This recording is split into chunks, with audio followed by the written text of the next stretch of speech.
Welcome, everybody. I'd like to call to order this meeting of the Carson City Board of Supervisors. Today is not September 17th. Let me get to the right paperwork here.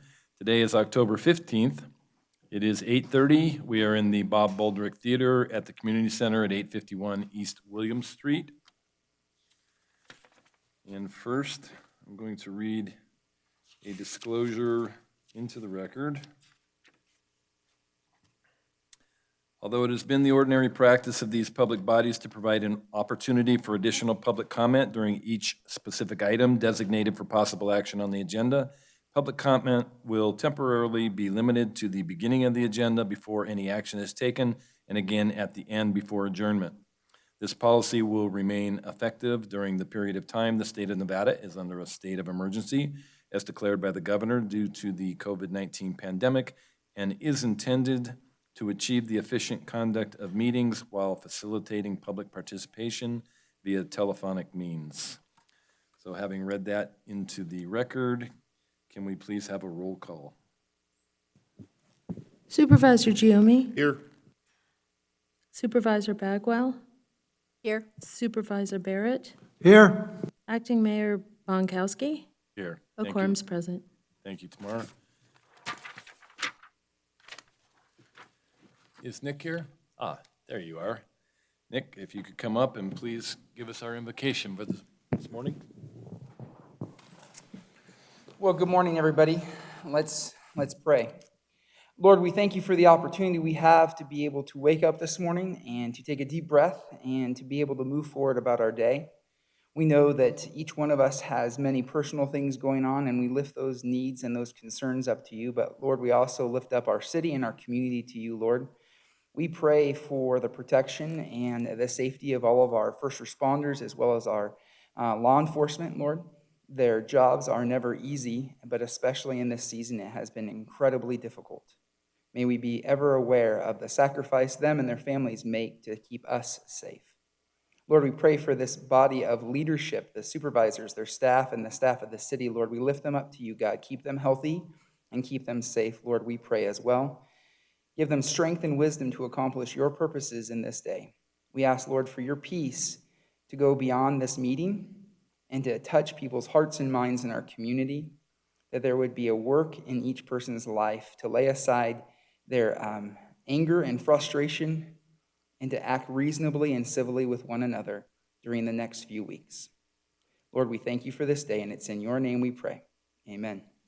Thank you, Nick. Could I ask you to please stay and lead us in the Pledge of Allegiance too? Pledge of Allegiance to the flag of the United States of America and to the republic for which it stands, one nation, under God, indivisible, with liberty and justice for all. Thank you, Nick.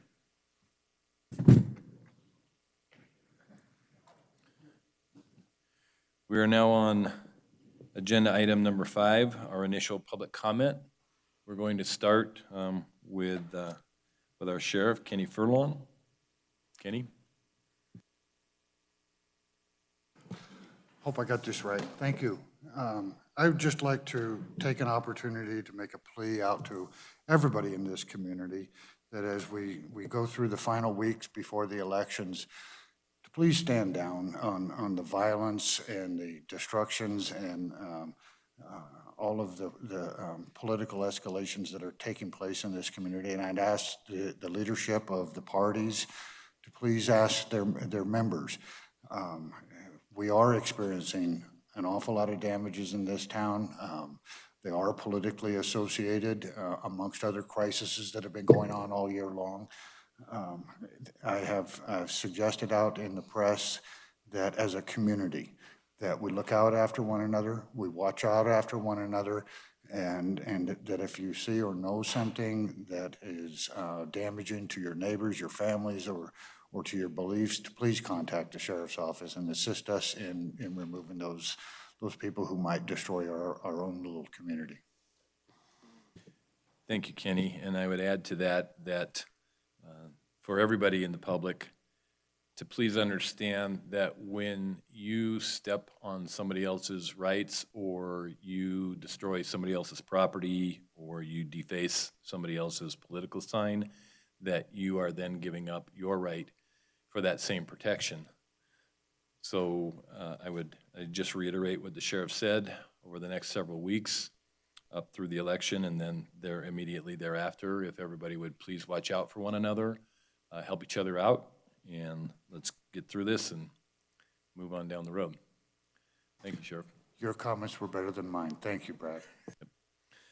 Desi, do we have anybody on the line for public comment today, this morning? Yes, Acting Mayor Bonkowski, it looks like we have one caller. Go ahead, caller.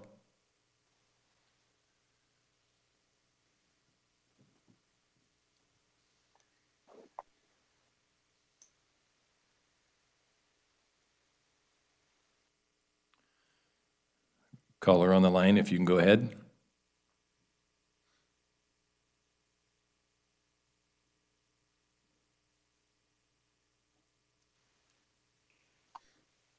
That is all for public comment. Acting Mayor Bonkowski. Thank you.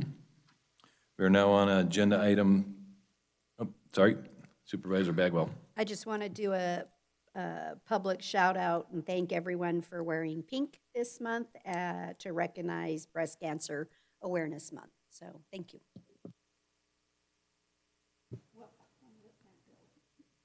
Almost everybody, right. I picked baby blue instead of pink. Is there anybody else for public comment this morning? Nancy? I just wanted to add that we did have public comment through email, and that has been added as late material on our website, and it's been given to all the Board of Supervisors, and it'll be in the official record of the meeting. Thank you, Nancy. Last call for any public comment. Anybody out in the audience? I don't see anybody else. All right, then we will move on to agenda item 6. For possible action, approval of the minutes of September 17th. Has everybody had a chance to read that? If so, then I would entertain a motion. I move to approve the minutes of September 17, 2020 as presented. Second. We have a motion and a second. Any discussion? Seeing none, all in favor say aye. Aye. The vote was unanimous, 4-0 to approve. Thank you. We'll now move on to adoption of the agenda. City Manager, any changes to the agenda this morning? No changes. Supervisors, any changes? I see none. All right, then the agenda will be adopted as published. We'll now move on to the consent agenda. Any members of the board have items to pull from the consent agenda? I have items 10A and 10C to pull. Any other items? Seeing none, then can we have a motion to approve the consent agenda minus items 10A and 10C? I move to approve the consent agenda as published with the exception of items 10A and 10C. Second. We have a motion and a second. Any discussion? Seeing none, all in favor say aye. Aye. Vote is 4-0 to approve. We will now move to item 10A from the consent agenda for possible action, discussion and possible action regarding the purchase of a spare centrifuge scroll assembly for the Carson City Water Resource Recovery Facility from Andritz Separation, Inc. for an amount not to exceed $75,699. Good morning, Andy. Good morning. If you can take us through what we're doing here. Absolutely. For the record, Andy Hummel, Wastewater Utility Manager for Carson City. This item is, we use centrifuges at the plant to separate the solids. Once they're treated, we basically fling the water out of them in real technical terms. But to get it as dry as possible before we send it to the landfill, we have 2 of these units. And they're basically a long cylinder, and then internally there's what's called a screw conveyor that feeds the material in and spins it to separate it through centrifugal force. And what we're trying to do here is purchase a spare unit that's that centrifugal scroll assembly internally.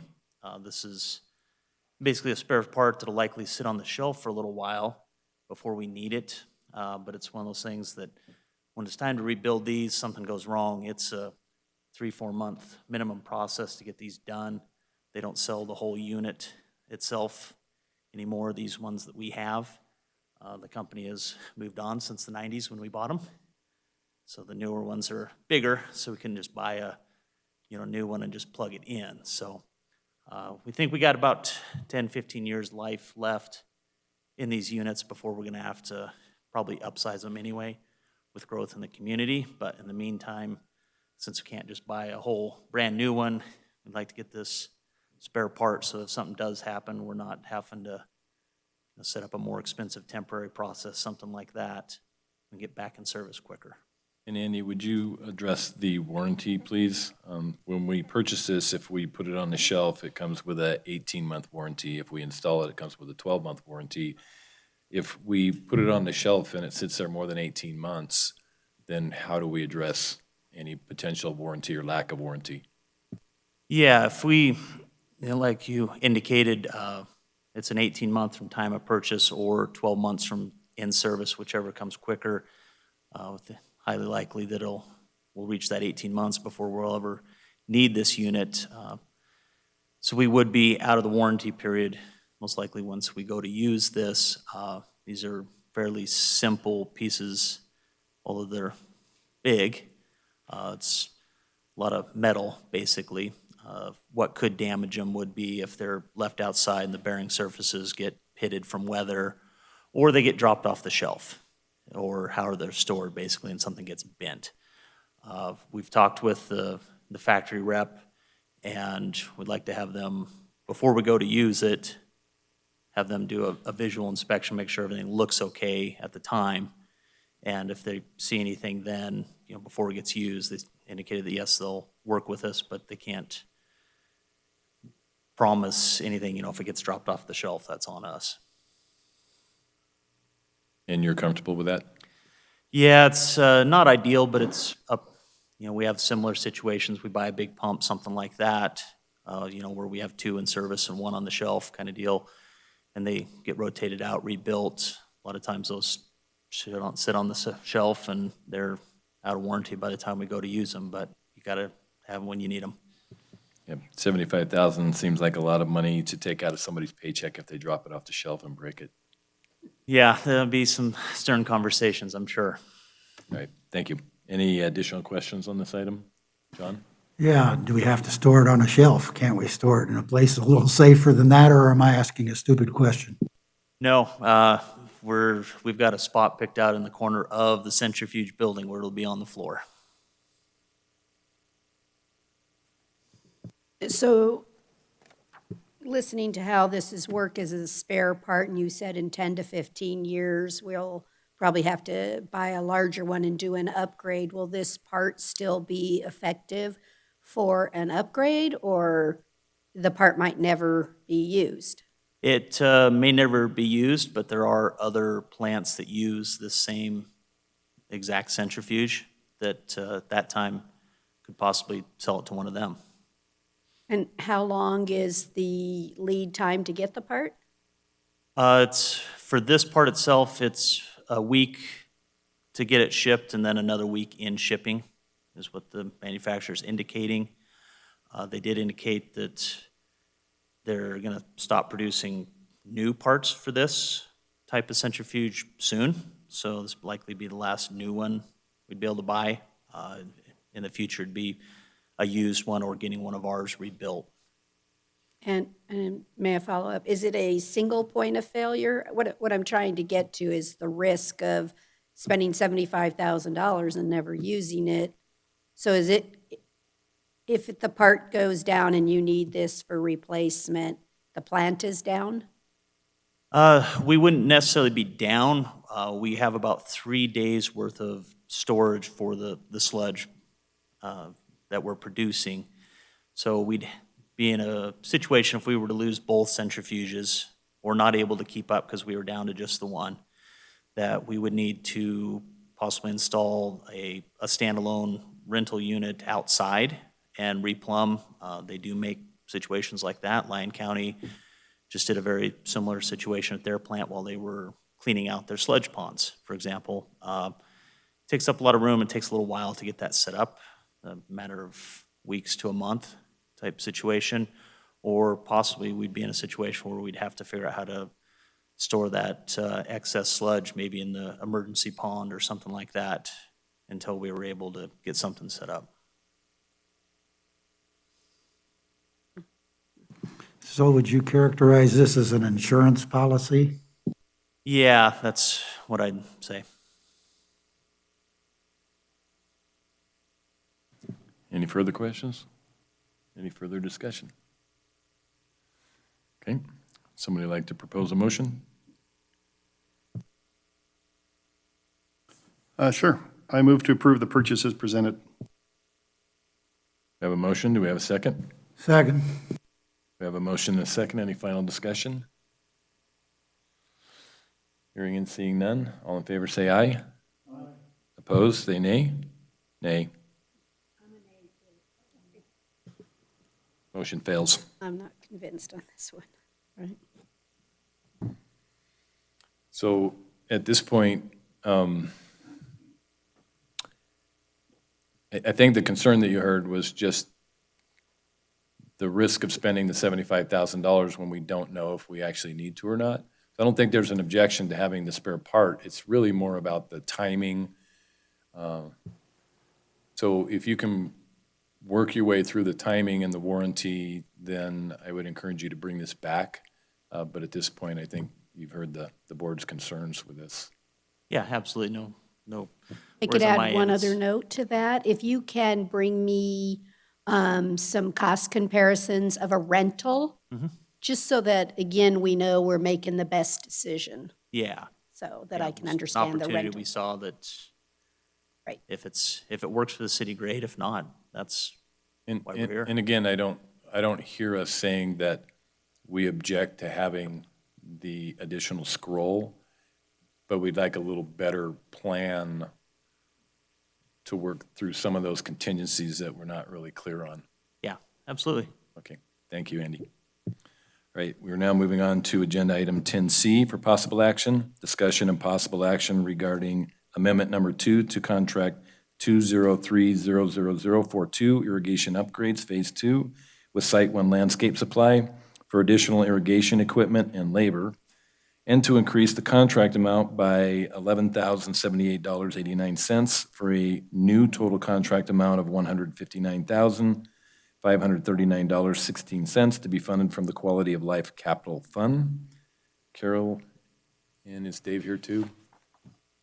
Nope, you're handling this one? Said, is Dave here as well, or? are I you handling? believe he is Okay, He's on the WebEx. on the WebEx. okay. You want to start this off, Carol? Yes, I'm sure this is just an amendment request to the current contract with Site One. Again, just, honestly, they probably should have just added a contingency amount to this because it is some type of construction, so you just never know what you're going to find when you start, opening up things. So, but if you have specific questions about this amendment, yeah, Dave's on the line. And in the staff report under previous action, I believe that there is a mistake in line 2. It says, on August 20, 2020, the Board of Supervisors approved Amendment 1 for the increased amount of $11,158.35 for Park Terrace equipment only, as the labor for Park Terrace was included in the original amount approved. I believe that should say was not included in the original amount approved. Is that correct? Right, well, the labor was included, the equipment, the parts were not in the original contract. Okay. Dave, do you have more to add? yes, thank you. Let's see, for the record, this is Dave Navarro, Parks Operations Superintendent for the Parks Department. I guess this amendment to the contract, when the original assessment was done on the sites that they're currently working on now installing at the weather track, when they came in, looked at the wiring, looked at the infrastructure, everything was in place to make a smooth transition at the time. The only thing that wasn't done is the wires were tested and to make sure that they were operational. Once they started installing the weather track system in the sites, it was discovered that the wiring actually went to nowhere, was not connected to where it was supposed to be connected, and then in addition to that, some of the wiring in some of the locations were were bad and not, let's say, not usable. So what they have to do is they have to run new wire, and they have to connect in a different spot. So what this is for for the connection of those wires, and to also add in to see traffic rated pull boxes as well, because in the areas that these are going to be going in, one of them is in a warning track, and another one is in between two fields, which is a main area for the maintenance staff to drive their vehicles through. So that's what this additional amendment is for. That was not originally discovered when they did their initial assessment of the site, but something that was discovered after they started installing the weather track, and see what they ran into. Any questions for Dave? Nope. Looks like everybody's good. Then we'll entertain a motion, please. I move to approve the amendment as submitted. We have a motion and a second. Any discussion? Seeing none, all in favor say aye. Aye. The vote is 4-0 to approve. Thank you, Dave. Thank you, Carol. Yep. Thank you very much. We're now on agenda item 12A for possible action. Discussion and possible action regarding acceptance of a grant in the amount of $1,802,033 through the Nevada Division of Forestry from money appropriated by Senate Bill SB 508 in 2019 to fund hazardous fuel reduction projects in the Carson City wildland urban interface areas. Dave and Sean, or Dave, you're going to handle this one? You bet. All Good right. morning, Acting Mayor and Supervisors. As you recall, at your September 17th meeting, we requested the ability to apply for this grant. It's to hire 5 full-time wildland firefighters, some associated vehicle mastication equipment, and it's to give us the ability to do fuel clearance under the power line distribution and transmission corridors, as well as some other fuel breaks in the wildland urban interface around the city. Pleased to let you know that we have been awarded the grant, and we're here today to request acceptance of it. Any questions for Dave? John, go ahead. No questions, but I'm really happy we're getting this grant, and I will be supporting it.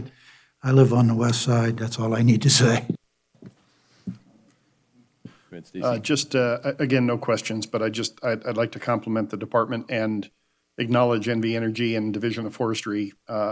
We know from the activities that have gone on in California that power lines and power companies have a huge responsibility, and I was very happy to see the legislature pass this bill in the last session, and kudos to, nothing is for certain, but I really am very pleased with the proactive nature of what NV Energy has done, and acknowledging that they have an issue and finding creative ways to solve it. And to me, this is a win for everybody. So thank you, guys.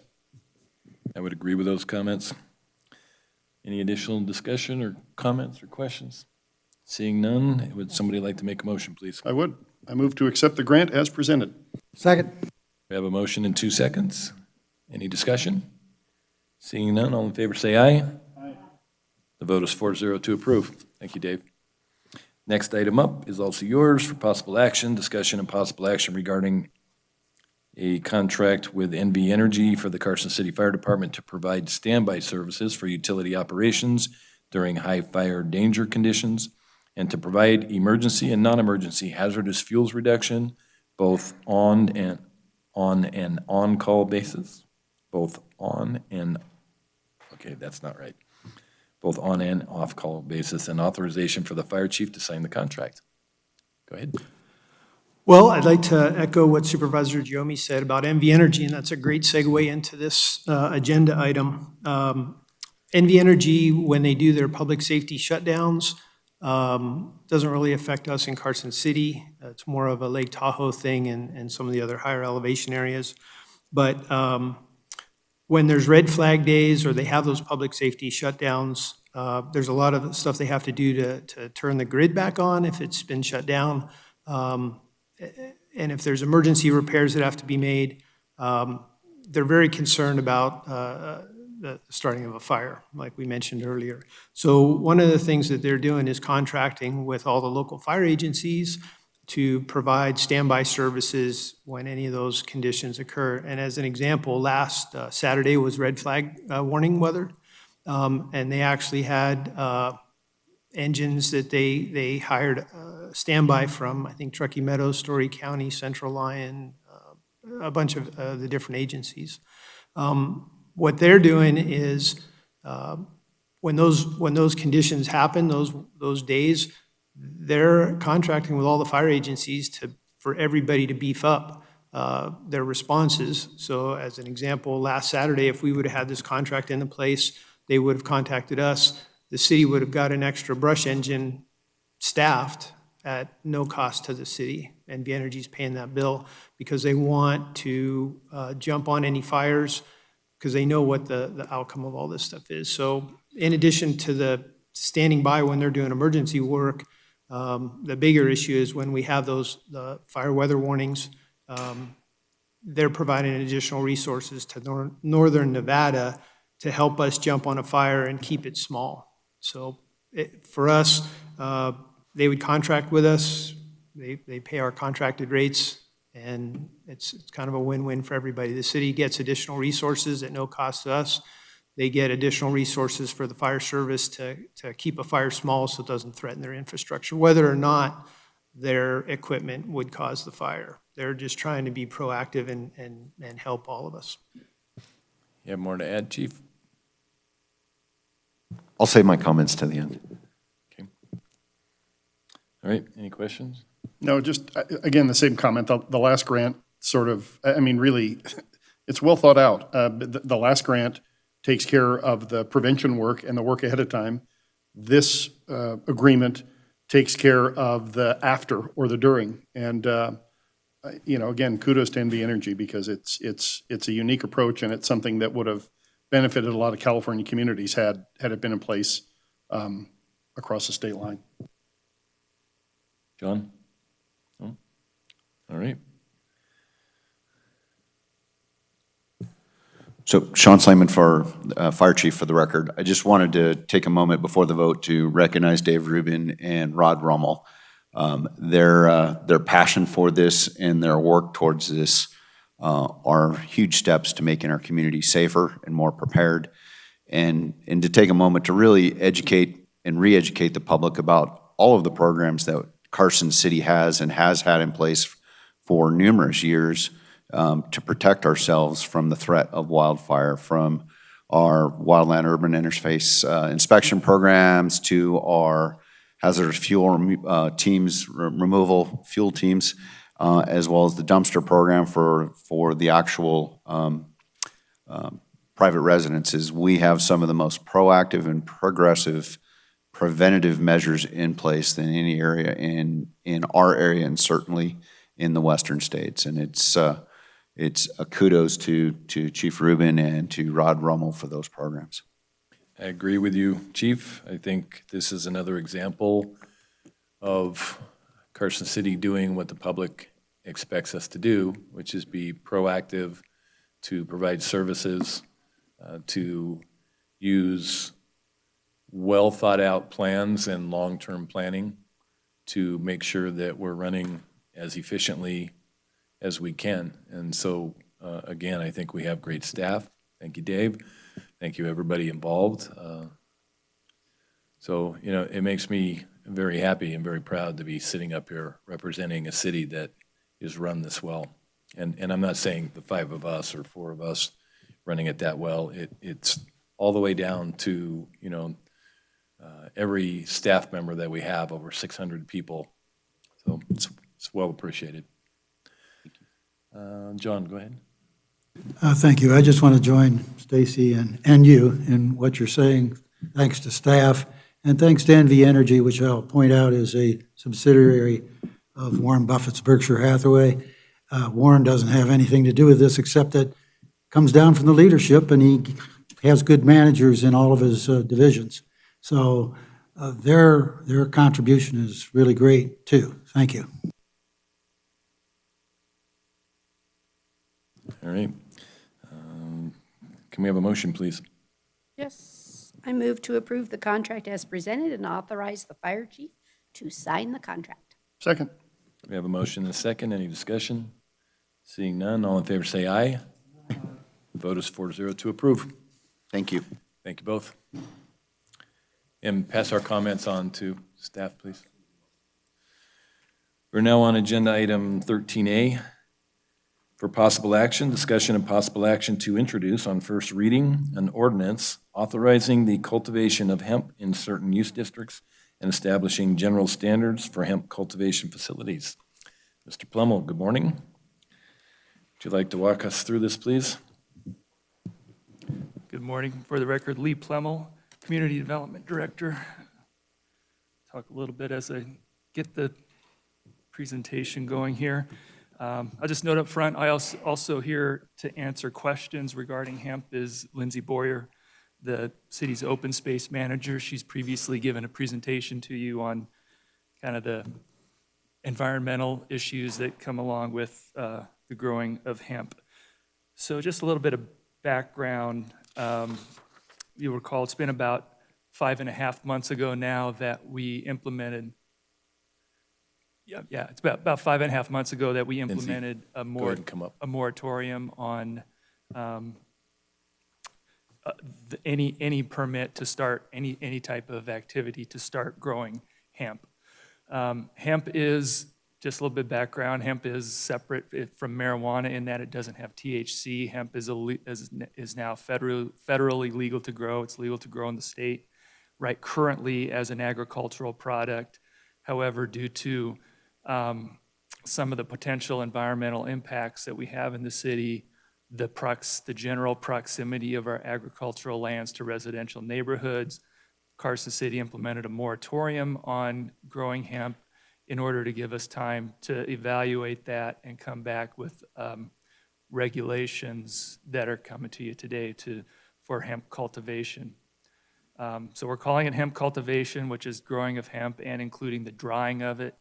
It's the phase of the plant when it smells, and it can smell pretty strong. Once it's dried and becomes a dried product, as proposed, we would be treating it like any other spice or dried material. It gets processed and manufactured, and it's actually currently occurring in Carson City, and there aren't issues with it, so we're not proposing any additional regulations on that end of it, just the cultivation of hemp. So, as I said, you saw the presentation on hemp and the potential impacts of it. That same presentation was given to the Planning Commission, and then through a couple meetings and discussions about hemp, the ordinance that's before you today is as recommended by the Planning Commission, and it includes in the ordinance amended definitions related to hemp. So the ordinance is large mainly because all of the definitions are in there, but just to focus where the changes are, it's only under hemp to add a definition for hemp and under the definition of marijuana to state that marijuana is not hemp. And it also, the sections in the ordinance to state where hemp would be allowed, and the effect of what is proposed would be that hemp would allow to be grown in the limited industrial, general industrial, and general industrial airport districts, subject to the development standards that are also going to be included, and then also would be allowed in the agricultural and conservation reserve districts, which are private lands generally for agricultural and ranch uses, and they would be allowed to grow there by right, like any other agricultural product, and not have to be indoors as presented to you today. And then additionally, at the end of the ordinance is the development standards for hemp cultivation that would require it to be indoors within the industrial districts that it would be permitted in. And those standards also include odor control measures, like with marijuana cultivation as is regulated in Carson City Code today. So, and as I've mentioned, the Planning Commission's recommendation, despite kind of these concerns about the agriculture, that you're being presented with an ordinance that includes it being permitted by right outdoors in the agricultural zoning district. So I just wanted to, kind of briefly summarize the overall rationale of the Planning Commission in coming to that conclusion and bringing this recommendation to you. So, I would say, again, as I said, hemp is a legal agricultural crop now under state and federal law. And, as such, but for the current moratorium, it's permitted as an agricultural use in the agricultural zoning district. Most jurisdictions in Nevada regulate it that way. They did note there are other crops and other permitted uses within the agricultural and conservation reserve districts that could be as objectionable, have similar types of impacts to growing hemp, and it's just sometimes it's something that comes along with living next to agricultural properties, and therefore their conclusion was that hemp should be permitted to be grown in the ag and conservation reserve districts in the same manner as other crops. So that's forwarding that Planning Commission recommendation to you. Lee, what other smelly crops did they bring up? Well, it's not, I think in terms of the impacts, I'll stop a little bit there. I think to the point is that there's other things that could be impactful in those zoning districts. So, and they pointed to the list of uses, so I'll just pick out some. I think, just generally there's dust and noise from crop production. In any case, you could have animals that smell on a I think a pig farm was brought up, that you could have by right in an agricultural district. There's also conditional uses, church, animal boarding, outdoor recreation, RV parks that could be objectionable to people next to agricultural zoning districts. I think the point being an agricultural zoning district's not open space. It's property that has other permitted uses that people might rather not have next to them. So, I do understand the concerns of the board, and it's certainly within your authority to modify the ordinance today and for first reading, and so we could bring it back to second reading. And if you have the concerns specifically about prohibiting hemp in the agricultural and conservation reserve districts and the impacts that go along with that, you could prohibit it outright in those districts, or number two up there, allow it in those districts indoors only with the same standards that would be required in the industrial districts. And the sub-bullets that are up there on the presentation kind of show the modifications to the ordinance that would be required to make those amendments, and we'd of course make any other corresponding detailed changes to make those changes. So. And then finally, to wrap up, actually my next slide is kind of I'll bring up the map where agricultural districts are that may help with the conversation. But, I think, and if your concerns are as expressed by the presentation, the odor, kind of general attractive nuisance, public and wildlife accessibility and security issues of hemp, either one of these two alternatives, growing it, either prohibiting it or requiring it to be indoors would address those concerns. But alternatively, also on the other side, allowing it inside a building in ag and CR could lead to some pretty large buildings in those districts. But that's, again, just for your consideration. And then I do have, following this is the map of the industrial zoned areas. I think you generally know where those are. But I think, the whole point of kind of the concerns about growing hemp outdoors in Carson City is that our agricultural areas are generally located within the vicinity, if not right adjacent to residential neighborhoods. Even though they're big properties and you could have some separation from it, they are right next to it. And just for anybody watching or that doesn't know, we have ag zoning on the Lampa Ranch property, which is starting to be developed in part, but there's still some agriculturally zoned properties. That first, in the upper left there, you primarily have the area on the south side of 5th Street, west of the freeway, kind of by the open space trail that goes through there. We have the Buzzy's Ranch property. So you can see there's still the agricultural properties that are owned privately on the far west of Buzzy Ranch, which is adjacent to the neighborhood, and also on the east side of the river adjacent to Pinion Hills, or where the private lands. The blue there is Buzzy's Ranch that you see, but that's public, and it's in city ownership. And then you also have Empire Ranch Golf Course, and a few properties just across the river from that are also zoned agriculture. I'll conclude the presentation with that, and we'll take questions. Questions or comments for Lee? Lori? Just in general, you indicated that most of the other jurisdictions had considered agricultural open for hemp, but Carson City, do you see it different in its geography than those other locations? Because I don't see our ag as vastly out in the hinterland with, like you said, no housing, and we don't have like 50-acre and 100-acre and 1,000-acre parcels of rolling agriculture. So I'm looking geographically, I think we're pretty constrained, which is why we're overly concerned about the odor.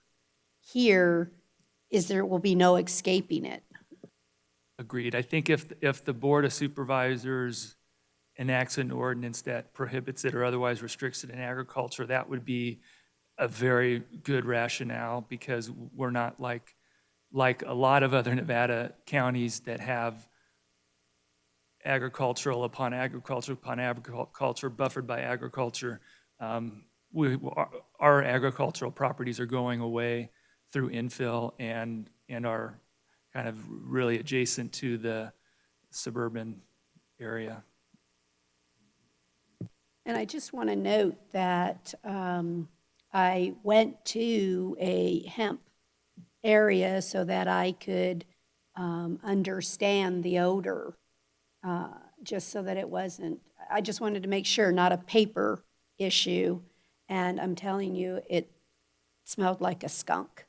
So I don't think it's like every other crop. I agree with the components of you're going to have tractors or people working, and that would be consistent with other agriculture.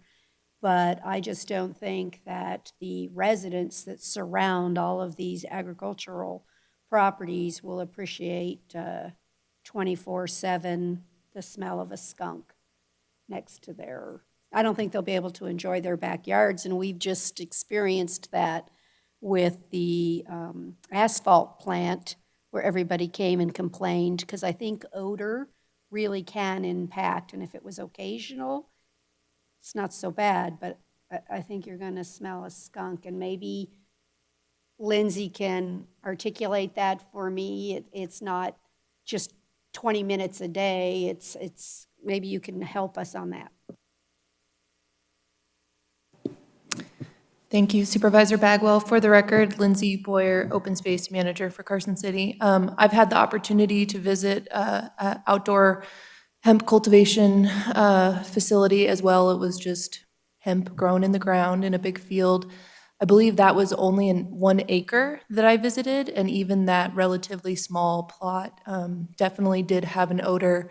I think especially during particularly hot days, it would get worse. So it might fluctuate throughout the day, but I agree with you, there is a consistent odor there. Thank you, Lee. I heard you talking earlier about they'd need large buildings in ag if we confined it to buildings. Did I understand you correctly?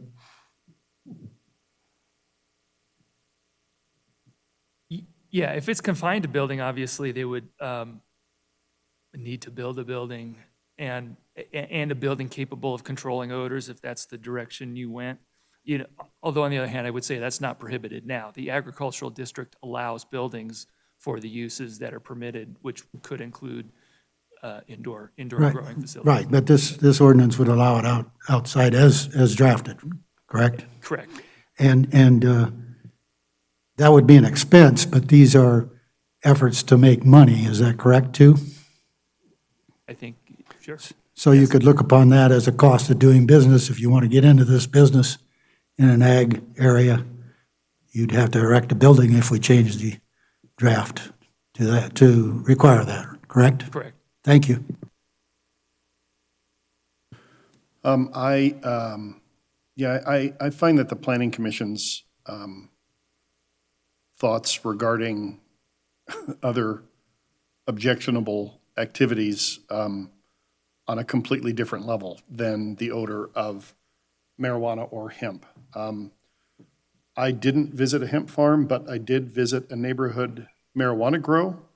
I had an individual call me because they have had problems over the last 2 or 3 years with a marijuana grow in a neighborhood up off Division Street. And this individual is allowed to grow it. There are some laws that the state allows people to grow their own marijuana. Normally, you can't do it if you're within 25 miles of a dispensary, which we are. However, if the brand or the type of marijuana that you want or need medically cannot be made or is not made or distributed at that dispensary, then you are allowed to grow marijuana, which was something I wasn't aware of until I researched the law. But I can tell you that the individuals around this person's house cannot go outside during the harvest season, which is about now, or the last month or two, without constantly smelling skunk. So I can't imagine 4 or 5 acres of hemp outside adjacent to, or living adjacent to that. Whether we just don't allow it at all or we allow it indoors, I can't support this the way it's written. For me, it would either have to be indoors if we do it at all. But I do have a question, Lee, relative to conservation reserve, because you're not showing that here. Building is limited in conservation reserve, correct, currently? I mean, you can't throw up an industrial building in a CR zoning area, can you? You can't put up an you can't put up an industrial building. So but how would But you could have barns. I mean, each of those districts allow a residence and barns and structures and any other structures that would be permitted with a conditional use, for example. So if we did this indoors only, we would need to do some modifications relative to this, because you're not even showing the CR zones here. And I guess my other comment is, do we really want, 100,000 square foot building up in Kings Canyon or up off of, Highway 50 West in one of those CR zoned areas? Right. I'm and to not show, sure I do. excuse me. That's it. Yeah. To show the CR zones, they'd show a picture of the county, and you basically have our urban area with residential zoning, and kind of everything surrounding it that's private land is conservation reserve. It's a 20-acre minimum parcel size. Where there's privately held lands, there's quite a bit up. Kings Canyon is an example of an area where there is that. Like I said, they can have large barns and other things now. I didn't anticipate in this needing special standards for the building, because I would assume they would have to comply with all the setbacks and height limitations that are already in place in that zoning district. Okay. Well, I guess what I'm saying is if someone wanted to come right now and build a 100,000 square foot barn in CR, would we allow that? Sure, if it was for an agricultural use. And, the other thing in reality, are they going to be up in an indoor grow up in conservation reserve? It would really depend on the water, having access to the water and other things like that too, because they would have to have access. So I think there's really limited opportunities in CR in reality for it. And again, it's proposed just because it's a district that allows an agricultural use now. Whether or not it should is a good question for debate. You know, we're really not an agricultural community. I mean, as much as I liked that aspect when I moved here in the mid-'70s, there were still cattle being run down the street that I lived on a couple of times a year, and it was not uncommon to see sheep going down, you know, Ash Canyon Road where I lived. But we have grown up, and I don't know that agriculture is a driver in our community anymore just because of the lack of agricultural land. And so I'm kind of struggling with that. On the one hand, it's nice to keep that rural feel, and I know all of us who live here, particularly close to those lands, you know, like driving down the road and seeing cows. I know my granddaughter loves it. I just don't know if she would love it as much if it were, you know, 20 acres of hemp. Going back to the discussion in front of this board prior to us sending this back to the Planning Commission, I think it was the consensus of this board that the production of hemp, or the cultivation of hemp, excuse me, would be allowed within the industrial zoned districts that marijuana is currently allowed in under the same standards for odor control. You know, I toured western Colorado where hemp is allowed as outdoor agriculture, and there are thousands of acres under cultivation there, and you cannot get away from the odor. It's really, really horrific. Even inside your car with the air conditioning on, you cannot get away from the odor. And it's a public nuisance. You know, you are going to get people who don't understand necessarily initially that it's not marijuana, and they're going to cause damage. All of these things are negatives that I don't believe we should subject our citizens to.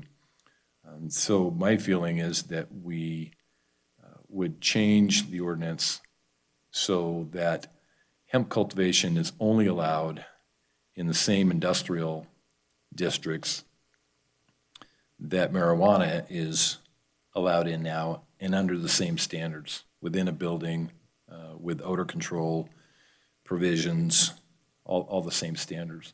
That was the consensus of this group when it was previously in front of us. I'm not hearing anything from any of the other three of you that indicates that that feeling has changed, which would bring us back to your bullet point number 1, which would be to prohibit hemp cultivation in ag and CR outright. Section 3, agriculture. Section 4, conservation reserve of the draft ordinance would be deleted. Paragraph 4, development standard 1.21 would be deleted.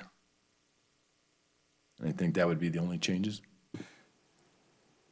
So I should point out that it would take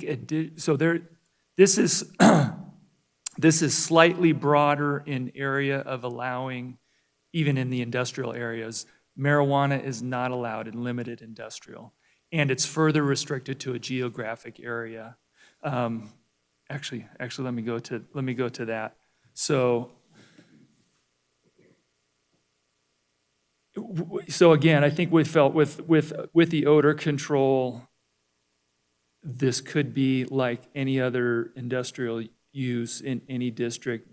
However, the regulations for marijuana, the current regulations for marijuana growing are more conservative and more limited in where it can be done. If you look at, so the upper left and the right-hand one is generally where all of our industrial zone properties are in Carson City. Those would be the areas in the ordinance as proposed where hemp could be permitted. But if you go to the lower left, those are the only areas where marijuana is currently allowed to be grown. And you can see there's a lot of overlap, but it's a little bit smaller area.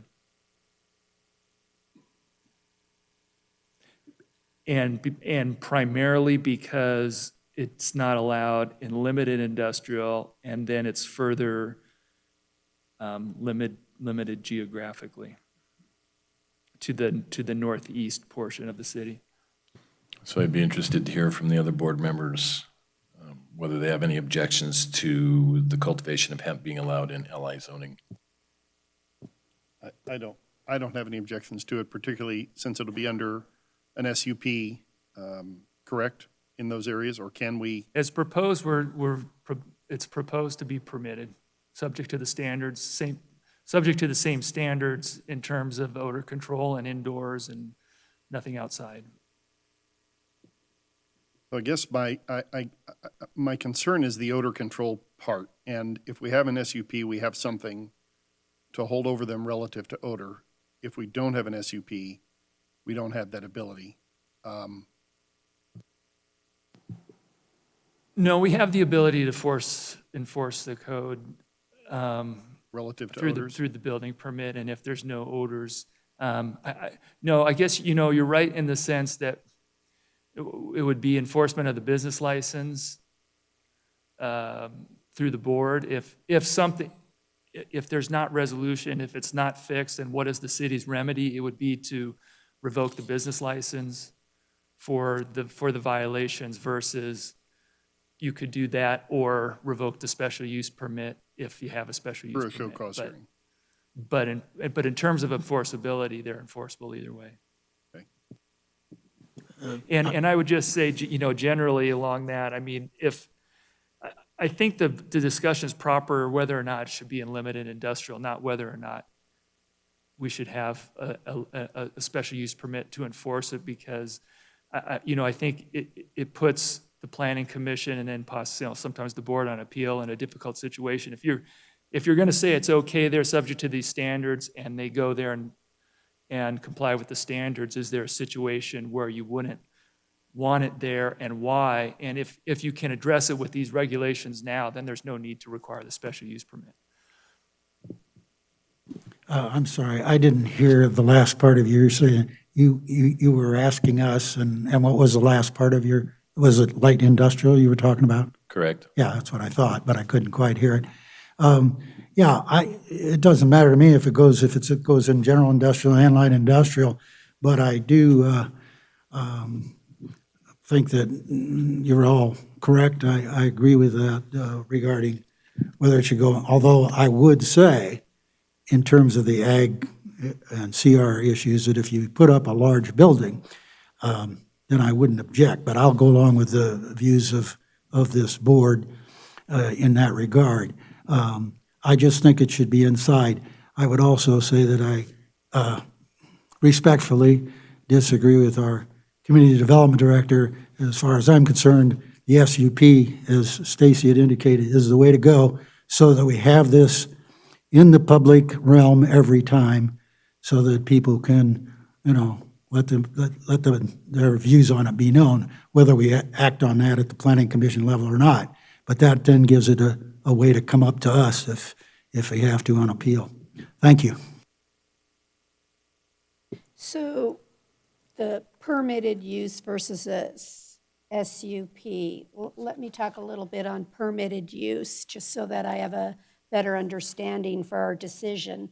If the development code requires it to be indoors and have an odor control, what is the mechanism in the code under a permitted use? Are you saying I could be code enforcement and I'm driving around the LI area and I can smell the hemp, which tells me that it does not have odor control? Then they would notify the business license section. Is that where we're going? And then you send them like a cure letter that says the code requires you to have odor control and you don't. You have 30 days to correct it, and then if they don't correct it, you'll go for a revocation. Is that the process for permitted use that's violating code? Yeah, generally. And It occurs occasionally now. I mean, it's basically like any code enforcement. I think it would come to code enforcement would be the kind of, there's smell, that's a complaint, goes to code enforcement. We look at the business, we look at the requirements of the code. The remedies would be, like with any other business and any other violation, there's nuisance and enforcement of city regulations under Title 8 in terms of enforcement, which may be citation, what we work with the DAs on, and our other possible way of pursuing these is through revocation of a business license under Title 4. So that's true of any activity now.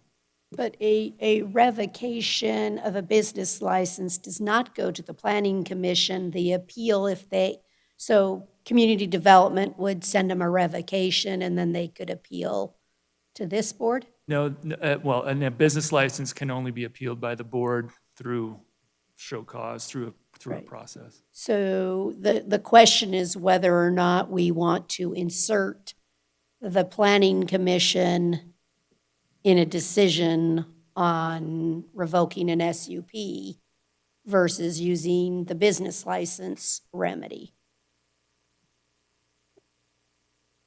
And so I don't see a need on a revocation unless you guys do to go to the planning commission, because they're either complying with our standard or not. And I'm comfortable with the business license and then coming straight to this board if necessary. So I'm okay with permitted use as long as I'm assured there's a method to bring them to compliance. I agree.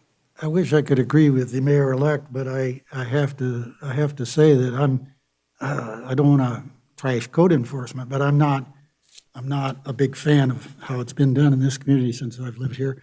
The second aspect is that I want the transparency of having it go through the process. I want the public to know what's going on. And we just went through this with the, as you referenced, the plant out in Lyon County that makes asphalt. I think this is a problem looking for a place to happen if we don't keep those transparency matters in. So it has to get it through to the public, except for the people who live nearby, you have to have it go through the process a couple of times. I know it's more cumbersome, I know it makes more work for us, but the truth of the matter is, I don't recall on the time that I've been here that and I may be wrong about this, I'm getting to the stage where I forget things, but I don't recall us revoking a business license during my tenure. Am I wrong? I could be. But it's not something that occurs. Rare, yeah, it's not something that occurs very often. It's a pretty arduous process too, right? It takes two or three board hearings. Right, and with the SUP process, it gets through to the public at both levels. I think Blarney Sisters. What's that? Blarney Sisters, I think that they had their license revoked. Liquidators, Capital City Liquidators. Capital City Liquidators. Yeah, right. Basically the process for in terms of the number of hearings that you do for show cause, basically revoking a special use permit and business license are the same, except that the special use permit revocation goes to the planning commission. Then you would have the additional step of going to the board if it gets appealed. Thank you. What's interesting about those two examples is how onerous the process was for both of them.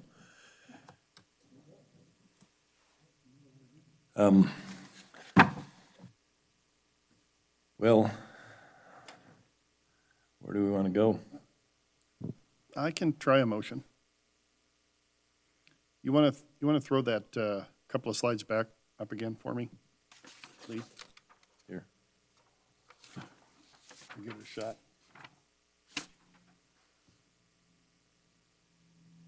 Sorry, I'm going to go here because I think I've got it in my head. I move to introduce on first reading Bill number 114, authorizing the cultivation of hemp in certain use districts and establishing general standards for hemp cultivation facilities with the following changes. Deletion of section 3, agricultural, and 4, conservation reserve of the ordinance, and deleting paragraph 4, of section paragraph 4 of 1.21 in section 5. We have a motion and a second. Discussion? I see no discussion, so at this point, we are not requesting an SUP. It would just be an allowed use, and we would go through the business license revocation period if there was a violation. And it would be prohibited in agricultural and conservation reserve districts. Correct. So everybody has an understanding. Go ahead, John. I have an understanding, and thank you for allowing me to talk on this. I again, will go along with the majority of the board on it, but I still think, as you might think I would think, given my former profession, that it's a good idea to have a two-step process rather than one. What goes on in code enforcement is the people right next door to something, and I've had calls as of everyone on this board, are the complainers, et cetera. But if it's just through code enforcement, no one else in the community really is alerted to it unless it gets to be a real problem outside that juncture. And I think the two-step process gives other people a way, besides just their neighbors complaining, to their neighbors and friends, of getting it out into the public sector. So with that caveat, I'll go along with Stacy's motion, but I like the SUP better. I would say that I understand your comments, John, and again, as I referenced, especially with Carson City liquidators, if a complainant gets an attorney to fight the business license revocation, that process gets drawn out for months, possibly years. Where the SUP process, I believe, would actually be more, it would be quicker in my mind. I don't know what I'm basing that on, but in my mind, at least, it seems that it would be quicker. I have no objection to the public process that John mentions either. And so I'd like to hear from, Lori and Stacy on their thoughts on that, on number one, how long the process would take for a revocation and the public transparency process before we go to a vote. So my thought was that I could go either way, and I see John's point relative to SUPs. The thing that the SUP does, sort of to John's point, is that it notifies people in the neighborhood that this is coming. Whereas with this process, that wouldn't happen. People wouldn't know that a hemp cultivation facility is going in next door. But the flip side of that is there are other things in those limited industrial areas that could also cause odors, and we're not requiring SUPs of those. So I think it just sets up hemp as being inconsistent with all the other potential odor-producing manufacturing processes that could happen already in LI, which we would be treating hemp differently. So that, I would prefer to leave it as is. And I'm going to agree with Supervisor Giomi that the industrial zones, that's exactly what their intended use is. If we were leaving it in the ag or CR, then I would want to go through the planning and do the pieces that you're talking about, because I would be impacting. We just took those sections out, so I just don't think the Planning Commission is necessary, because it would be on the front end and the back end, and I just don't see the need for those onerous additional steps, because the zoning is proper where we're placing it, so. Well, let me comment that as far as I'm concerned, as I said earlier, I'll go along with the will of the majority of the board, and I don't mean to imply that SUP is perfect and the business license isn't, but I'm not going to use a cliche, let the perfect get in the way of the good. I think this is, generally speaking, a good ordinance. So if we vote that way, fine. If anybody has a different take on it, I think there's only one person left to speak, the mayor, acting mayor, although he's already spoken a little bit. I'm just going to go along with the group, not because it doesn't matter to me, but because I don't think that it's a big issue to fight over. Yeah, I would have two final comments. Number one, the number of facilities that are going to open in Carson City are limited. I don't think that we would see a flood of requests for SUPs if we went that route, but it's not a sword that I'm going to die on. Secondly, there's virtually no empty industrial buildings in Carson City. So I guess the silver lining to this is that if a hemp facility wanted to open up in Carson City, they would likely have to build a new facility, which is good for Carson City. So we have a motion and a second on the table. So if there's no further discussion, Could I, Lee, go just ahead. in general, I appreciate Supervisor Barrett's comments and, but just generally speaking about special use permits, our goal is that the standards make it so that people don't know what they're doing in the building. I mean, I think that's the whole point of the odor controls, is that they don't know if they're growing something or manufacturing something, that there are not, you know, the goal is to not have those types of impacts on the adjacent neighborhood. So, you know, either way, I mean, there's, from staff's point, whether if you want to make it a special use permit or not, we don't have a preference on that. But I would say, you know, generally we're just trying to make it so that the impacts aren't known and obvious to adjacent properties. Reading the tea leaves, it doesn't look like there's going to be a request for SUPs. Lindsay, any final words? Reading the hemp leaves, yeah. No final words. Thank you. All right, thank you. Then if that's the end of the discussion, then all in favor, say aye. Aye. Okay, the vote is 4-0 to approve with the changes. Staff direction, is everybody okay with this coming back as a second reading of the ordinance? That we have a break before we start Board of Health? We will, but you're okay with it coming back as a second reading? You're okay with this coming back as a second reading? Yes, I'm having trouble hearing because of the, yes. Okay, then we're good. Thank you very much. We are going to take a 10-minute recess before we convene as the Board of Health. So we'll be back at 9:53.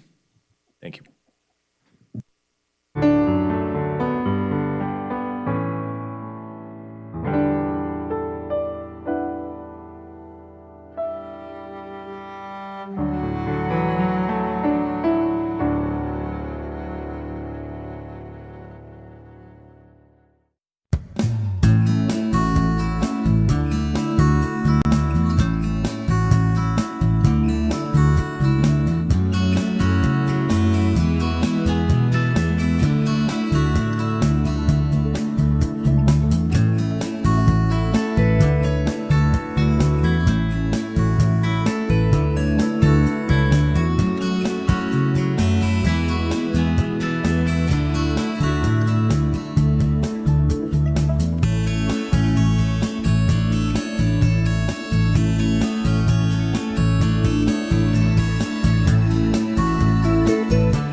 to reconvene the meeting at this time.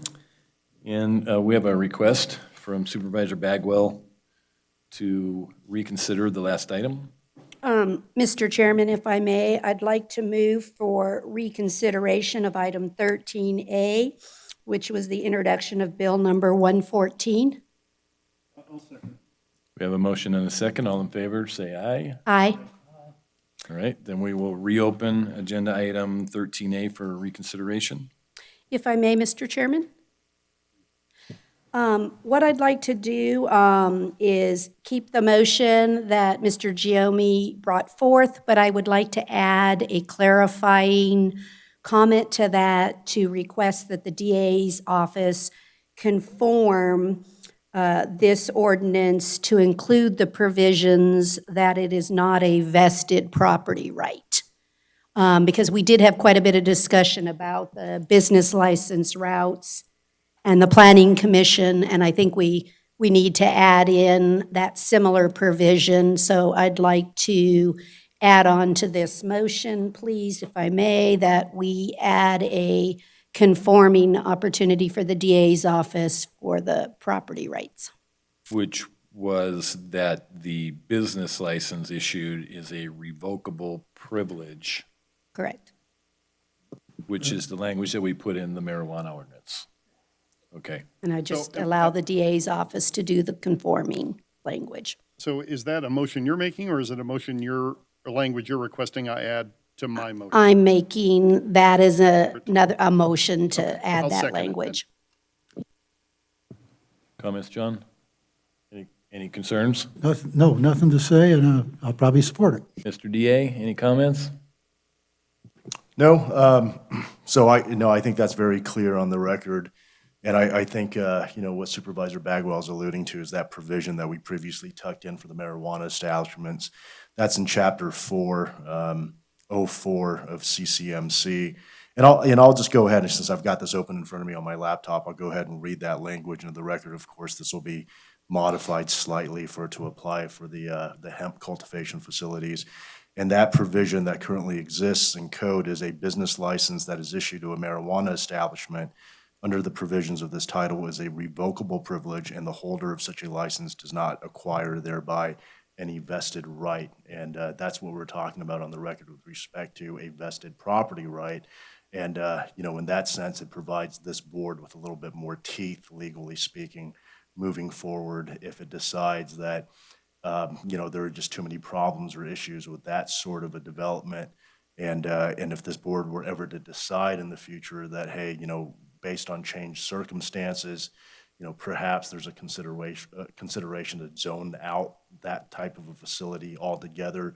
It's much more difficult. I cannot assure this board on the record today without looking at additional case law, and of course, case law could always change in the future, that there can't be any sort of an argument asserted in defense of that to argue that, as a business owner, I have a vested right, you have to grandfather me in, but it does provide this board with a lot more teeth if it decided to go in that direction.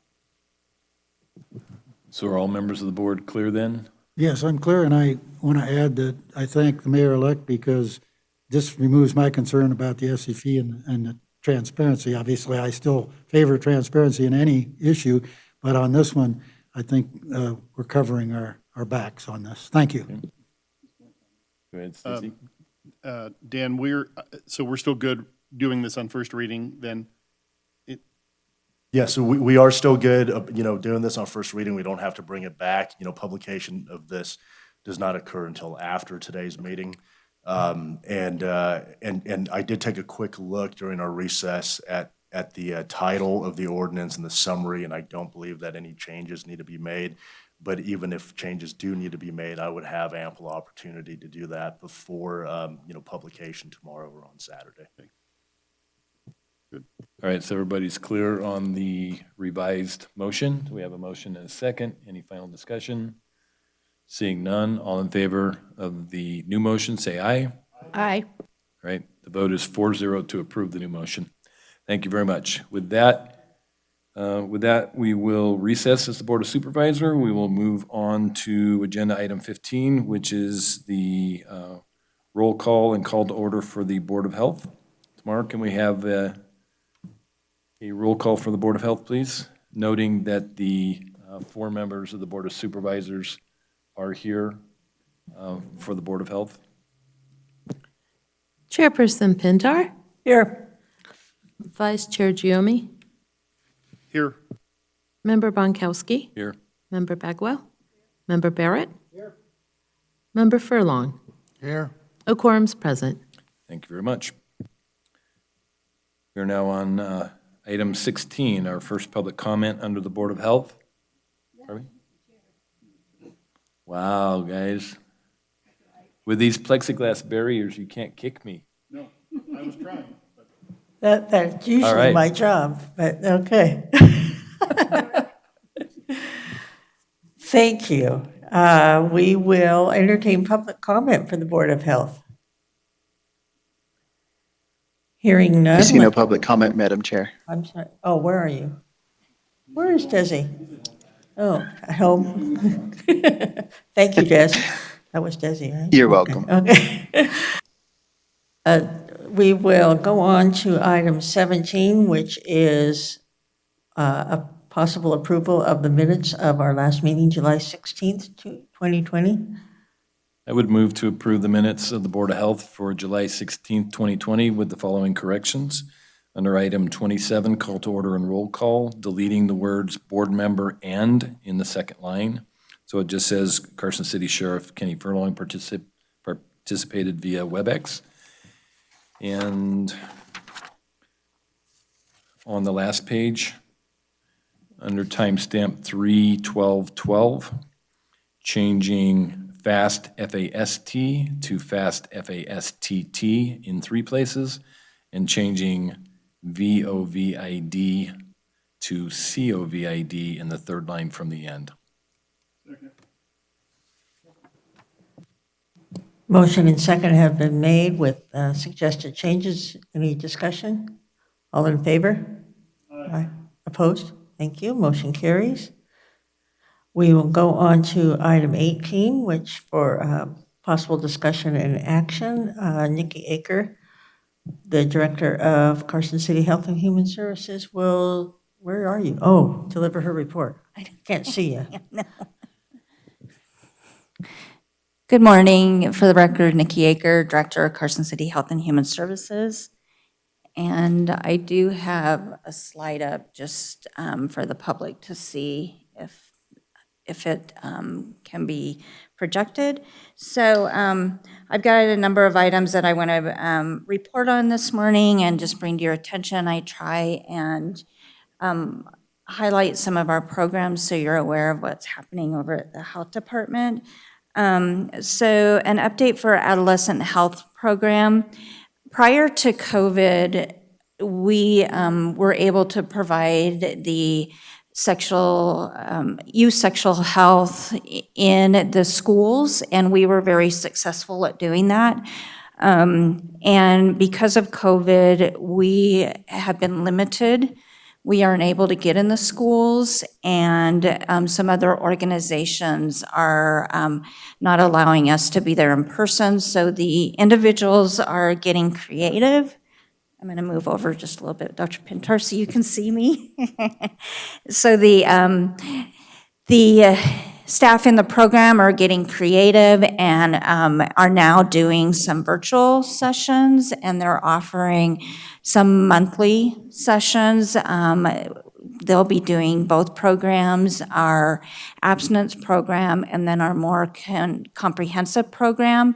And up on the slide and for the public to see, I've got contact information there, what the content of the program is, how that they can register, and that's through one of these individuals that's on the slide, Sarah Johnson and Vicki Chandler. I do have Sarah Johnson on WebEx if any of you have questions about her program. The program is evidence-based, and with approval of the grant, we are able to provide a gift certificate in it for any youth completing the program.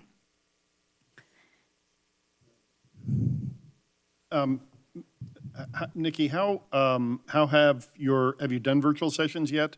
And if so, what has the response to them been?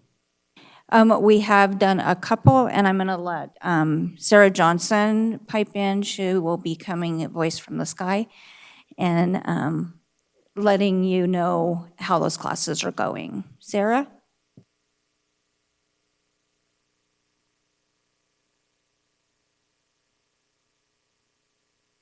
Maybe.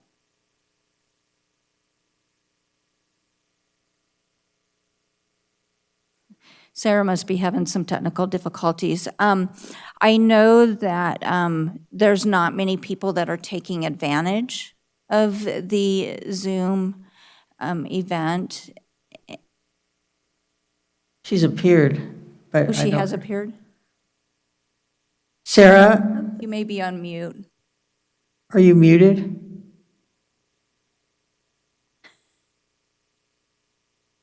Sorry. Okay. All right. Okay, that's okay. I was just curious, how it gone. So, I mean, that's in line from what I'm hearing from most people that, that conversion from in-person meetings to Zoom for this kind of education and instruction, really for anything, whether it be conference attendance or whatever, is down. I think people don't feel the same connection yet. It is down, and these are very interactive classes when they're in person. So it's trying to figure out that balance, and it's tough. I was talking with Sarah just the other day, and, they are getting like you had indicated, it's the attendance and the people, getting them to attend this. And, we've got our youth that are now doing school by Zoom. And so getting them to sit down for another couple hours to do a class like this. So she is doing shorter sessions, and then possibly going to be putting together a task force of youth and find out what do the kids really want to hear during the classes, what would make this appealing to them, and get the youth's opinion. I think that's a great idea, and maybe maybe a youth facilitated presentation where it's youth to youth, with some oversight, of course. But I don't know if that would work. But it might, some sort of peer group sort of thing. Anyway. Yep. Thank So you. they are really trying to think outside the box and figure out how to get this done. Thanks. So how about, is there an age group that this is specific to? Do you have to be 13 years old? I mean, what's the? Yes, they do have age groups for the adolescent, or the abstinence and the comprehensive. And I don't have those age groups right in front of me. If I'm not but- mistaken, there's sort of a younger age group, like the 11 through 14 thing, and then maybe a little. Two separate. I wish Sarah could talk. Can you hear me now? Oh, now I can, yes. Oh, sorry. Okay, now it's working. Sorry about that. So Sarah Johnson, for the record. The age group for our abstinence classes ranges, actually, we've done freshman health class at Carson High and also at the Catholic school in Washoe. So really we teach to all age groups for the abstinence, but comprehensive, we suggest about 13 to 19. Thank you. And can I ask, how are we getting the message out to parents that might like to use this? And then I wonder also, instead of even a class, if it could be just an interactive video that they could watch at any time. If a parent wants to sit down with their children and look at a video or anything, I'm just wondering what other methods we can use to spread the word. Yeah, so the state is trying to be really creative with us and letting us be, think outside the box. As for the video, we have to log how many youth actually take the class. So that would be figuring out who actually took advantage of the video, who watched it. And it's easier to figure out our demographics and our numbers when we're doing the virtual class. So it's just kind of, we're doing it as we go. And I think all of the state is having issues with this. But we'll figure it out and try to reach as many youth as possible, because unfortunately, just because it's COVID doesn't mean our teens aren't going to have sex. What? And as far as getting the word out, we're doing it through social media. It's on our website, word of mouth. Thank you, Sarah. Okay, I will move on. Next is an update of our Title X Family Planning Program.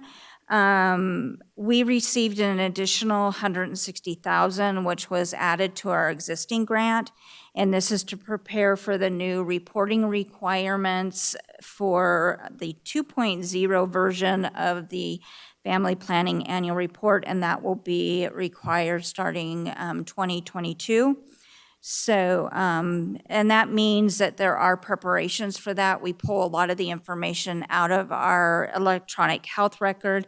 So that means updating fields, figuring out exactly what they're looking for, and how we put that within our eClinical, which is our electronic health record, and training our nurses on making sure that that information gets put in there. We have hired a contract nurse with a master's in informatics to assist us with this, and that's covered within that grant. And so what she will be doing is researching the new requirements that the federal government are putting into this report, working with eClinical to get the appropriate fields into our electronic record so that meaningful reports can be generated. As most are aware, you can't have a lot of free text within the electronic health record in order to pull reports out of. And then she'll be educating the nurses, the manager, and staff on the changes and updates.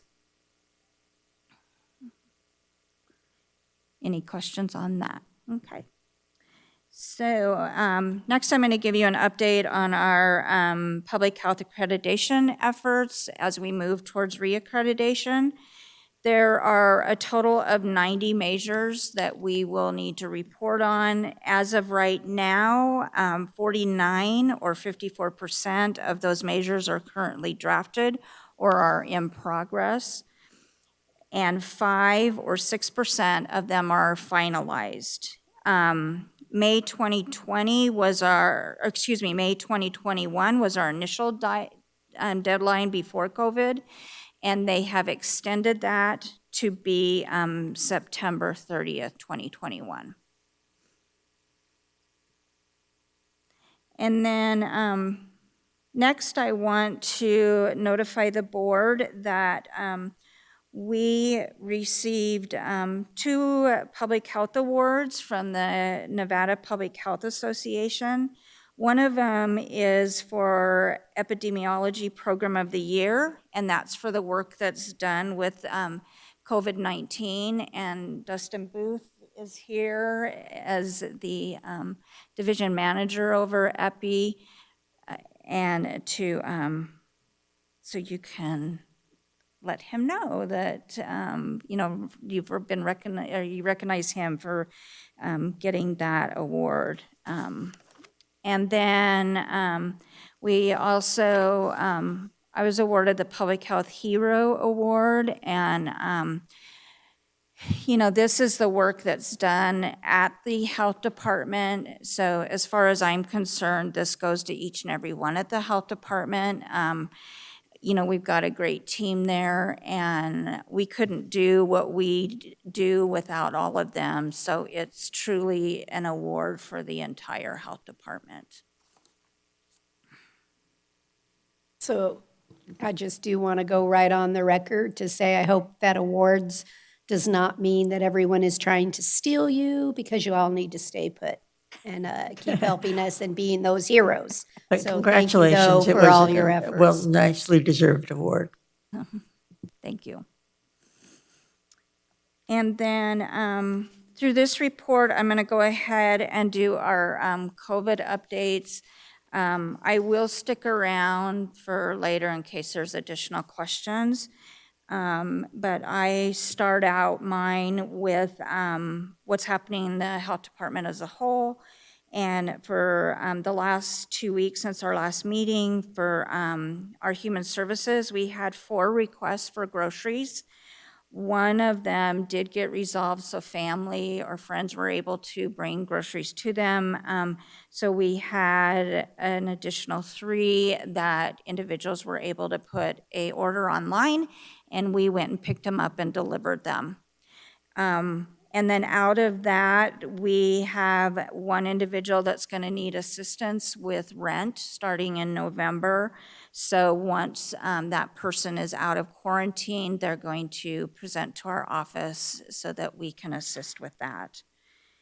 And then through environmental health, in this 2-week period, there have been no complaints that have come to our attention about COVID.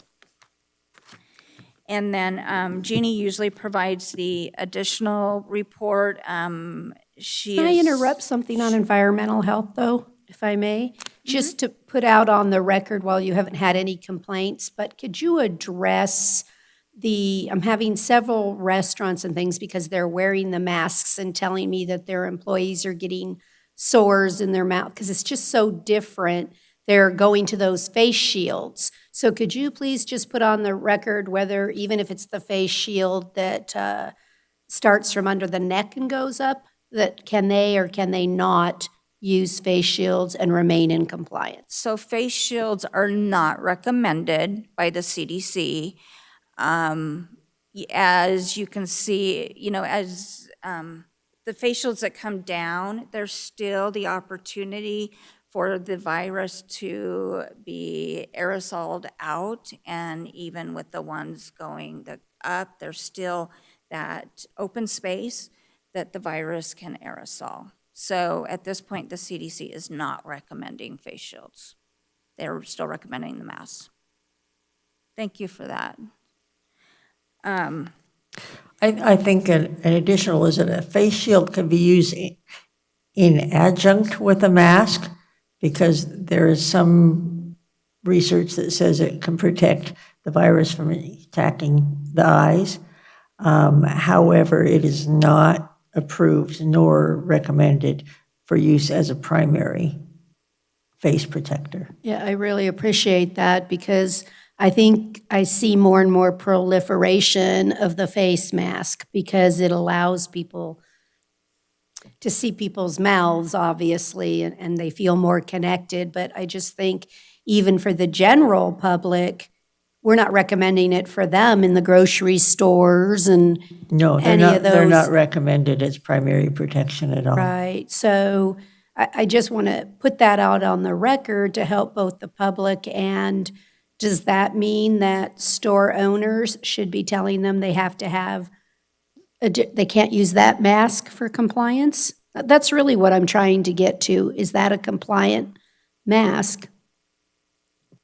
So the face shields alone are not in compliance.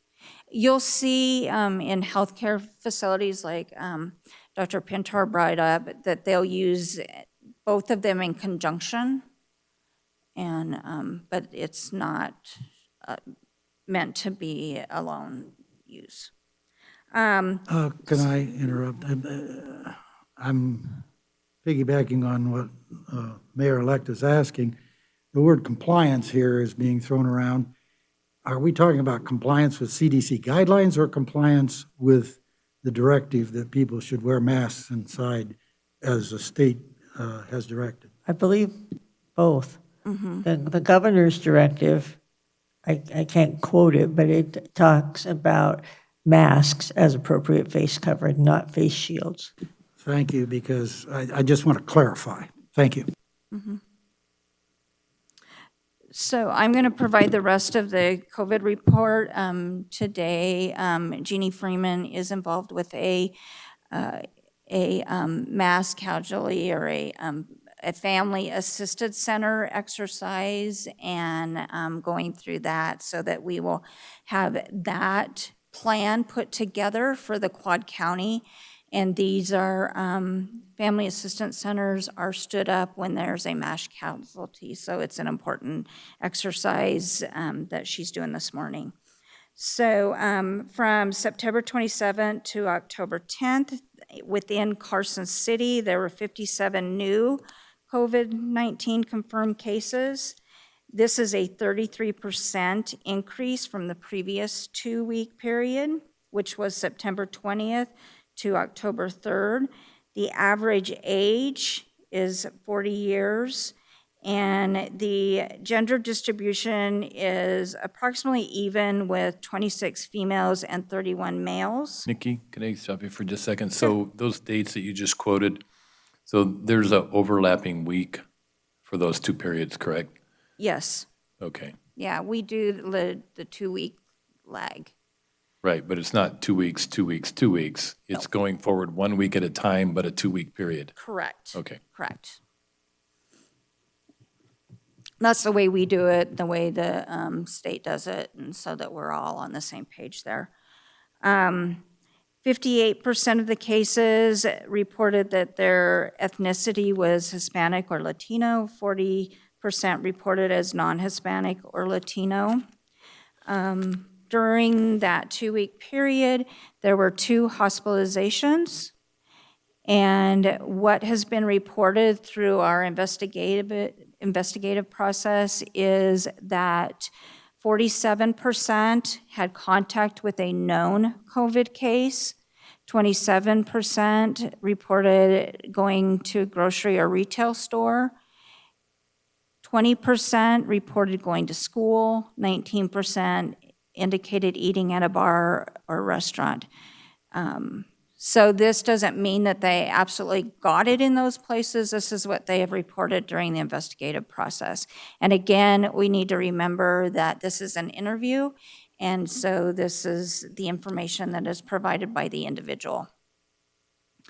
60% stated that they went to work while symptomatic. And again, getting that information out there, if you are feeling sick, stay home. We keep trying to reiterate that, but as you can see, 60% went to work while symptomatic. And that is a 7% increase in what we saw the previous 2-week period. Nikki, I didn't hear the recoveries. What were our, we had 57 new cases and how many recoveries? You know, in this report, they did not include the recovery, so I will get back to you on that. Thank you. In fact, I'll try and find that out before we talk again about COVID. So any questions on that? Yes, I have one, and that is how are we on our hospital situation here in Carson and statewide, if you know? The hospitalizations, I'm having a hard time hearing you. I'm sorry, move this down. Hospitalizations here in Carson City, and if you know, statewide, is there any pressure from the increases that we're hearing about? So at this point, we have capacity within our hospital. We definitely are concerned looking into, you know, our near future with influenza and COVID at the same time. And the Nevada Hospital Association is very good about keeping us updated daily on that. So we can keep track of that. I do also want to let you know that we are providing now dual events. With what I mean by that is testing and flu shots. We will not give a flu shot to anybody that is feeling ill or has symptoms of COVID or has been exposed. We definitely do turn them away. And our next event here in Carson City is October 21st at Carson Middle School between 4 and 6. Individuals are okay, they can go to our other events in Douglas County and the surrounding counties. You don't have to wait just for a Carson City event. We will test anybody within the Quad County. And of course, if anybody has been exposed or is showing symptoms, we still do testing Monday through Friday at the health department. And those individuals can get in pretty quick. Nikki, excuse me. So would you make some general comments about the turnout for the events that have been held quite frequently for the Quad Counties? We're actually, thank you for that question. We're actually seeing an increase. We were seeing a decline in the individuals that were coming to get tested, and now we're seeing an increase in that, the numbers that want to be tested, and we actually, because we just started the flu events, the last Saturday, we had nearly 300 that were tested and 300 that received their flu shots. So there were some individuals that came just for testing, there were individuals that came just for their flu shot, and then there were individuals that came for both. I don't have that breakdown, but... No, I just wanted to raise the point that the response has been quite robust. And also, I think that our traditional methods of getting the flu vaccine out to the community are on hold this year. We're not able to hold the school-based clinics, for example. And so I would like the community to be aware that these are the major ways to get your flu shot. And could I just add, I went by, excuse me, I went by Saturday, and it was run smoothly. It was well done. People can get in. You don't have to get out of your car. You can get in and out very quickly. So it's a well-run, well-oiled process that the health department has down pat. So Yeah, they're doing, I think they're doing it great. I've also observed, and people have gone through in as quickly as 7 minutes. Yeah. Well, you can't beat that. no, it's pretty good. And again, you don't have to, you can keep your big gulp in your cup holder and get through. Is the Have Bed system still up and running, that online system that used to be, it's been a long time since, but is that still around or not so much anymore? It is still around. I don't, Not really I don't used, know though. how much they're using it. I would guess that the hospitals are still using Yeah, that that's what I was quite a bit wondering about, yeah. because in my prior job, that's how we kept track of what was happening within the community. And I worked at a surgical hospital, so we really kept track of what was happening in case we needed to transport somebody out. Do you not have access to that to be able to look just at capacity, through that system? I no longer have access. I could get it if I needed it, but the Hospital Association is really good about getting that information out to us on a daily Regardless. basis. Okay. So it's easier to get that report than go Gotcha. fishing through that. Okay, thank you. And anecdotally, John, I was going to mention that I was at a seminar yesterday, and there's somewhere between 400 and 500 Nevadans in the hospital with COVID right now. A pretty significant amount, I thought. Now, obviously, most of those are in southern Nevada, but there is, at this time, no direct concern about running out of beds for COVID patients. So, Thank you. Nikki, can you tell us if people go through and get their tests through your drive-through events? I went on Saturday too, great job. How long does it take them to get their test results? Has that been improved, or is it still too? We're still looking at, it's up to 7 days. And again, we send our specimens up to the Nevada State Public Health Lab. And so we're sending them there. Some of the rural counties are, Washoe County, so it depends on. Volume. Yes, so. But they can expect a 7-day again, I just want the public to understand we're not doing a rapid test. No, This no is- rapid test right. is done at these events. And the rapid tests, we have been given directive of how to use those rapid tests. And so it's not something that we can use just for the general public. We don't have the test supplies to do that.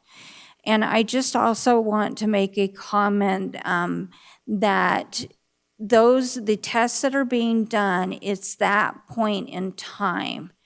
And so individuals, they can show symptoms afterwards, and definitely even if you're feeling sick while you're waiting for that test result to come back, you need to stay at home.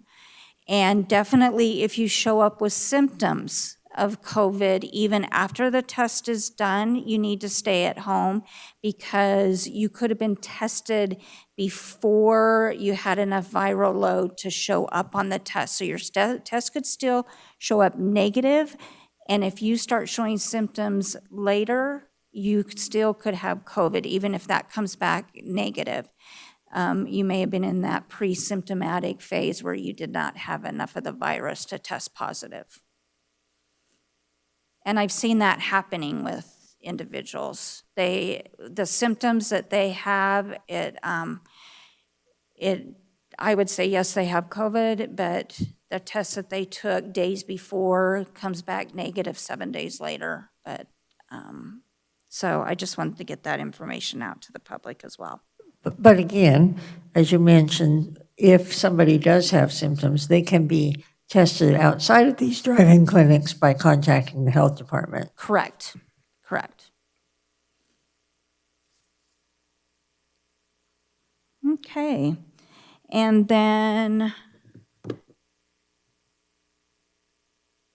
I also wanted to talk about our quality improvement projects that we have in progress. We try and bring a quality improvement project to you. Some of these projects have been put on hold because of COVID, because the individuals that would normally work on these projects are involved with COVID, and some of these projects are taking longer. Quality improvement projects can be a long process. And so I just wanted this board to know that we have a clinic efficiency project that we've been working on for some time, and that's looking at a patient going through our clinic and what changes do we need to make within the clinic to make it more efficient. As most of you are aware, we are in a building that was a past rehab center. So we've adapted well, but there have been different changes that we've made to make that flow of patient care more efficient for the patient and for the nurses. We've got another project going on. It's a food establishment inspection report. This is in a response to changing the grading sheet or the inspection sheet. This one is in process and is being worked on within the Environmental Health Division, and you will be getting a presentation on this one at the beginning of the year. We have an accountability of after action reports. An after action report is a report that we do after an event, and it's looking at what went well, what can we improve upon, and how are we going to make those improvements. So this project is on hold since all these people are involved with COVID. We've got a vaccine outreach accountability and reconciliation project going on. That was started last year when we were doing the flu vaccinations, and there's what has been some changes that were made for this year, so that's an ongoing project. And then we've got a project in our Ryan White, and those within Ryan White, that's working with HIV individuals and those individuals that are out of care. So it's looking at what are the barriers that those individuals are facing to get back into care, identifying those and seeing if we can help determine a solution and possibly work with the state on a solution. So just wanted you all to be aware of what quality improvement projects are in progress. And then in your packet, we've got the calendar of meetings and events that you all may be interested in. We're doing by Zoom our affordable housing and transitional housing meetings, and our Carson City Behavioral Health Task Force, which is also still by Zoom. Our next Board of Health meeting, which is subject to change, would be December 17th. Our Board of Health Resource Stewardship Advisory Group will be determined as Supervisor Giomi brought up, or no, I think it was Bonkowski brought up last meeting, that we need to look at new members for that moving forward. And that's looking at the grants and the fiscal aspect of what's coming into the health department. The State of Nevada Board of Health meeting, the next one is December 10th, and these are held 4 times a year, and either myself or Dr. Pintar go and provide report to them on what's happening within our area for our local health authority. The Northern Nevada Behavioral Health Policy Board, these are meetings that we're now meeting monthly. Sheriff Furlong is also on this board. We have some good representation from Carson City.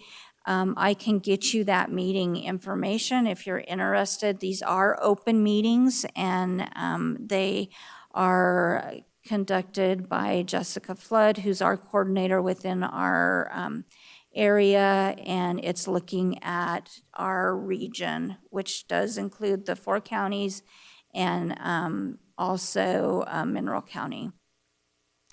And then I've included the National Association of Local Boards of Health webinars. If any of you are interested in any of those, if you are, you can contact me and I can get you hooked up with that. So with that, that includes the director's report. Any questions? Thank you, Nikki. Any other questions or concerns from the board? I'll accept a motion for approval and direction. I move to accept the director's report.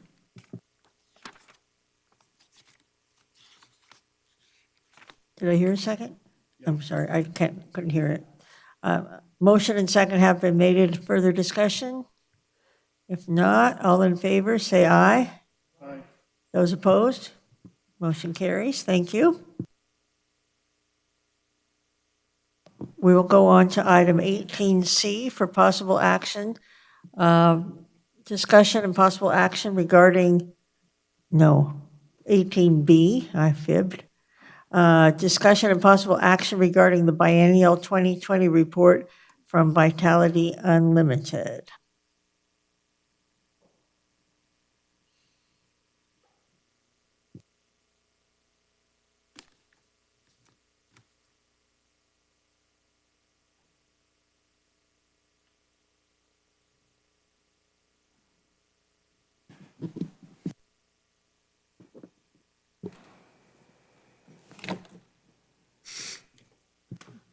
Nikki, do you want to make introductions? Hello.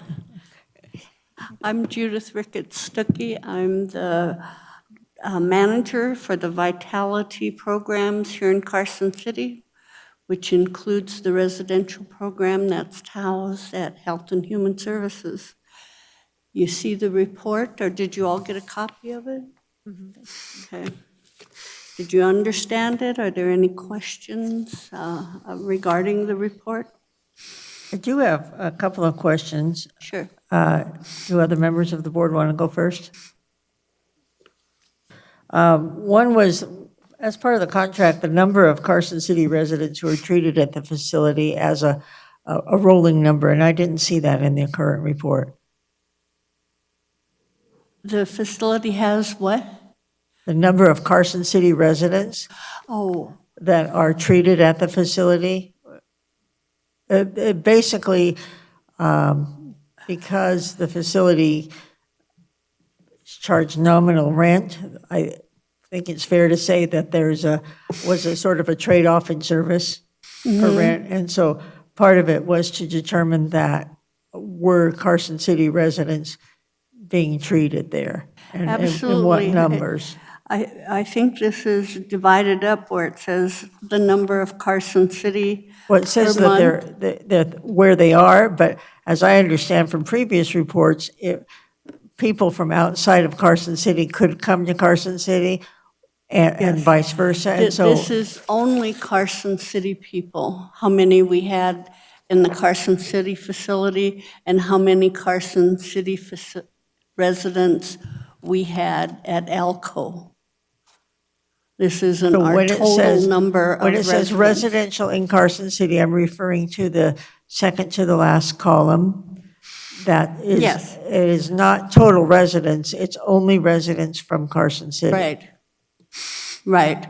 This is just the report on Carson City residents. We had a total of 10 of them in November at our Carson City residents, Health and Human Services, and we had 11 Carson City residents in Alco for a total of 21 in the month of November 2019. That's not our total beds, that's only Carson City people. Thank you. I also wondered, in the explanation, it talks about that patients may be counted twice in the sense that they could be a detox patient and converted to a residential patient. Am I understanding that correctly? No, they're not counted twice. We put everybody into detox that comes into our facility. We call it detox, whether or not they've used, just so it's an observation. Some of them need detox, some of them are there a long time. It's a mandatory 24-hour observation for detox. With COVID, we've extended that so we can make sure that they're symptom-free. But they're counted for detox because the billing is different with Medicaid, and then they're moved into residential, but they're only one client. They just went through different levels of care. So this is telling you how many that actually went through, the detox, so that the number should be the same. We had, in November, for detox, we had 8 males and 2 females. That total over in this column, 10.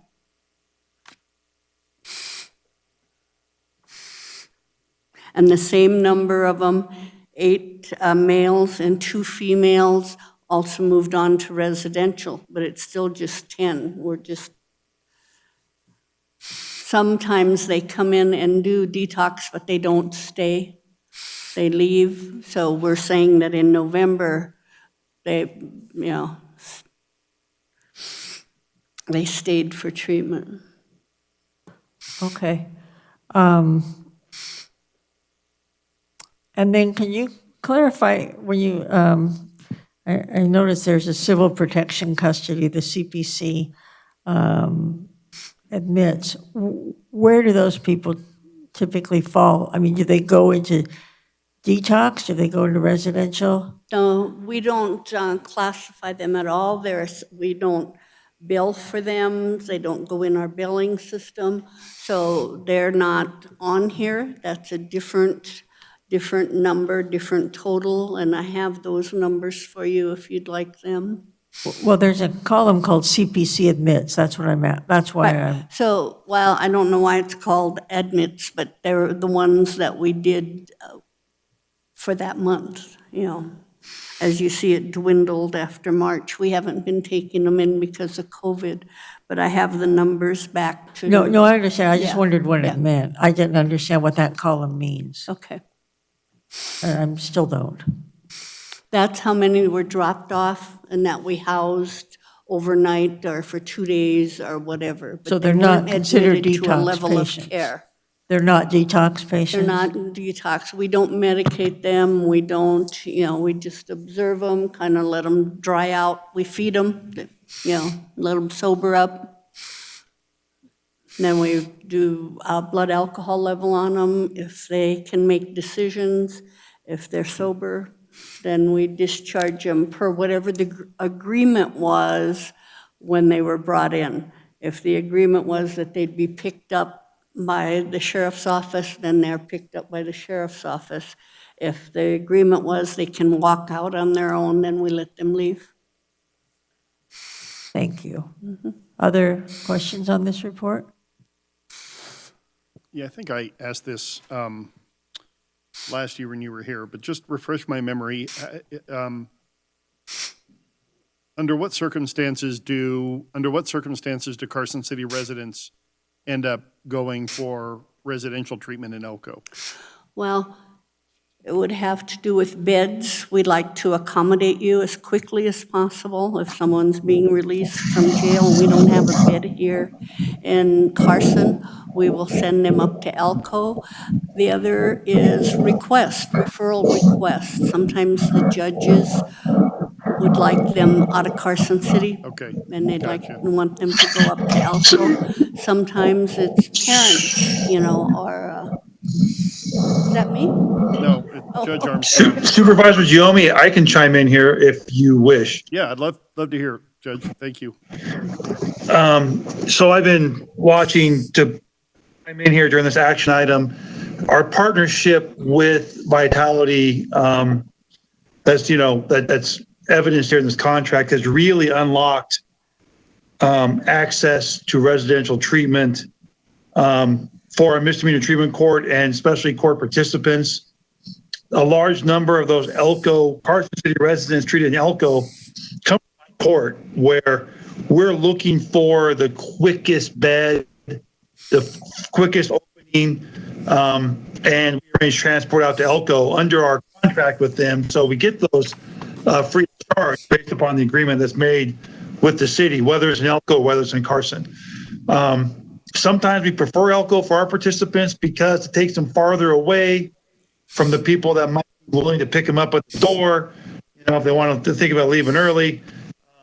Sometimes it's better for the participant to be a little farther away from those that don't have their recovery interests at heart. But we place them in both places, but a lot of those come from the misdemeanor treatment court. All right, so it's good to know it's a strong tool for you to use, really. That if that weren't in place, you would be detrimental to the recovery in most cases. I don't want to overstate it, but it is this agreement that we have with Vitality has expanded our resources. That's they are. Residential treatment is a huge expense that's been offset by the agreement. So we can really focus on folding in some other robust programming. It's been great. There's no substitute for residential treatment. If the patient needs it, they need it. We can try something else, do something else, but our outcomes are poor. So you can't substitute it. And our wait times to other providers. Sometimes we do other providers and the wait times are huge. It's expensive. It has unlocked the misdemeanor treatment court and the other specialty courts in a way that I can't really, I just really want to emphasize. It's a huge tool for the benefit of these programs. And even though it looks like we're sending people to Elko, but it's benefiting Carson City and our programs here. All right, understood. Thank you, sir. Could I chime in here? I would like to speak to that as well, if I can. Could I chime in here first and ask a question? Judge Lewis, I'm going to defer to Mr. Barrett for just a minute. Thank you. I just Okay, want to thank you. know, I just want to know what the term core participants means. I assume I know, but I don't understand what it means from the judge.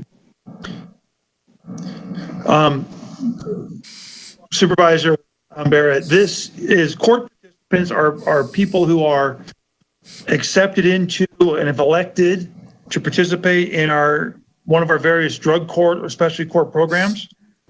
And I would love to get into I'd love to give you the whole rundown of how the drug courts work if you want that. But really what it is people participating in court programs. I thought you said core participants, not court participants. Sorry. I apologize. One of the drawbacks of having remote meetings, I suppose. No, the court participants. Thank you. Yep. Thank you, Judge Lewis. Thank you. I'm going to echo what Judge Armstrong has indicated and let you know that whenever we have a participant coming into the mental health court program, which is what I preside over, we have a level of care done that tells us what level of treatment is required.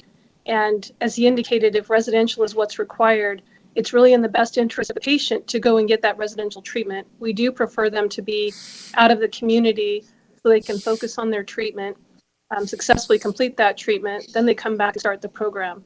We've seen the best results when that happens. And I understand that there might be some difficulties and challenges with having a treatment center here, especially where it's located, but I think not having it would be detrimental to the community. And what happens is when we struggle with places to put people for residential treatment, they end up staying in custody for long periods of time, which really isn't treatment and really doesn't help their case. And I'm sure the sheriff could probably speak to some of those issues as well.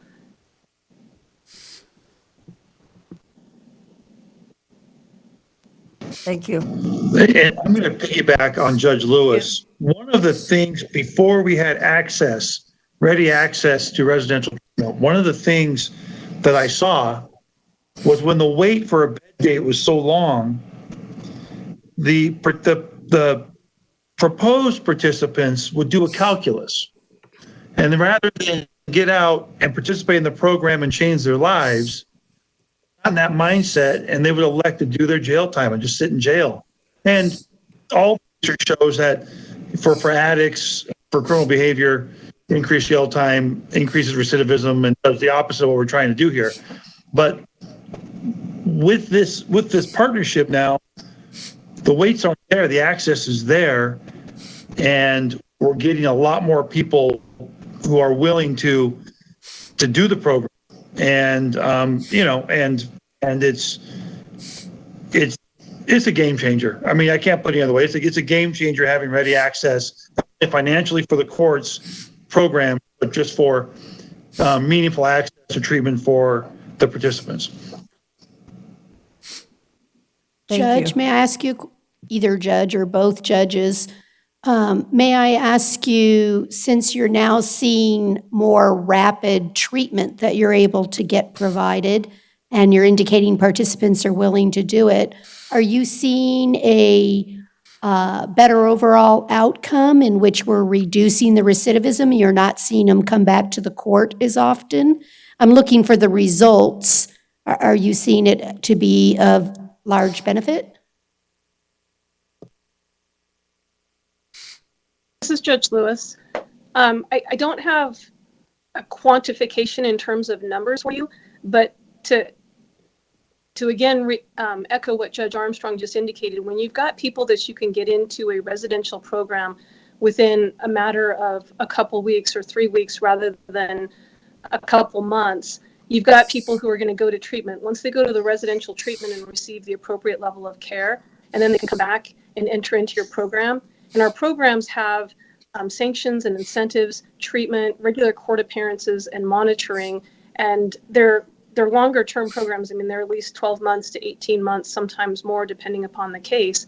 When we get those participants to follow that route, as opposed to just sit and do their jail time because they're going to be waiting so long for a bed date, our outcomes are definitely better. Otherwise, all we're doing is basically a catch and release type program where you've got somebody who's going to be in jail. We've got a proven record that without treatment, they can't comply with the law. So we sentence them to probably straight jail time in a lot of cases. They're right back out on the street with no treatment, no intervention, nothing's really changed except they've had time in jail. And the challenge from that too is depending upon the type of drug use that they have when they go right back out to the street, the risk of relapse is high, the risk of overdose is high, and any other crimes that go along with that. Thank you. Sheriff, do you have any? I will just add one more thing that for the people that we take into the programs, they both have high needs, a substance use disorder that is significant. We don't take people who don't have serious addiction problems. Without treatment, they're going to relapse, they're going to recidivate, there's no doubt. I mean, that's the only way out, jail, prison, right? Death or treatment. The people that can quit on their own or just are making a choice, they aren't participants in these programs. So the alternative is 100% relapse. We also only take people who have high criminogenic risk. So people who have been in trouble with the system, who have historically been non-compliant, and their I would say chance of recidivism is absent intervention is going to be up in the 90s to 100%. So our outcomes in the program, we've always used residential treatment if that's what's needed. And our outcomes in the program regarding recidivism are quite good for those that graduate from the program. What this does is allows us to service more people because financially it was such a huge part of our limited budget. It was eating up the whole thing, and there was no room to really do all the other programming. So I guess I could say without this treatment piece, what we're doing, the recidivism rate and the relapse rate is going to be, almost 100% for the population we're serving. I can't break down and say because we've gotten these free beds, our outcomes are better. I can say that my program is better because we're able to partner with Vitality in this way. And there's no doubt about that. Judge, this is Sheriff Furlong, for either judge to answer.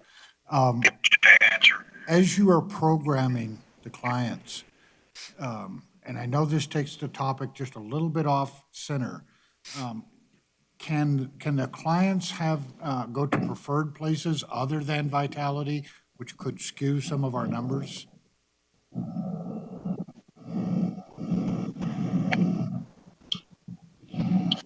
I'm not quite sure what you mean, Sheriff, but what I will say is occasionally a bed date at the only other place that we ever use for residential treatment is New Frontiers and Fallon.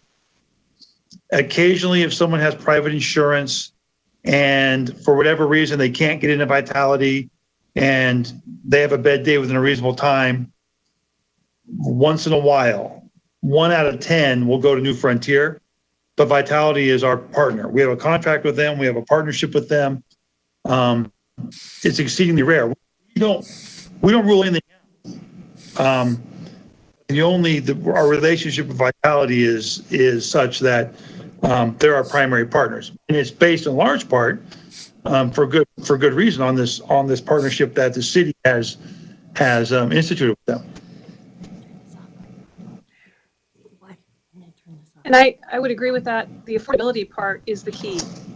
If we have people who don't have private insurance to send them to New Frontier, we can't afford it. So that's the biggest challenge we face. And then I'm not aware of any other treatment programs besides New Frontier and Vitality that we really have for the residential treatment we need.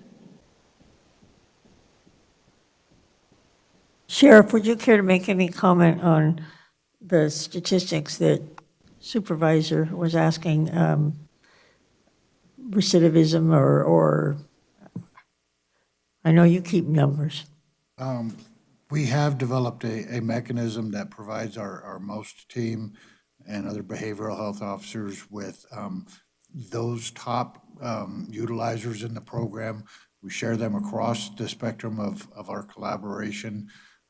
They do fluctuate. Obviously, if we have somebody into a treatment program, it's conceivable that they're just going to drop off because they cannot get into our circumstances. But no, I agree with everything both judges have said. Thank you. Is there further questions?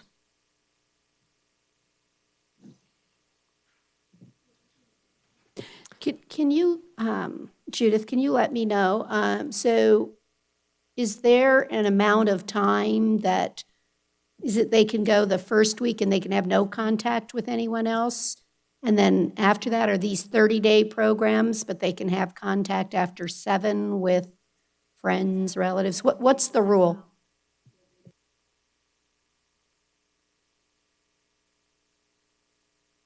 Okay, we have a 10-day blackout of where they can't make phone calls or have contact with anybody or have visitors, you know. We have, you know, in cases of emergency, made exceptions, yeah. Is it 30 days then, the total program? Well, we don't have a time limit. It's really what the client needs. So we have a program design that the most people can complete in 30 days, but some can't, and they need to stay longer. And sometimes they're waiting for a transitional bed, and they can't get in right away, so we keep them longer until that bed opens up so they don't have to go out to the street. And so the length of stay fluctuates depending on the individual. Just to clarify, so you're saying that some of your clients, when they complete the program, don't have a shelter to go to, don't have room, and so you might keep them just until another Until our living caseworkers can find a placement for them.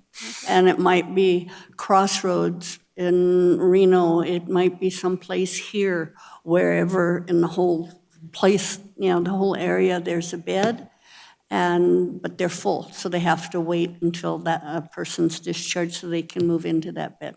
Thank you. I think, Supervisor, if I'm understanding that one of the questions that we may ask, or one of the reports we may ask, is the need for transitional housing. That's, I know, come up under other areas of interest, but it seems like perhaps the clients that utilize Vitality Services are one of the larger groups that might need transitional housing in this community? And maybe the judges can answer for us, is shelter care, housing care, whichever way you want to articulate that, is that a major issue in the client base for you that the judges are seeing as they don't have roofs over their heads? Go ahead, Judge Lewis. You start. It's a huge issue. We've actually been trying to work that out as much as we can on an independent basis because, as you might imagine, a lot of these people who have come into the system or who come into our programs have been couch surfing, living on the streets, any number of things that might happen. They don't necessarily have family support or a place to live, or if they did have that, they've kind of burned those bridges until they can establish stability. And so in my program, after we have a person who's finishing up residential treatment, we've had communication as much as we can to find out when that might take place so that we can organize a motel room that is paid for out of money that we have through funding. And that's a challenge because the last thing you want to do is have somebody come out of a residential treatment program for 30 days and go to a motel, especially a motel where there might be a high level of drug use.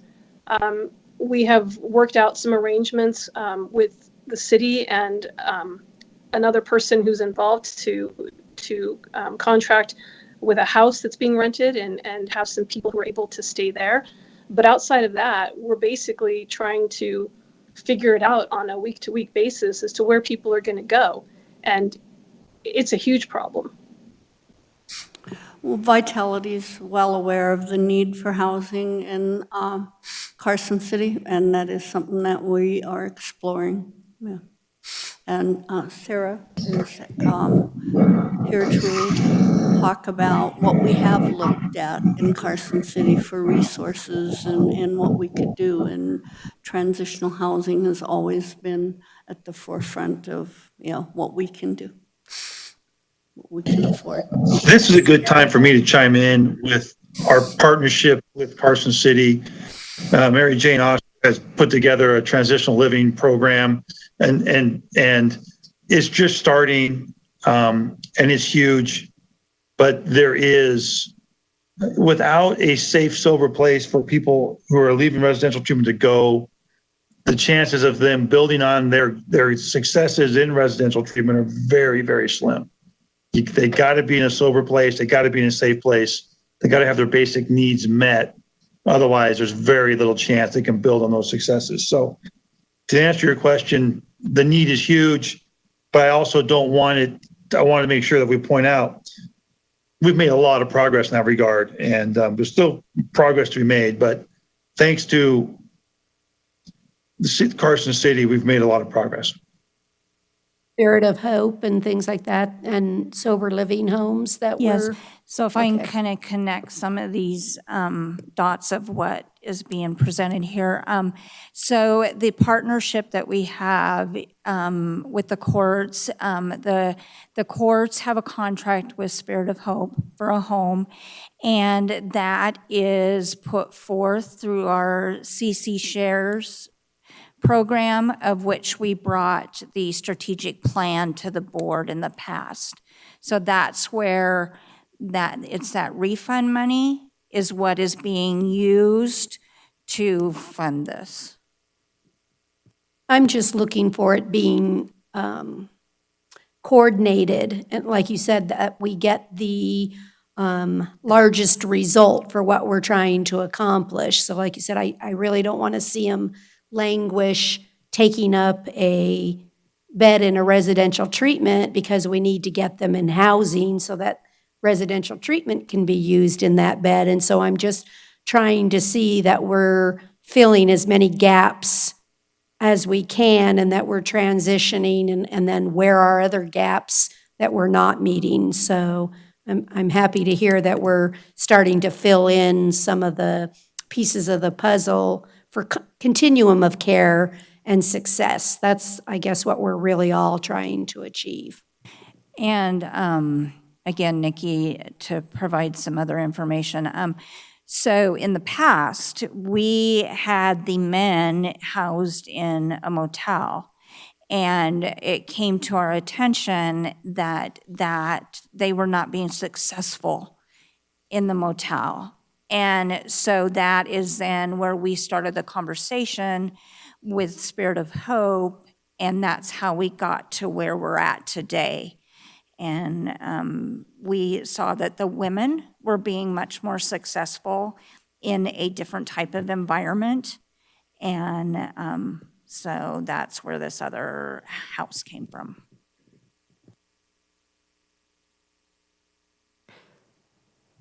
Thank you. Other comments or questions? I just wanted to mention that we go into the Spirit of Hope and offer substance abuse classes. That's great, so that you can So we continue can what you continue on. started. That's great. Judith, what's the capacity there? I don't remember. Pardon? At the Spirit of Hope facility, the home, what's the capacity? I don't know. I've kind of been on the periphery of that. 5 or 6? Yeah. So it depends on the house that she has. Yeah. She has a number of houses. For the one that we have,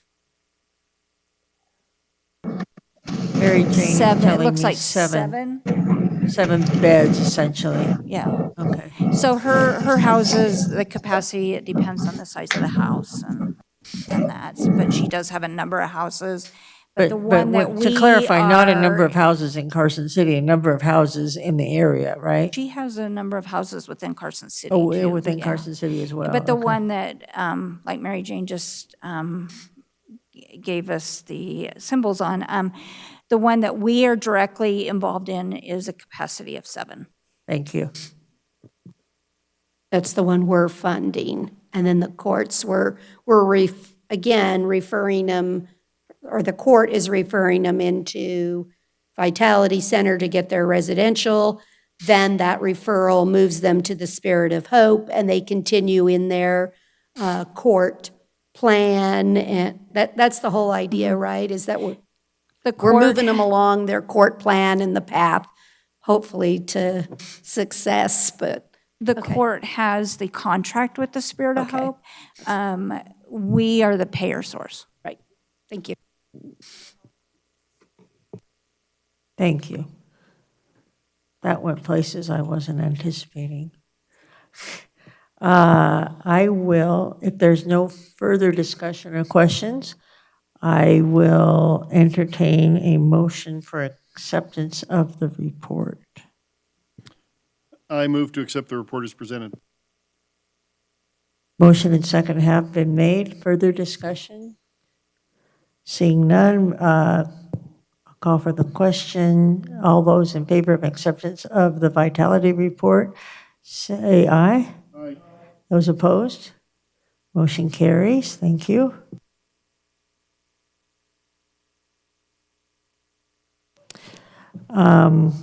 And then we'll go on to item 18C, which is discussion and possible action regarding the contract for the space, basically, of the lease in the current Carson City Health and Human Service building for approximately 7,000 square feet. Nikki? Okay, I'm going to start first on this with looking at the contract and what their scope of work is, and the information I have, and then Vitality will likely have some additional comments on this. So are within the contract scope of work 1.1 is have at least one state of Nevada certified alcohol and drug abuse counselor on site at all times. No interns will satisfy this requirement. So Judith had informed me that she was told that this was modified to be during treatment times, and they have a Nevada licensed or certified alcohol and drug abuse counselor on site during treatment times, Monday through Friday, and on call at all times. They do have one counselor, which is an RN with, I'm guessing 30 hours of intern work. Is that? And who works Saturday, that's completed all the intern hours, but because of COVID has not been able to take the exam. As we know, a lot of these exams out there have been put on hold. And they do have a licensed clinical social worker on Saturdays from the Certified Community Behavioral Health Center, or the CCBHC, that also is at the facility. Do you have anything more to add? Can I ask what?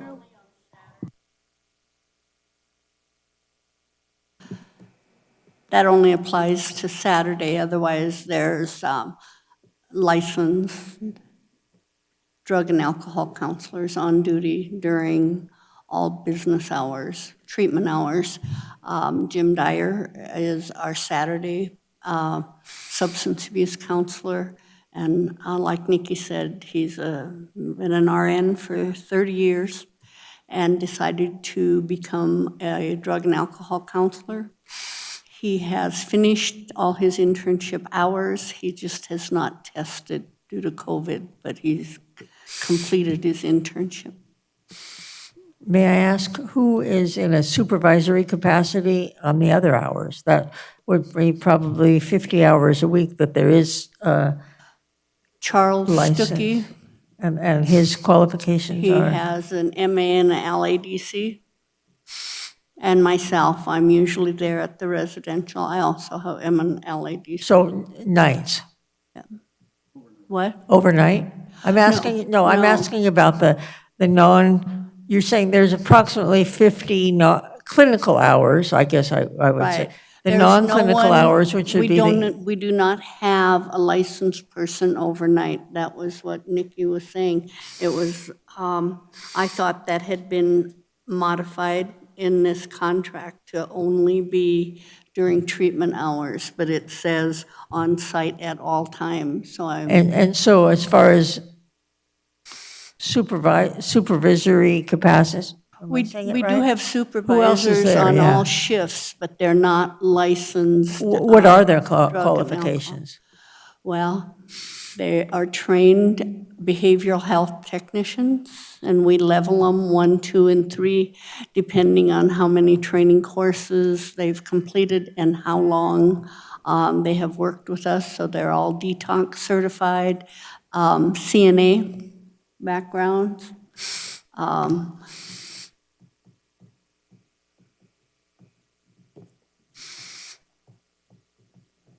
Go on, Nikki.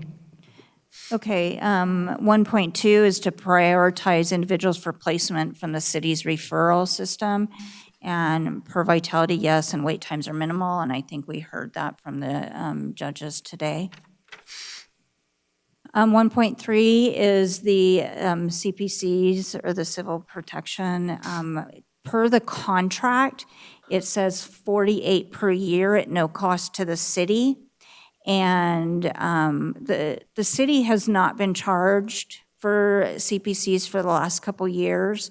And I do have a slide coming up that will show some of that later. But 2018 and 19, they were greater than 48 per year. And again, we were not charged for any of those. And per the contract, it was only 48 that we were not supposed to be charged for. 2020, which is 9 months, there's been 12 to date, and that is due to COVID. Residential treatment, 1.4, per the contract, it's supposed to be 36 per year at no cost to the city. And again, the city has not been charged for residential treatment for a couple years. And 2018 and 19, it's been greater than 36 a year. These come out of the specialty courts, and they're saying about an average of 50 to 60. And again, I'll show you that on my slide coming up. And 2020, year-to-date, has been 35. And 1.5 is Vitality can bill other sources to get the income from these individuals. There's no measurement on that. 1.6 is Vitality agrees to provide a dedicated contact person for criminal justice activities. Vitality agrees, however, that this position has had turnover this past year. And I don't know if Judith has anything else she wants to comment on that. Usually our contact person is our admissions coordinator. And the one we had for several years decided that she wanted to be a case manager, so she moved into a different position up in Elko. And after much discussion, administration decided to select a person here in Carson City. So we moved our admission department from Elko down here to Carson City. And the person filling that at the present time is Abby Gardner, who has a master's degree. And so she is the one that makes arrangements for them to get into treatment and provides information when they leave. But our counselor and case managers at Carson City also send letters that they've successfully completed the treatment and contact them if we have a runner or so it's the primary counselor that usually has the most contact with the court facilities. But a question I have to clarify, so this dedicated contact person is only available during his or her working hours? Yeah, well, she has a cell phone that she gives out to everybody, so she's available whenever you call her. That's part of her job description, Yes. she has to be Yes. on call? Yes, yes. So Plus, you know, we have a 24-hour line that we can get information to our CFO, our CEO. Anybody that calls it can get in touch with pretty much anybody through our crisis line. Sheriff, I'm wondering what the, We have 24-hour contact with the facility through what, in what way? to call them. But call who? We have staff on duty Not a name. 24 hours a day. So if somebody does leave the facility, that would be the contact person. Right, we will call the police department, we'll notify. If you need to bring someone, you call the facility, Okay. and it'll be the person that's supervisor on duty that you'll deal with. Oh, again? Okay, then 1.7 is vitality to submit quarterly CPC utilization reports to the Carson City Sheriff's Office. And per vitality, they believed it was all being done prior to COVID. And as you remember from the report, they're not taking the CPCs right now because of COVID. 1.8, vitality to provide HIPAA compliant consent to the clients. Vitality states that they comply. 1.9 to 1.11 is they are to provide Carson City Justice Municipal Court and Department of Alternative Sentencing notice of, and I have condensed all this, notice of good or poor treatment service, individuals leaving treatment, failure to complete the program, and provide letters of successful completion or termination. I did get information from the specialty court case manager that she is reporting inconsistent communication about receipt of application, confirmation of bed dates and transportation, aftercare, discharge plans, treatment progress, notification of individuals leaving the program. I just received this information and have communicated that to Judith. So.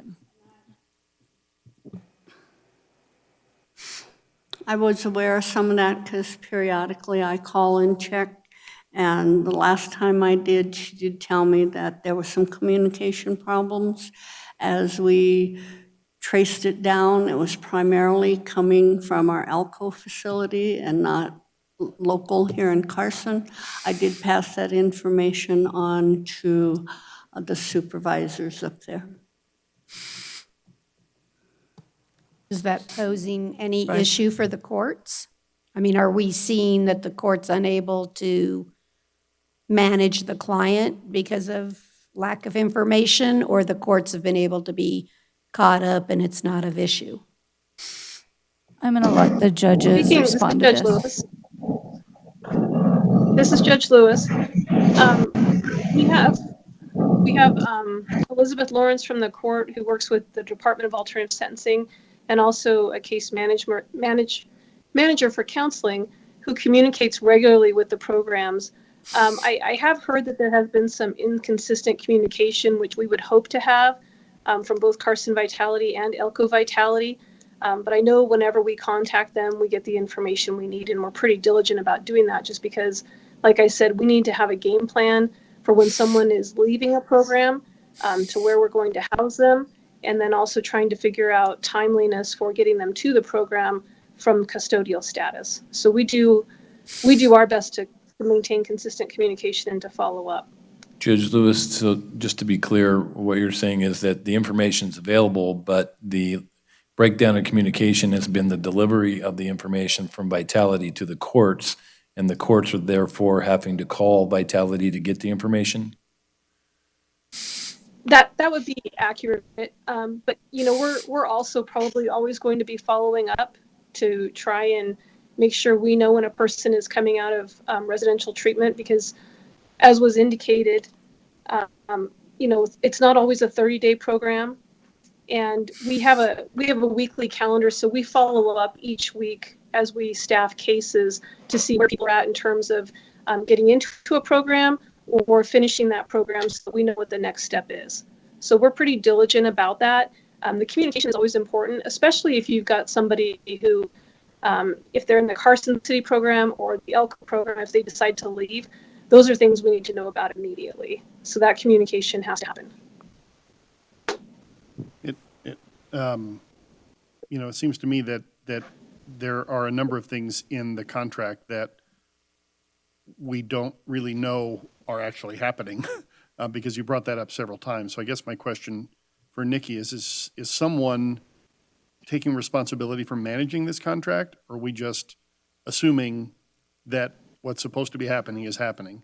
In other words, it sounds like it's just a community. It's not like the treatment isn't happening. It's not like the CPCs aren't happening. It's more as though someone should take responsibility for the contract and bird dog, for lack of a better term, the reporting on a monthly basis.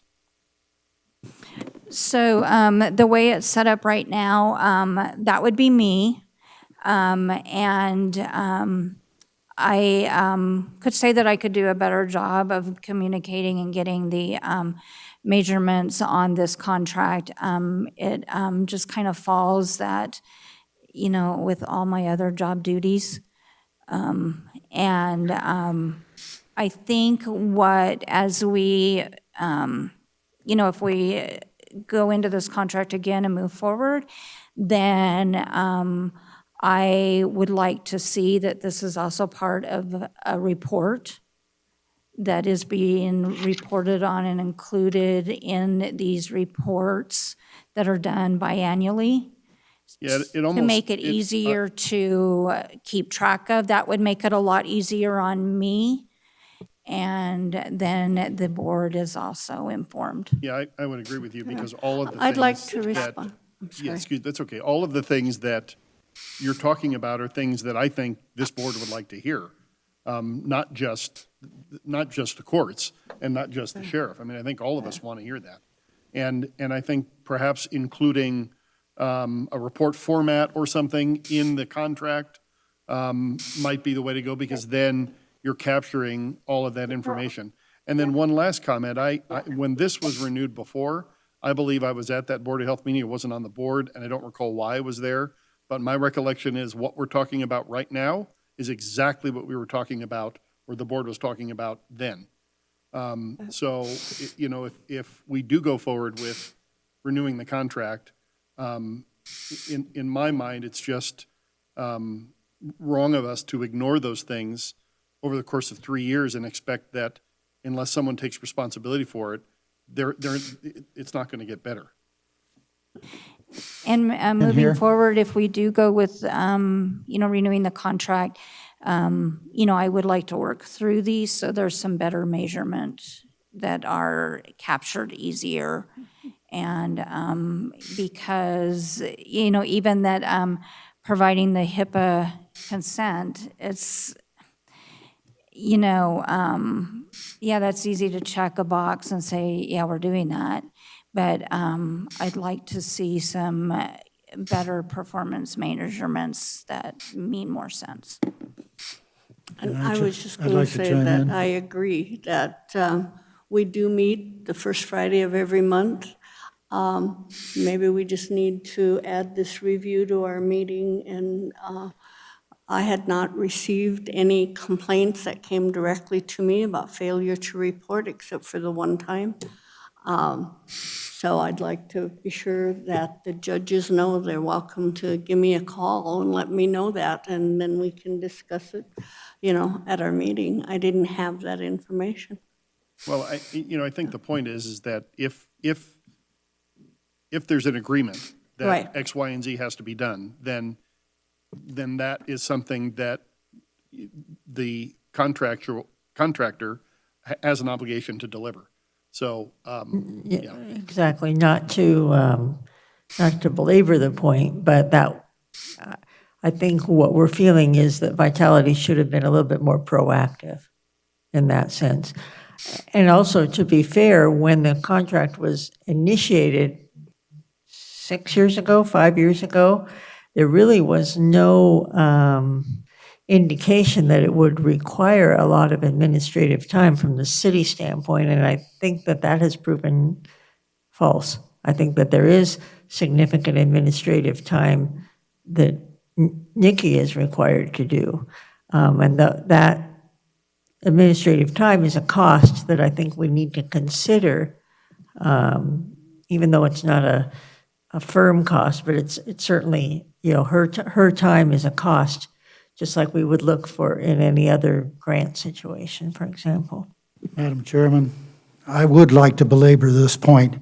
I come out of a lifetime of communications, and this is the breakdown in our society. This is just exemplary of what goes on.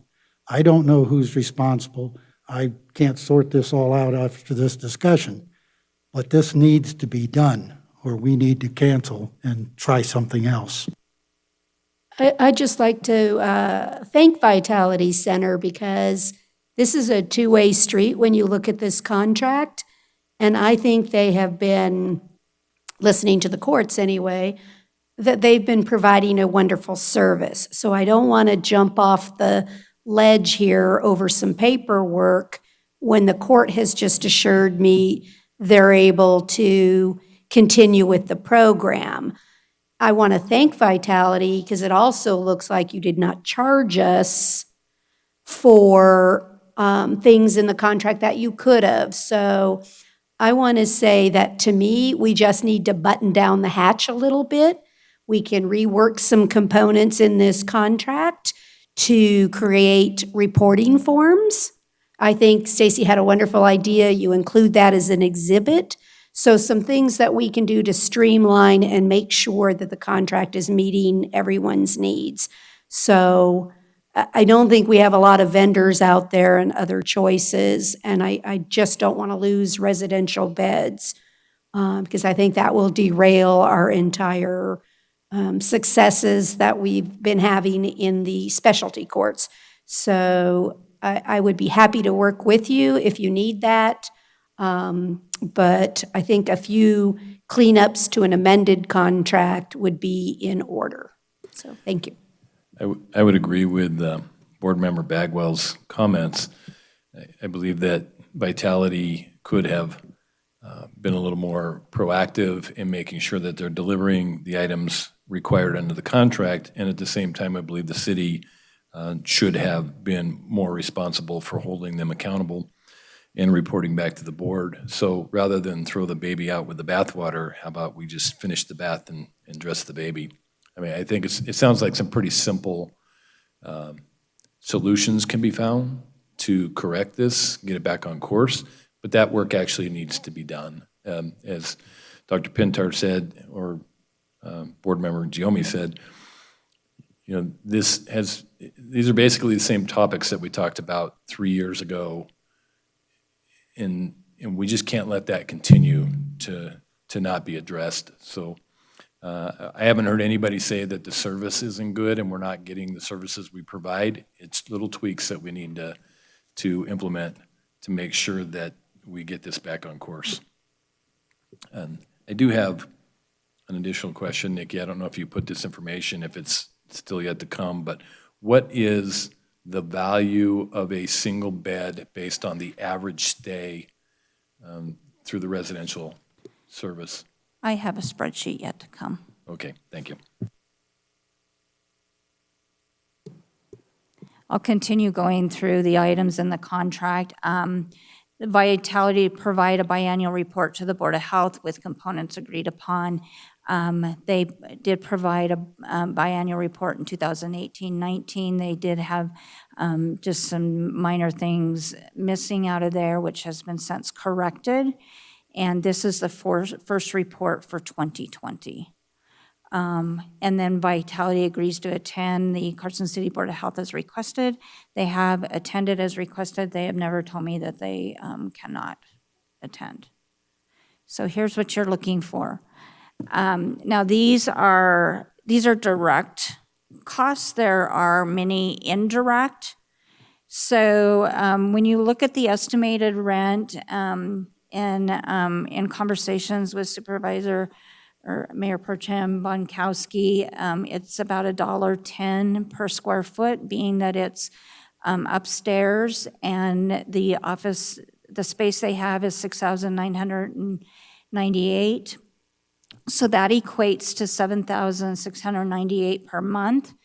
And then per year, it's $92,376 in 2018, 2019. And then 2020, which is 9 months, is $69,282. The utility cost that they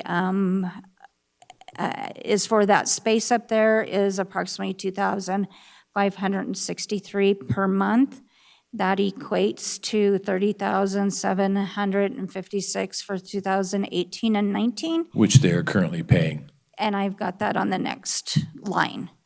And then I did it for the 9 months. And then you'll see where I put utilities paid by Vitality, so that washes that out. But I did want you all to see that there is a utility cost and they pay for it. The residential beds, and I'm doing this as a cost of what the courts were paying per bed, is $1,500. And through the contract, they agreed to supply 36 a year, and that equates to $54,000 for 2018 and 2019. And for 2020, we are already at 35, and so that is $52,500. Now, in talking with the specialty courts, and the judges have also reiterated this, is we're not being charged at all. And the specialty courts have indicated that it's probably about 50 to 60 beds per year. So I took that difference, I averaged it to be 55, and I subtracted the 36 that were in the contract. So we're getting an additional about 19 beds a year for an amount of $28,500 for 2018, 2019. But I do to not be have clear, that's not part of the contract. So continuing that, Vitality could bill for those. Correct. Correct, but they have not been charging us. Right. No, So I understand for wanted to show 2018, that. 19, but Yeah. for 2020, theoretically, that could be not a credit. Correct. Correct. And you'll see that 2020 does not have a figure in there, and that's because we're at 35. The civil protective custodies, we, by contract, they supply, or they allow 48 per year. That amount is 152 a day, and the average time that those individuals are there are 2.2 days. And so 2018 to 19, that is 16,052. And then looking at their reports for 2020, then we've got a credit of 12,038. And so you've got your total, and these are just direct costs. There's a lot of indirect costs that I have not taken into account here. But total estimated rent less the utilities and the services. So the city is realizing about $6,176 for 2018-19, and then 2020 is still yet to come. But again, these are just purely direct. We've got a lot of indirect that plays in with the sheriff's department, with the courts, and all of that, but wanted you all to see this. And can I offer some input on this for a moment? Sure. Just since this contract was entered into, I would expect the costs for residential treatment have gone up. I know we had someone recently who went to New Frontier and who did not qualify for their grant program. An average stay of 30 or so days on their program at $175 per bed per day left that person with a $6,000 balance when they finished the program. The cost savings to the courts is huge. The fact that Vitality has taken more people than they were contractually obligated to take is huge for us. we wouldn't be able to operate and have the people in the residential programs and the success that we have from that if we didn't have this service. So I just wanted to mention the fact that those costs have definitely gone up, at least from the standpoint of other treatment programs. And then I'll just make the note, thank you for that, Judge Lewis, and I'll just make the note that I am, where I'm coming up with the 1,500 is what was being paid in the past. And again, that can definitely be higher, as Judge Lewis pointed out. So it looks like overall, because you've been a good partner in this component, that it's almost a wash for us renting the space, providing, and then the service. So thank you for the, we're probably actually further ahead because she's, Judge Lewis, as she indicated, it's probably not 1,500 a month anymore, but thank you for the spreadsheet. To add a little bit, though, to that, I think that Nikki's mentioned a couple of times the indirect costs, which I don't know how to estimate. But neglecting the indirect costs, we've also she's not been able to allocate that time to managing the contract. If that makes some sense. I think we have opportunities in this update version, and I'll even ask the judges, but they have the individual that actually coordinates. I think, I'm so sorry, Judge Lewis, I can't remember who you said, but is it the city that should manage this contract? I'm just wondering if the reports and the information, is that coming solely to you, Nikki, so you can bring it to this board, or should their staff be helping in any of the true management component? Because it's them that needs the information, unless I'm missing the scope of this. We're only handling I'd say we would do the overall, get the contract amended, get it to purchasing, all that kind of stuff. But the actual day-to-day management of the needs within the contract, is that not handled by the court staff? It's just a question. I'm in, if that's okay. This original contract, a lot of these terms were negotiated with our court administrator and myself, with the department. We would like to have a seat at the table. So these deliverables and the services that benefit the core programs, I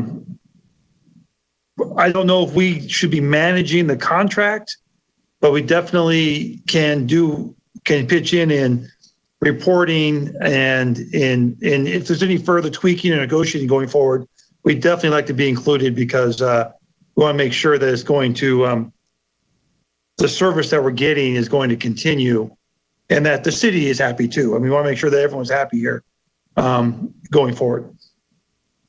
I like that idea. I think, again, we can do some tweaks together and have a successful contract. And this is Nikki. I welcome any assistance because, my time is limited, and any additional help I welcome. I could, Madam Chair. Yes, sorry. Just a couple of comments. For me, this item is not so much about whether the city continues to contract with Vitality, but the cost-benefit analysis of having Vitality located at Long Street versus Carson City Health and Human Services taking over that space, if they have a use for it, which my understanding is that they do. I think from the spreadsheet, we can see that it is or could be about a wash when you factor in a modification to the number of beds provided, because that's not contractual at this point, the increased number of beds. So if that modification were to be made to increase the 35 beds so that it matches up with what Vitality's already been doing, which is not charging us for additional beds, then I could support an extension of the contract. To follow that out, Vitality could either be located at Long Street or they could be located in another space. If they're located in another space and they have to start paying rent, then they're going to charge the city for the beds that they provide. So that's where this cost-benefit analysis comes in. And it looks like either scenario is going to be about the same cost to the city. And so Well, to add on to that, I guess the cost to the city is a little bit higher in the sense that because the health department does need that space, as I understand, and it's having to rent other space, I think we have to put that into the equation as well. correct. I would agree with that comment. So that's really what I'm looking for in this. Is it's not a judgment on the services provided by Vitality, but what is the best bang for the buck for Carson City? Should we be taking over that space, which we have a contractual right to do? Or are we going to be okay moving forward if we renew the contract? So that's really the question for me, and this discussion is helping me get there. I don't think I'm quite there yet, but that I just want to put that out there, that it's not about the services provided. I think we've heard from the courts and everybody else that the service is working, especially if we can tweak the accountability portion of it and the reporting part of it. But what's the best use of the space at Long Street? So I'd love to hear some feedback on that. Relative to that, and I agree with Brad. I don't think any of the comments that, at least from my perspective, that I've made should be interpreted to mean that I'm displeased with the service that we're getting, because there's zero question that this is a successful program. So I think we can put that aside. And I appreciate Brad's desire to bring that up, because that really is what we're trying to put a point on. So what are we paying in terms of rent for the space we just rented? Just refresh our memory, because we just did that contract. Do you know what our per square foot rate is?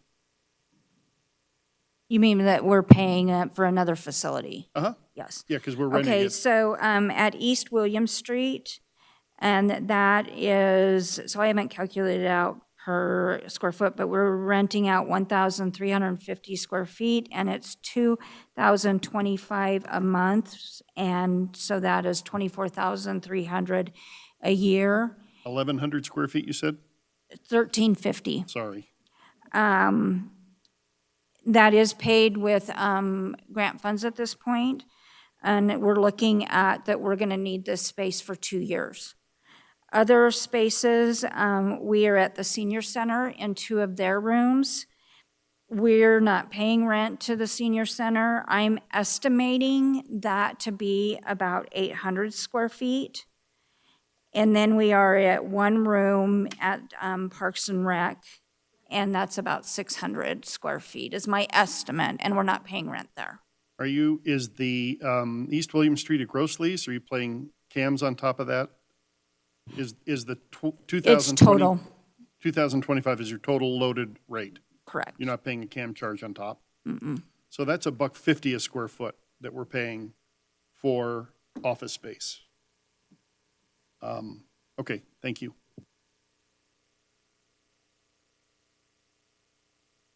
So the question is, Judith, is for us to articulate how long it would take Vitality Center to find another location if we chose to take our space back and then contractually pay them for the beds.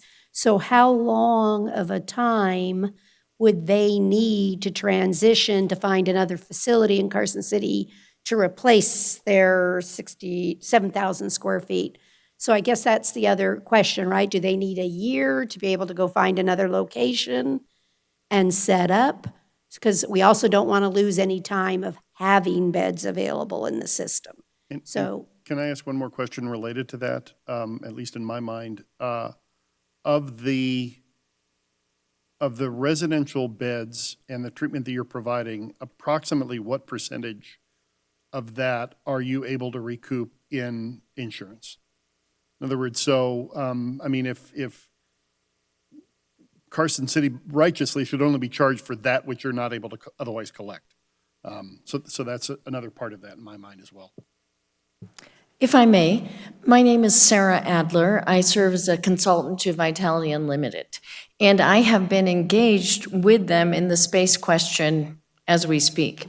They, as you know, have a certified behavioral health CCBHC, and we are looking at needing to expand that space because of the need here in this community, in this region. So in that process, we asked the commercial realtor that we were working with if there is any therapeutic, let's call it therapeutic space, even available in Carson City, and the answer was no. Now, I've been thinking about the old hospital where my kids were born, and I don't know if that is fully utilized. Okay, thank you. So to create, so there isn't any space to lease in Carson City. To create that space, I honestly think the city is undervaluing its $10 per square foot.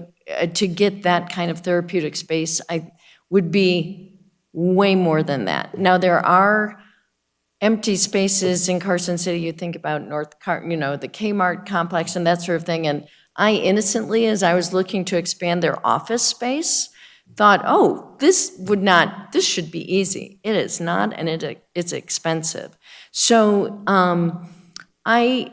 alternatively, in Reno, there are perhaps spaces available, or there's better opportunity for there to be therapeutic space available. And there's also a much bigger client pool for any beds that are not Carson City referrals, that Vitality has the opportunity to push forward to other referral sources or healthcare providers. So that is a dialogue that Vitality has had, is that if this lease can't be renewed, it would be extremely challenging to recreate this space in Carson City. Can clarify, though, when I heard the judges earlier, they indicated that potentially the referral out of the community is actually a little bit better for them when they're sending them to Elko. So sending them to Reno, what you're indicating is you may choose to expand, or it would be easier to find space and meet your needs in Reno, and we would just refer to Reno and contract there. And this is the kind of work I do for Vitality, so Vitality can continue to look at what options might be available and what would the time frame be to take down and pick up. I do know that the payroll associated with their personnel here is $770,000 roughly annually, and they have folks who have come and bought homes in Carson City because they work here at Vitality Residential. So there are additional indirect impacts as well, but Vitality can get more information to your question, Supervisor Bagwell. Lori? So, can I just chime in on Lori for absolutely, 1 Sheriff. second? I wouldn't dream of. The flip side to that is we don't have any services here in Carson City, plus you're going to remove all the services for the sheriff's office. If they were to Take them to the if they facility? were to move out of town, You mean to deliver them to the facility? You couldn't take them there? couldn't take them to Reno. No, that's what I'm getting at. You're taking them from a court or jail setting and delivering them to them? No, I'm you're trying to talking about the understand courts. what I'm talking service you about the mean. CPC issues. Oh, the CBC, okay. So there are other circumstances or other effects that it would have if the center was not inside of Carson City. Sarah, so do you have a sense, I'm not asking for exact numbers because you'd have to do an analysis of this, but do you have a sense as to the number of referrals from Carson City that end up also having insurance?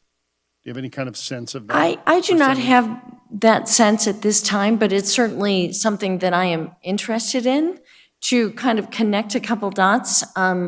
I was really pleased to be working on behalf of Vitality and with the judges to try and create transitional housing, to try and use the cottages at the children's home. Wouldn't that be fantastic? Unfortunately, the grant I wrote, I can't believe it, but it wasn't funded. I'm shocked. But in fact, the state doesn't want us to go there, but they're willing to talk to us about Stewart for some of the buildings out at Stewart. So maybe we'll be able to do that. But you'll be pleased that Mary Jane Ostrander made me work with the Quad counties and make sure that they would pay if they were sending people to transitional housing themselves. So I think it's quite interesting question, how many referrals are coming from your neighbors? How many are able to be compensated through what kind of insurance, private pay versus Medicaid?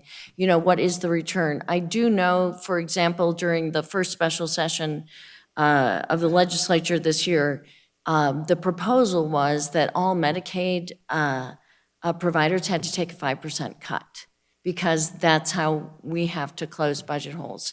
So I do know that the challenge of making this all work is considerable, but that is a great question. And that's some more analysis that I'll be glad to do with the CFO.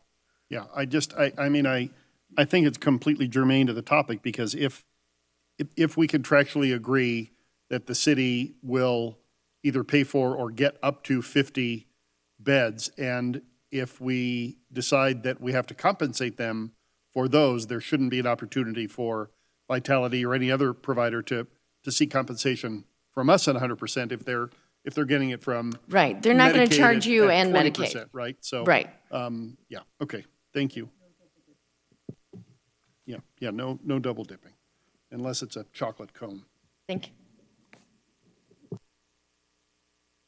Yeah, Well, maybe just as general comment on what Board Member Bonkowski had to say, our real discussion is whether or not we want to renew for 2 years.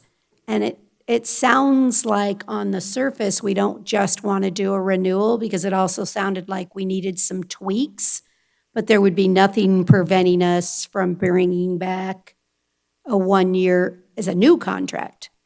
And that, right? We don't have to do a renewal.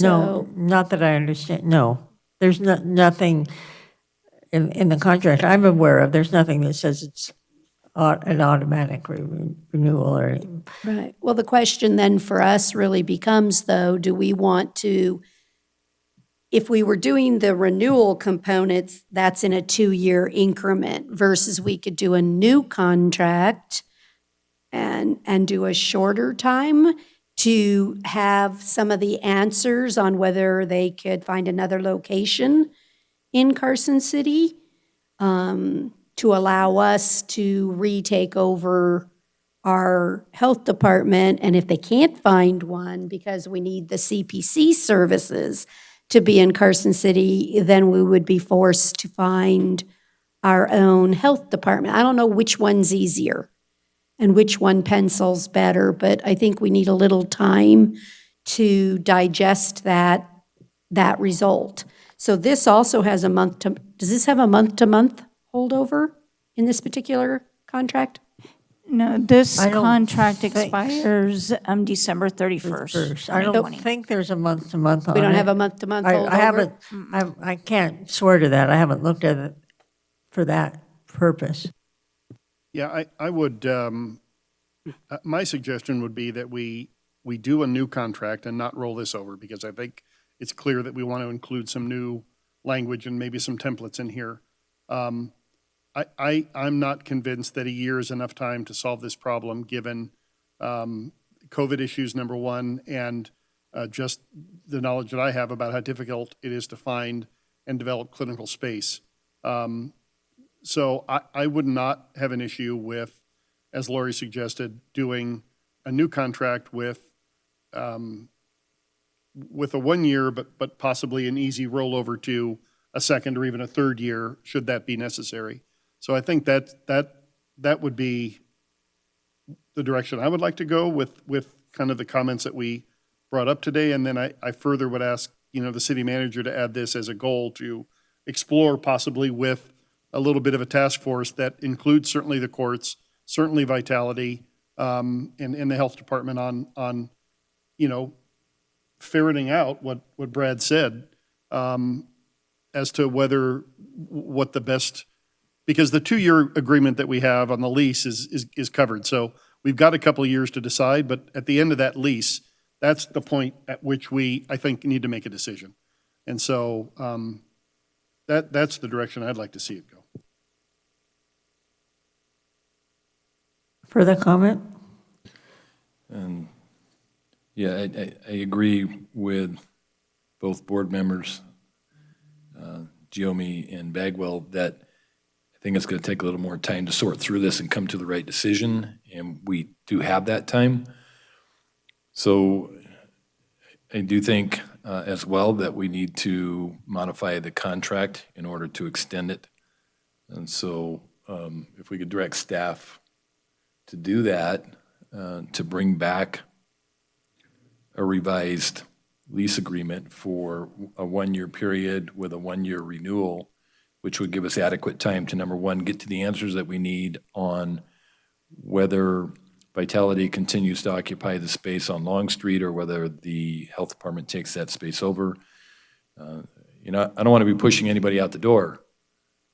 We need to provide adequate time if there's going to be a transition, but we also need to make sure that we protect the ability of the health department to function efficiently. And if it turns out that they can function most efficiently by taking over that space, then we need to look at that as a potential option.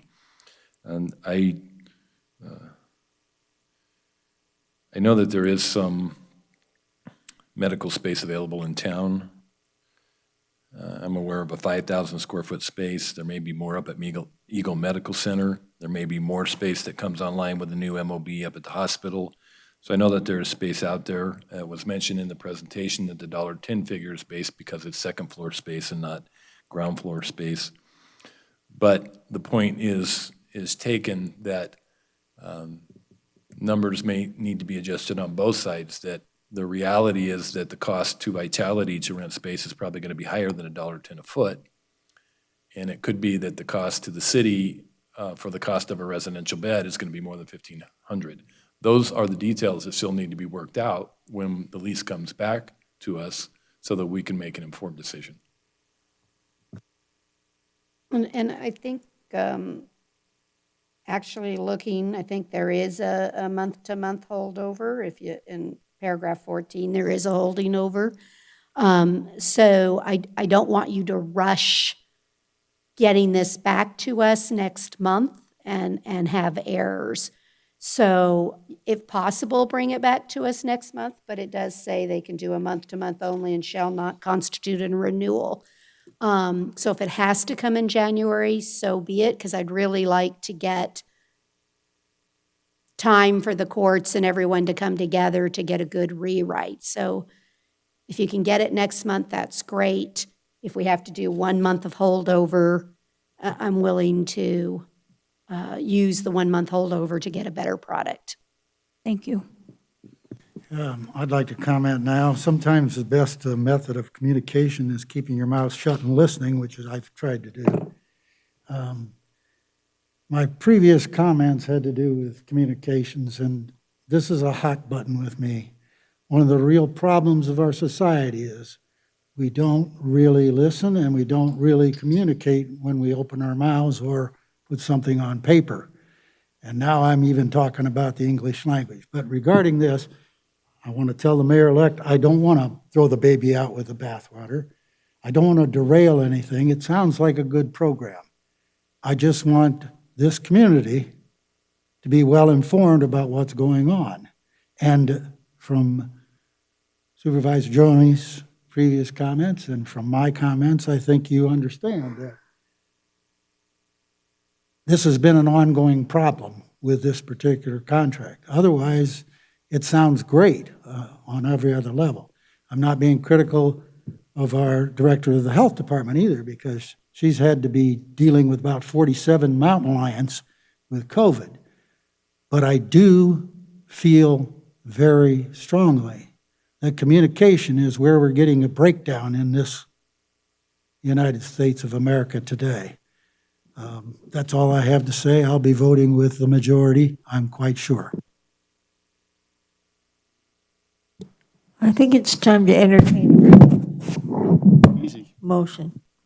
Well, I don't think we, I mean, I guess we could do a motion, but from my perspective, Or do we just defer? I don't know Does what the, staff feel like they have enough direction from the comments here at the board to, I don't know what to to be do. able to do what they need to do to move forward?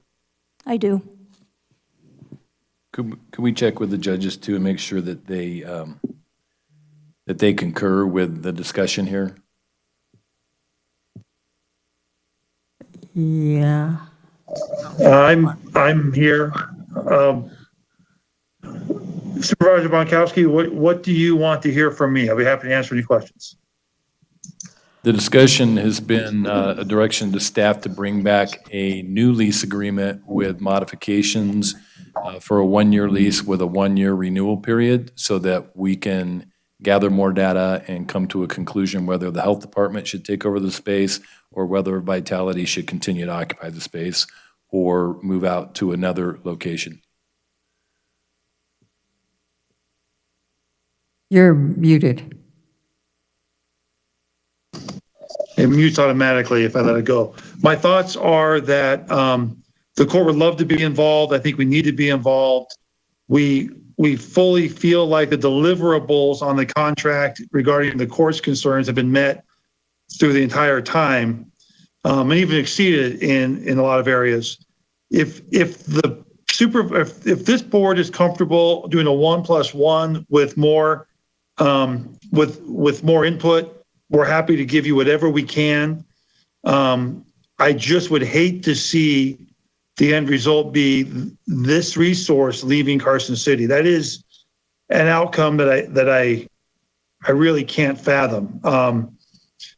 Whatever it looks like, we can all work together and figure it out. But I can't fathom seeing this go back to Reno and us going back to where we were when I was pleading for this court to authorize me to start my misdemeanor treatment court in the first place. Because without this resource, it's a huge step backwards. So we'll give you whatever you need to save this service for Carson City. But the 1+1 or whatever is entirely up to you. But we'll give you whatever you need to make sure that we can do what we need to do what's best for the people of the city. Judge, I think the intent of the 1+1 is to allow you to come to the table as a stakeholder and provide your input and to not rush the process so that we come to the right conclusion and that we do prevent the service from being relocated out of town. That's my understanding of what this conversation's been. Right. That's mine too. I just wanted to emphasize the importance of the program for us, for the courts. I mean, I just want to make sure that doesn't get lost here. But yes, if you guys want to do it that way, and that gives you guys the comfort level you need to make sure you're making the right decision, we will help in every way we can to make sure everybody gets all the information to make the right decision for the city. Thank you. Even though he's wearing a Dodgers mask. I I appreciate know, it. sadly.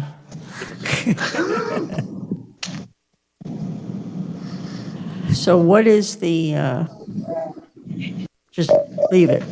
All right. Nancy, you have enough information to work? Oh, thank you. Sorry, my back's. All right, well. Let's go on then to item 18E. No, I lie again. 18D. MJ, you've been sitting there. Where are you? Oh, there you are. Patiently. This is a discussion only item.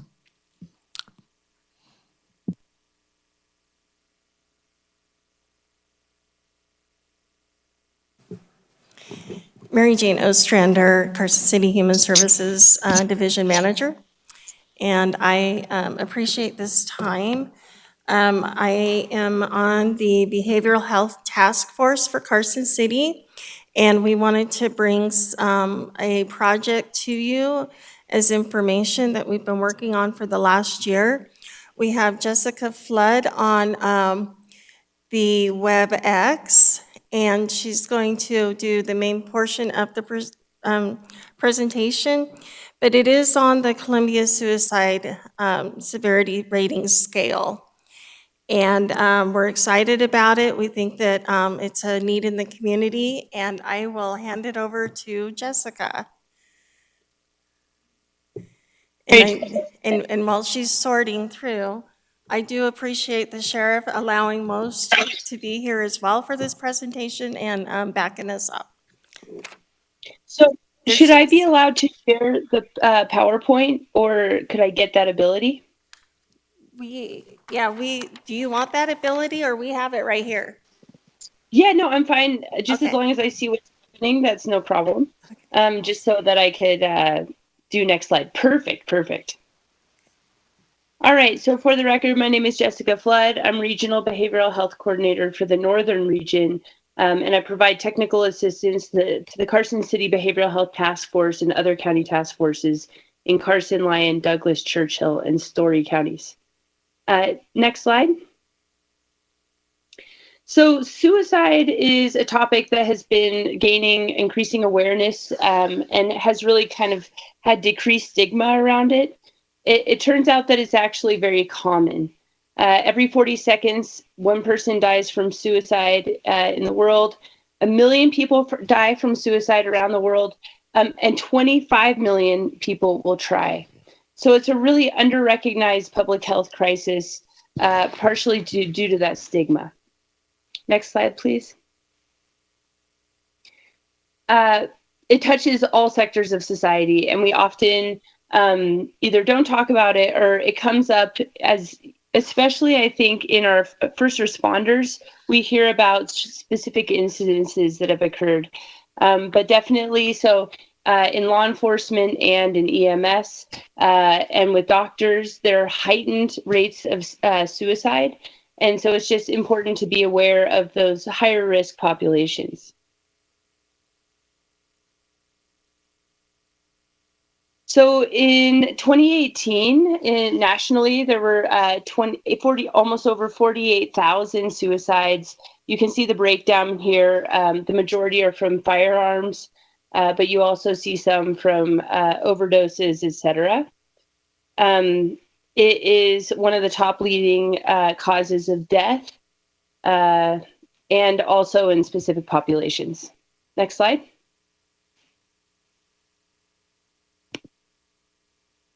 So we are 8th in the nation for suicide. We've had high rates for quite a while. I think a couple years ago we dipped out of the top 10, but we're definitely back in the top 10.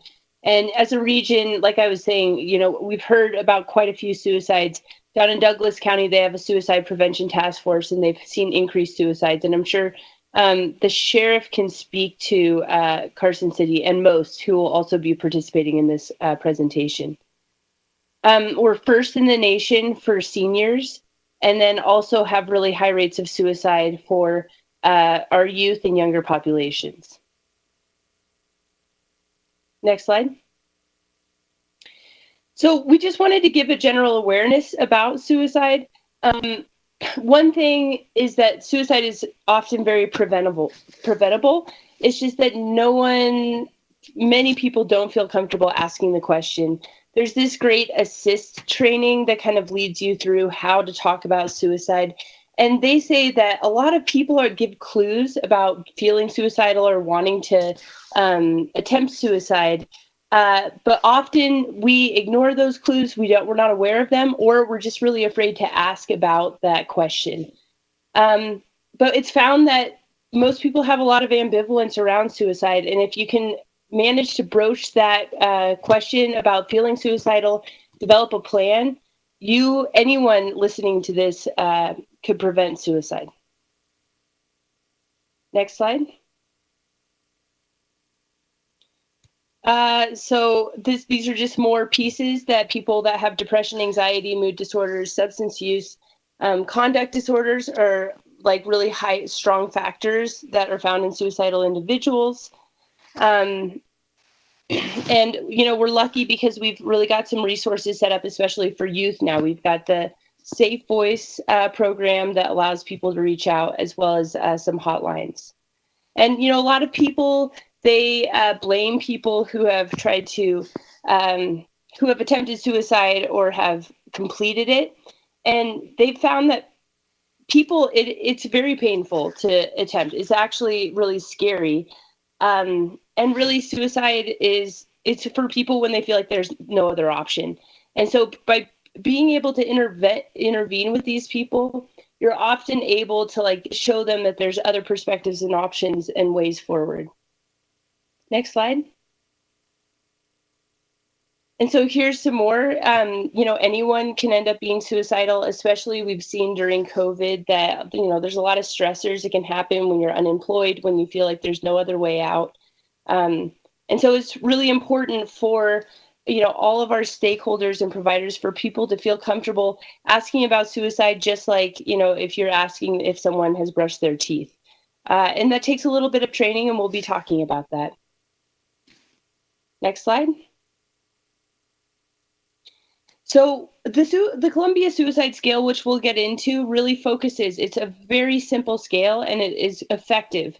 So really learning, what to look for, knowing how to respond when someone says that they are suicidal, and then really knowing what to turn to. And that's what the Carson City Behavioral Health Task Force has been focused on. Next slide. So Kevin Hines is an inspirational leader in suicide prevention. He actually attempted suicide by jumping off the Golden Gate Bridge, and he said right before he did that someone actually stopped him and asked him to take their picture, even though he was crying and obviously in a really determined state. And it could have just been that one person that would have prevented it if that person was willing to broach that conversation. So his quote is, most people considering suicide want someone to save them. What we need is a culture in which no one is afraid to ask. What we needed were the questions people could use to help save us. And that's why pioneering changing the Columbia Suicide Scale is so essential to our humanity. So often we know people are in trouble, and it's just really getting that question out of, are you wanting to kill yourself? That gets in the way of maybe preventing someone losing their life. Next slide. So we chose the Columbia Suicide Severity Scale for many reasons. One is it's the most evidence-supported tool in the nation. And so the Army uses it, many branches of the military use it. We'll go over some of the effectiveness at the end of this presentation. Also, the statewide Office of Suicide Prevention has really taken on bringing the Columbia Suicide into many different areas. And just from a regional behavioral health policy board perspective, Dave Fogerson, who's from EMS in Douglas County, he was really talking about us needing to have a shared language in which we could talk about suicide. So instead of, even EMS or law enforcement saying, oh, I think this person is pretty suicidal, this creates a protocol of levels where you're able to say, yes, they meet mild suicidality, moderate or severe, and really starts to bring it into that medical realm of being able to be objective about the risk that you're seeing in front of you. Next slide. So this is the scale itself. No one is interested in a bunch of questions. And the really nice thing about this is it's only 6 questions. And really that first one determines even if you do the whole scale. So the first one is, have you wished you were dead or wished that you could go to sleep and not wake up? I mean, really that question is, and the second question, have you had any thoughts of killing yourself? So if someone says no, you're done. And you know that you at least asked that question. We have, as you guys know, jail reentry teams, and I've witnessed some of those where the person in front of us is really, he's talking about how his friend died of an overdose, et cetera. And, just being able to ask that guy, like, are you feeling like you're killing yourself? I mean, that could stop a suicide in a jail.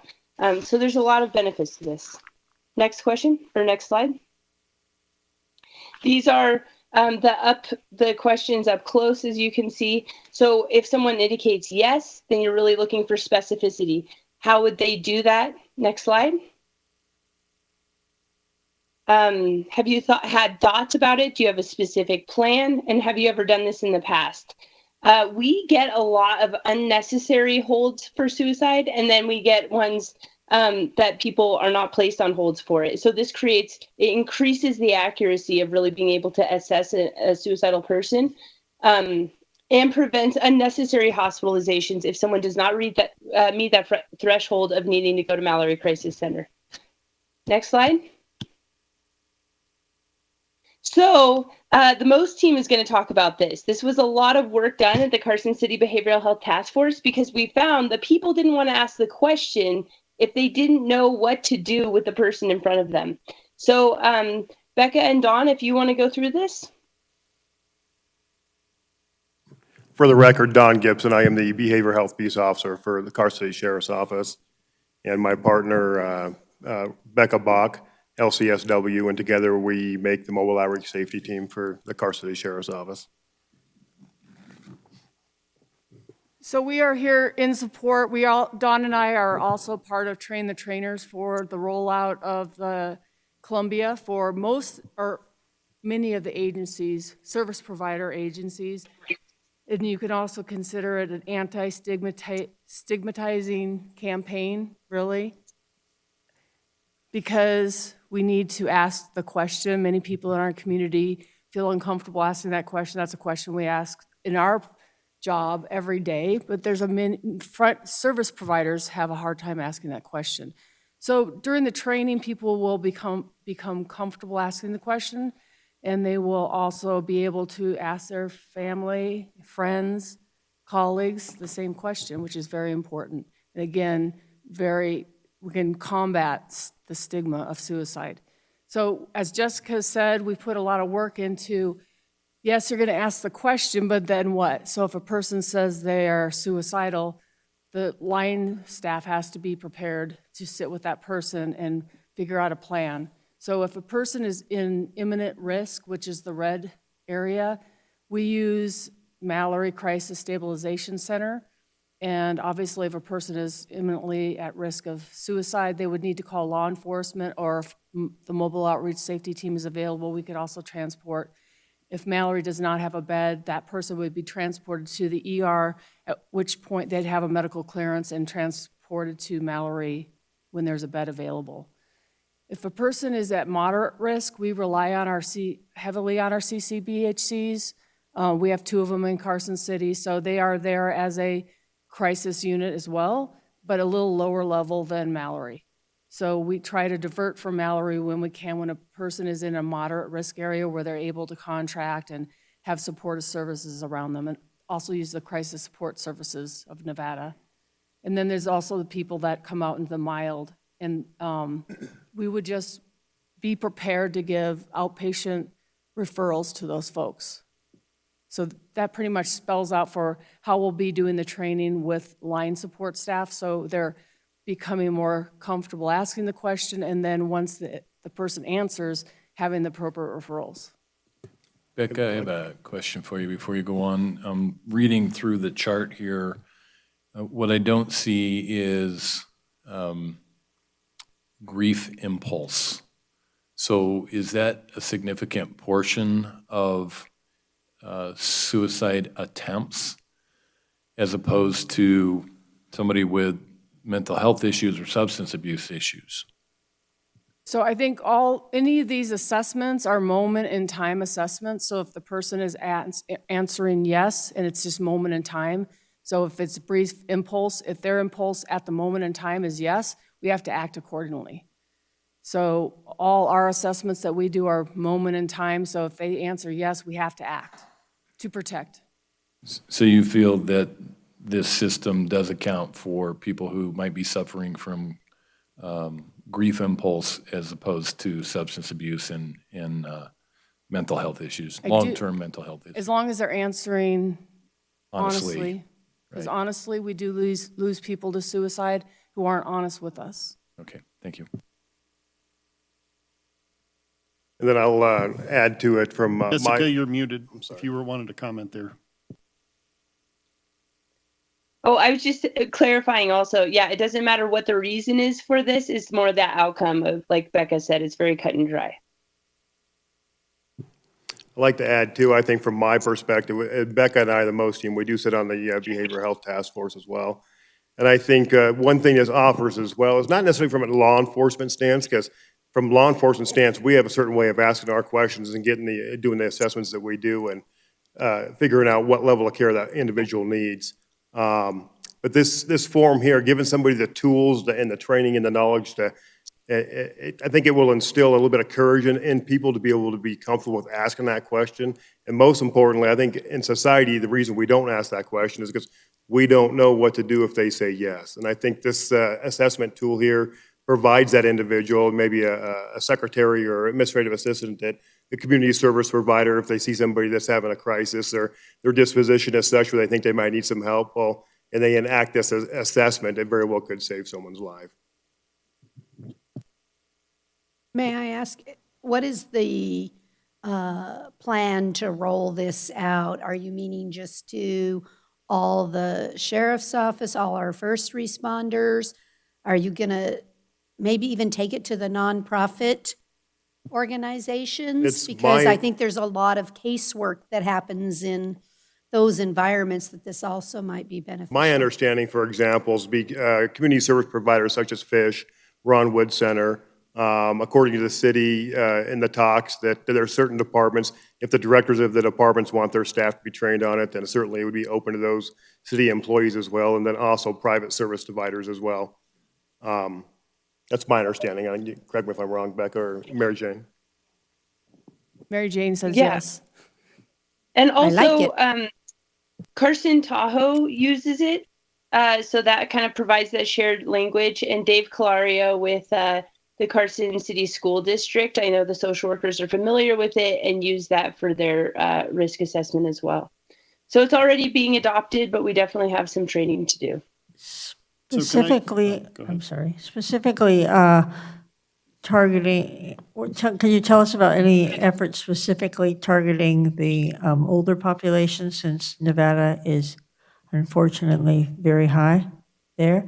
I haven't heard any mention of targeting, for example, the senior center or other areas like that.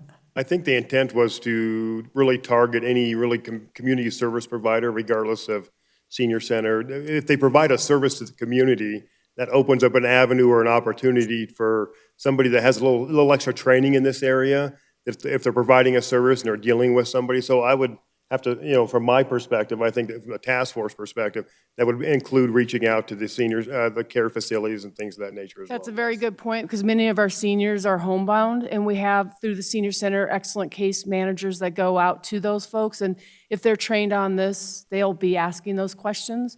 So there's an additional... I'm just wondering if there's, I'm sure at some point you have to prioritize. It can't just be throw it out to the wind. So right. That would be my suggestion. Could I ask about sort of contrasting this with PHQ-9 and what your thoughts are relative to, I mean, is this more of a field use sort of document versus a clinical, form that you'd use in a physician's office or provider's office?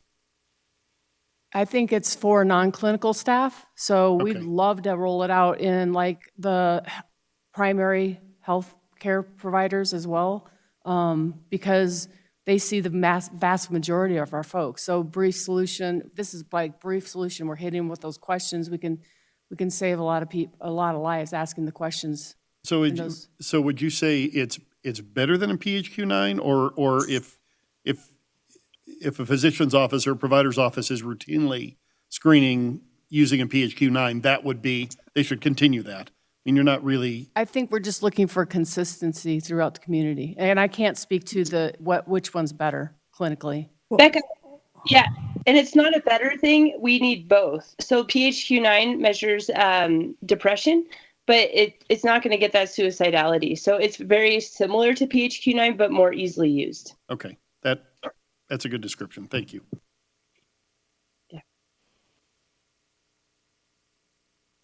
So And if I could MJ, just point out one more part of that protocol is that we do have the actions.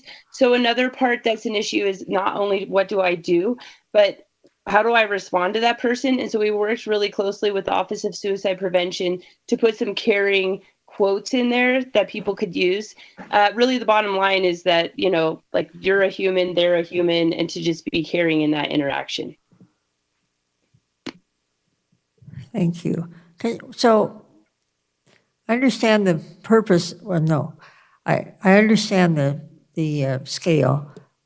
Can you tell me what the plan is locally? I mean, you're talking in generalities. Are there anything more specific that's being planned? Maybe, is that you, MJ, who's going to tell me that?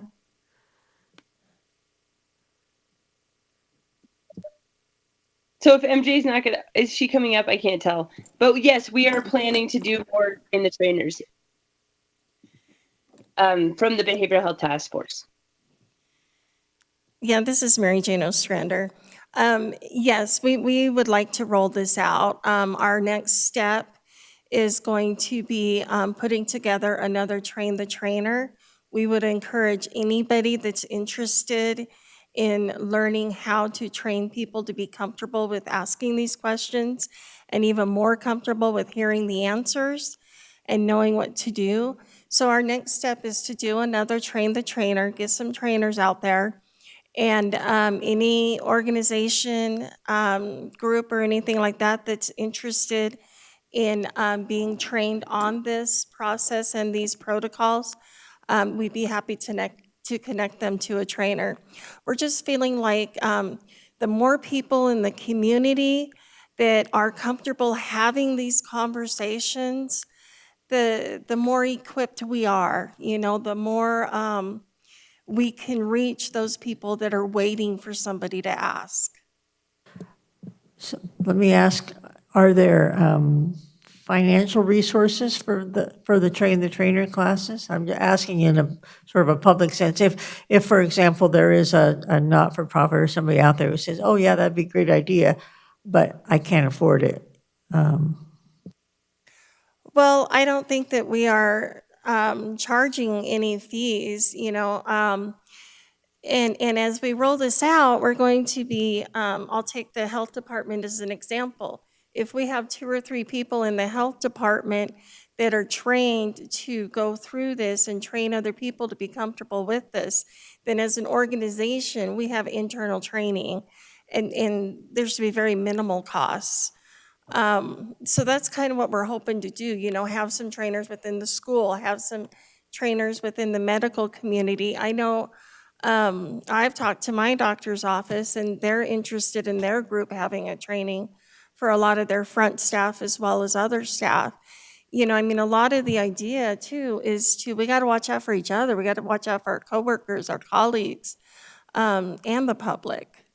So your part of your job here is to be proactive or I mean, I understand that part of presenting it to us is to present it to the public, but what other efforts are being done locally? So this is a great example of the Behavioral Health Task Force. So really putting this on the agenda and just making sure that we have a schedule in the next year of being able to provide these trainings, like Mary Jane said, to people who are interested, and then creating opportunities to just get providers together. We did the last Train the Trainer last year, and we were just thinking about taking the next Behavioral Health Task Force to do another one of these Train the Trainers. So I just think it's like, you know, continually creating opportunities for this. And we could report back on the number of trainings that we've done in the next year, if that would be of interest to the Board of Supervisors. Jessica or Mary Jane, how would you track the trainers that are trained? In other words, if you were to train, say, 10 trainers now, and they go out into the medical field, they're in the city, 2 or 3 years from now, you may have some attrition. So how would you track to those trainers to know that this program is sustainable and that you continue to have trainers in the future?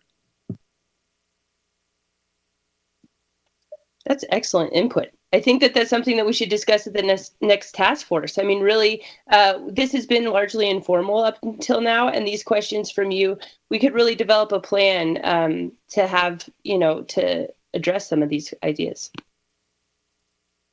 So do you consider suicide? Is this one of the highest risk factors that the health department would say Carson City has?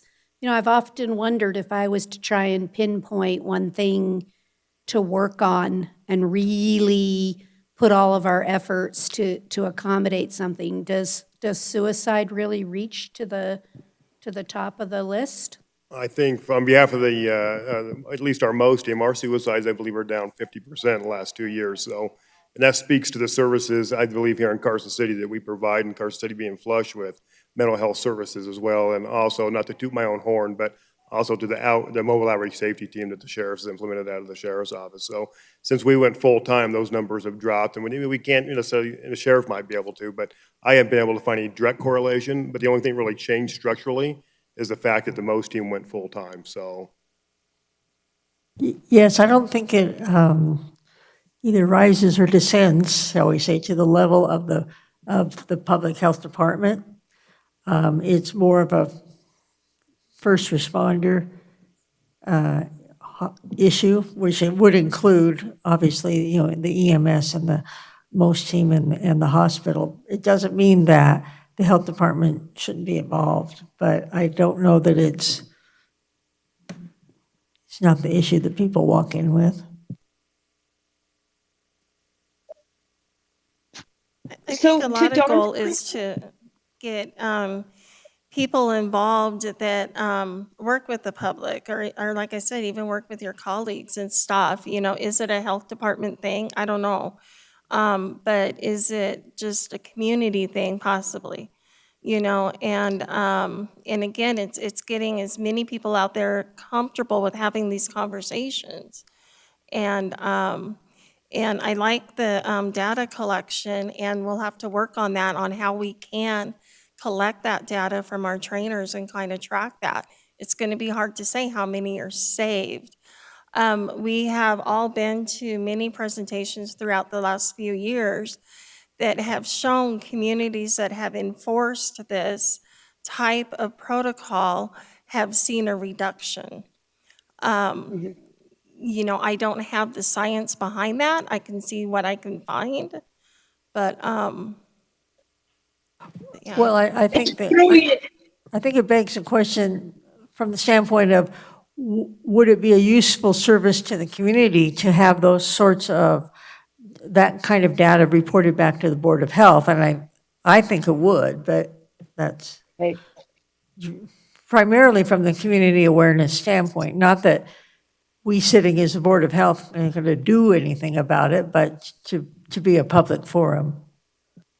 Right, and maybe communities, so maybe suicides have gone down. I would say that relatively speaking in the northern region, we definitely have a problem with suicide.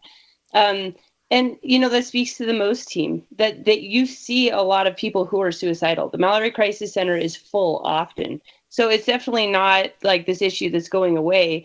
It's great that Carson City has some really awesome interventions to respond to suicide, but it's definitely something, especially with COVID, that we've heard a lot of people being more suicidal for a good reason. Well, maybe if you can go back to the slide where you were providing the Carson City stats, did I misunderstand or not read it correctly? Is it for Carson City, for youth, it's the number one cause of death for a certain age group? I think it's for Nevada. I mean, again, Nevada always struggles with data collection for suicide. And I was just thinking it could be worth getting the Office of Suicide Prevention to come and speak more to Carson City and what it looks like in relative to other counties. Well, I think I'm very interested because, again, if we're going to pinpoint resources, whether it's the health department or the most teams, we have a very limited budgets, and I'd like to be able to know we're tackling the highest priorities and trying to make a difference. I mean, that's all I'm really trying to get to is if I have $10, where do I put the $10? And so I'm very interested to know the Carson City statistics and what we can do to help remedy.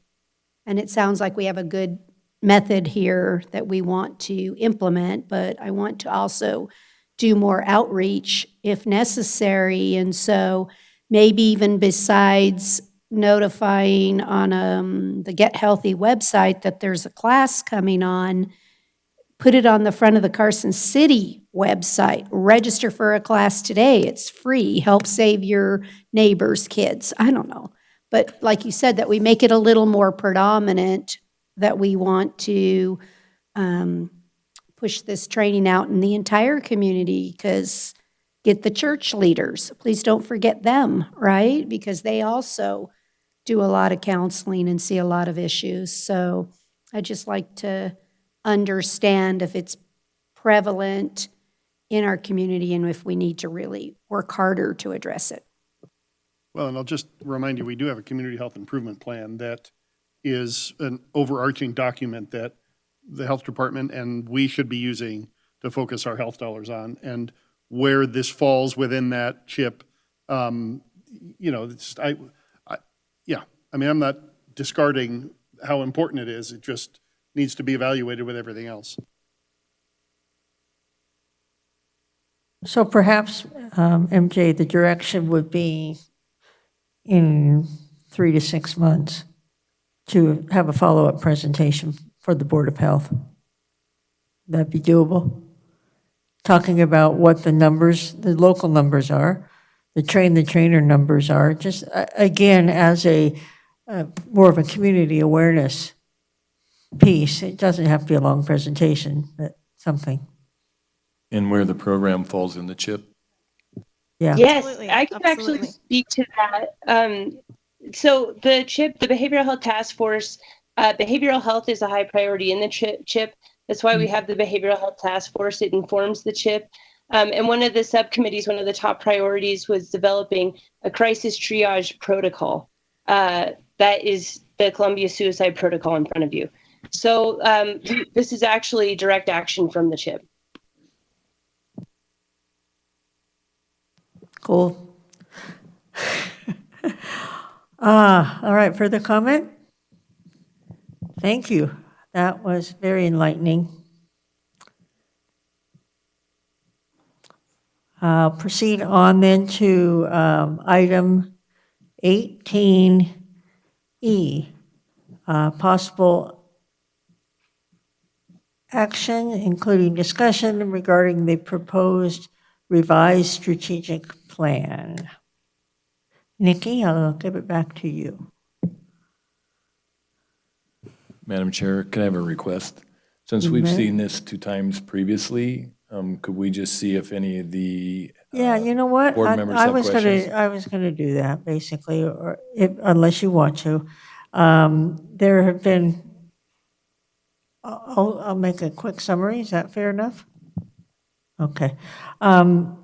So as Supervisor Bonkowski mentioned, that this is the third reiteration of the strategic plan, which is a document that is intended to guide the health department for the next 5 years, basically what their priorities and what their goals should be. It's undergone significant revision.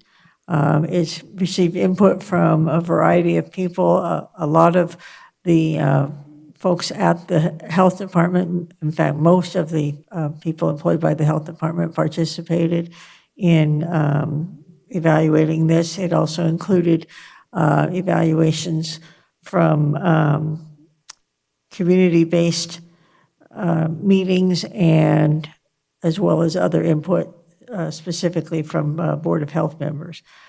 So that's a little bit of the background. What it has resulted in is 3 basic priorities. The first one being access to healthcare, which we can define a little bit more specifically later. The second priority would be communicable disease outbreak preparedness and response. And the third priority being public health funding, which I have to say is not the best descriptor because it's really identifying public health services and securing the funding for those necessary services. I think I'll stop there unless other people have questions or require clarification.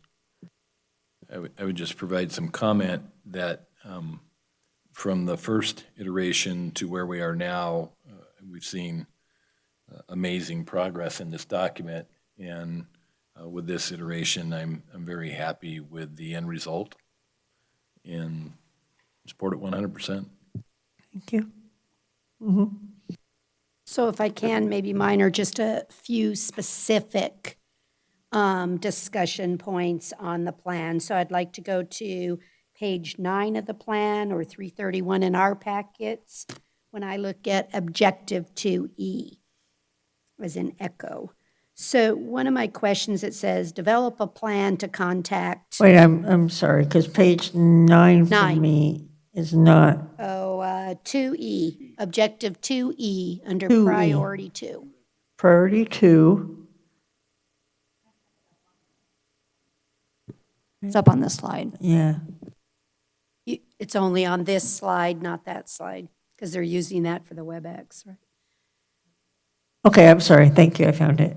So part of my recognizing that this is overall a strategic plan, but this is to create the contact list. And so I guess I'm a little confused as why I need to develop a plan. Do you mean you're just going to have an assignment to somebody? Because the measure is not the plan. So what I'm suggesting is the measure needs to change to maintain an up-to-date contact list of community healthcare providers. That is the objective, correct? Is to have always a list, unless I'm misunderstanding this entire part, so. So the contact list is part of this, but it's also, if we're having a communicable disease outbreak, what do those communications look like? And it's not just a matter of having a list, it's how are these people communicated to? Are we doing it via fax? Are we going out and having a face-to-face with the providers, which we've done in the past with the pertussis outbreak? So it's more than just having a list. It's looking at, in the event of a communicable disease, what is our plan? And making sure that list. Potentially, I'm just not reading this the way that it was intended. I think if it said plan for communication developed, including an up-to-date contact list. It just, I yes. It's just a matter of putting a couple more words in there. Right, okay. Yeah. Right. Is that fair, Nikki? Yes. That a plan to communicate, including an up-to-date contact list. Including that list. Methodologies and includes a list. Okay, because I was going to say, I don't think. And an important component is the maintenance of that provider list because people come and go, the contacts between the health department and the providers, those people may move on. And that's been an issue in the past. So it takes an administrative effort to be able to maintain that list. So that to like in the quarterly case update of it a or crisis, we're actually getting the outreach to the people that it needs to go to. And part of my other question on that one is recognizing that you said within Carson City, but are we not acting as a partnership and with some contracts that we might also have some responsibilities in a quad? So I guess part of my question is if I had an outbreak in Carson City, would I not necessarily have to reach out beyond Carson City?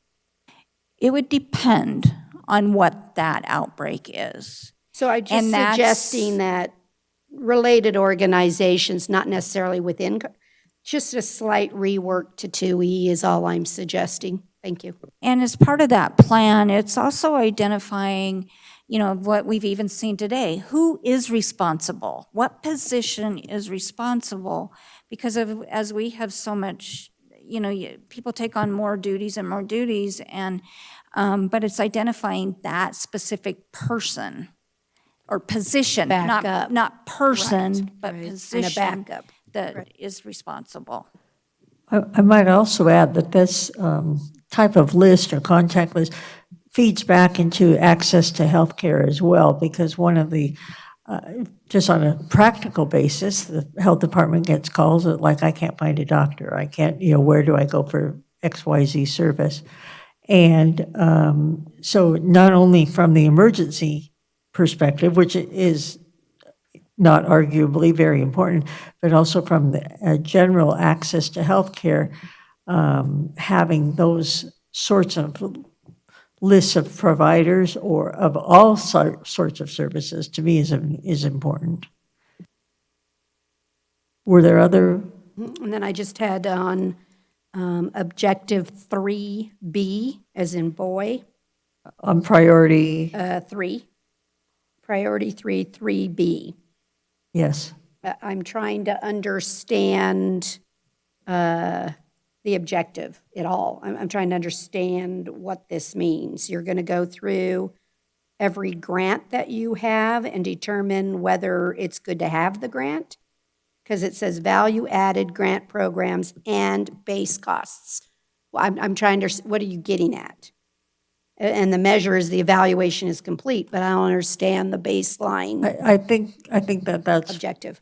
That's a pretty good understanding of what the intent was. In the past 4 or 5 years, there have been a couple of members of the Board of Health who have gone through with Nikki and myself the various grants. And as you know, grant funding is the majority of what operates the health department. This is basically to add a little bit more to that. So not that it's just that the health department has this grant and this grant, but based on what perceived value there is, judging back to the CHIP, judging back to the CHA, the Community Health Assessment, what sort of value do these grants have for us? And in addition, it's been Nikki's observation that administrative costs and buzzword indirect costs are often not included in part of these grants. So especially for some of the perhaps smaller ones, is it worth doing? And I'll just add that that's kind of the bottom line. It was something that I brought up at a couple of meetings ago, and then as we were talking to Nikki about it, is to evaluate the effectiveness of a grant and to talk about the value that it adds to the community. And if it doesn't add a value to the community, then this Board of Health can make a decision to jettison that grant. But we don't know that without that evaluation, and that was the point behind that. And time, well, okay. Maybe it's just the way it's written. I'm fine with the explanation because I think that's great. I'm not sure I got that out of the written answer because, and base, was it versus the base cost? You're trying to determine the effectiveness and the worthiness of continuing that grant. Is that what Two issues. We want to make sure that the benefit of the grant doesn't exceed the cost of the grant.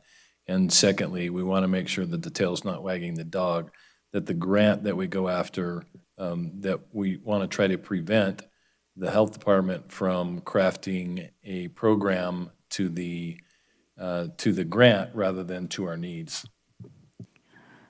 That's a better statement than it's stated Right, so here. if there's a different grant out there that fits our needs better, we want to be able to do that research and go after the correct grants. How can we say that better? You're okay with it?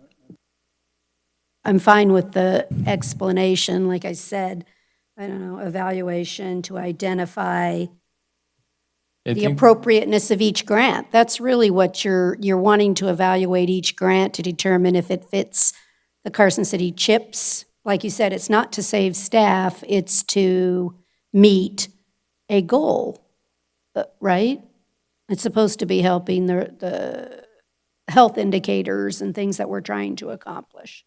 You know, because there's many times that I'll be contacted from the state or that, and it's like, well, we've got this money do you want this grant? And I mean, there's been a couple of them that it's like, well, number one, the grant's not even large enough to cover anything.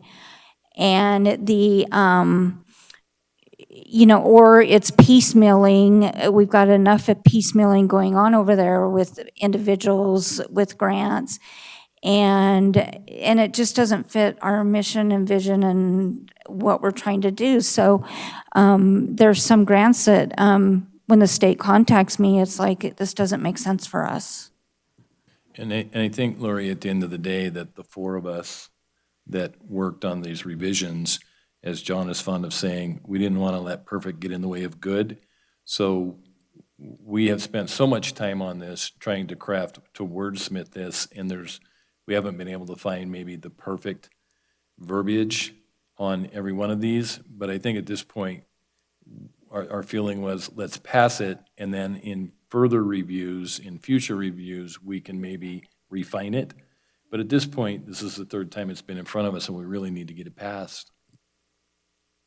And I'm perfectly acceptable with doing, refining it at later dates, so long as on the record we're understanding what the objective is and what the goal is. I'm perfectly fine with that.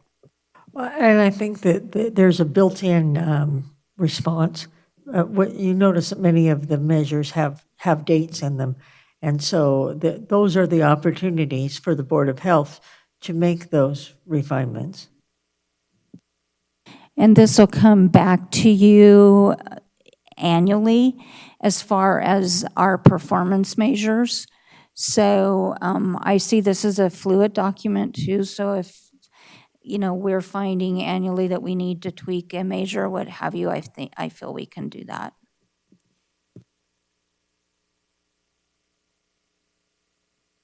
Unless there's further discussion, I'll entertain a motion.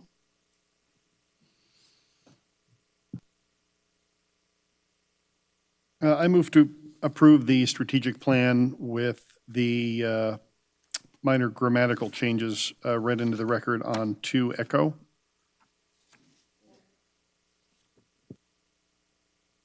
I'm sorry, I didn't hear a second. There was a second. Thank you. Further discussion? Hearing none, seeing none, I'll call for the question. All those in favor of accepting the strategic plan with the minor revisions, say aye. Opposed?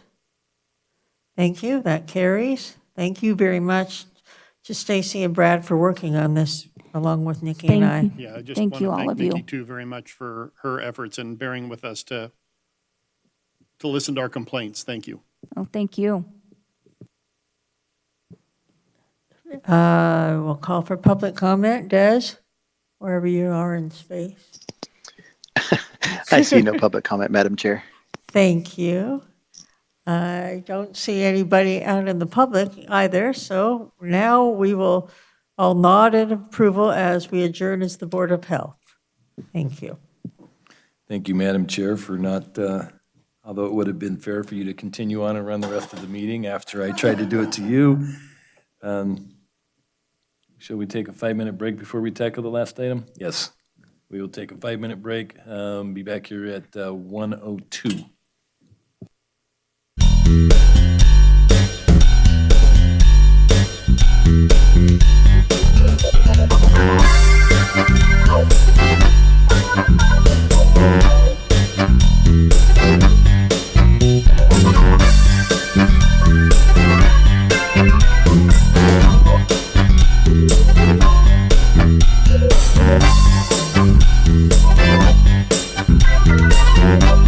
Thank you.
love a DA that can tell time.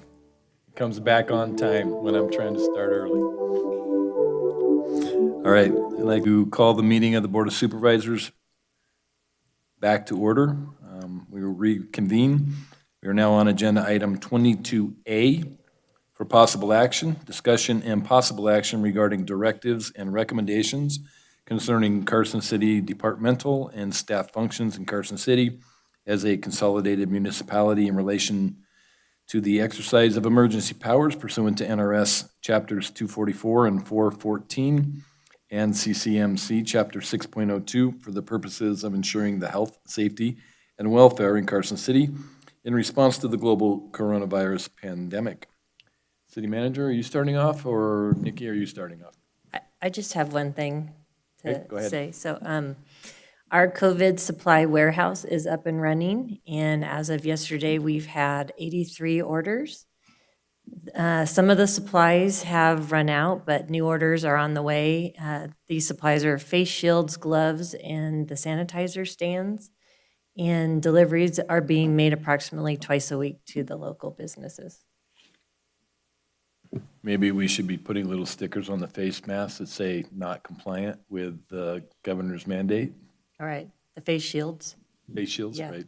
Okay, any questions of Nancy? No? All right, Nikki?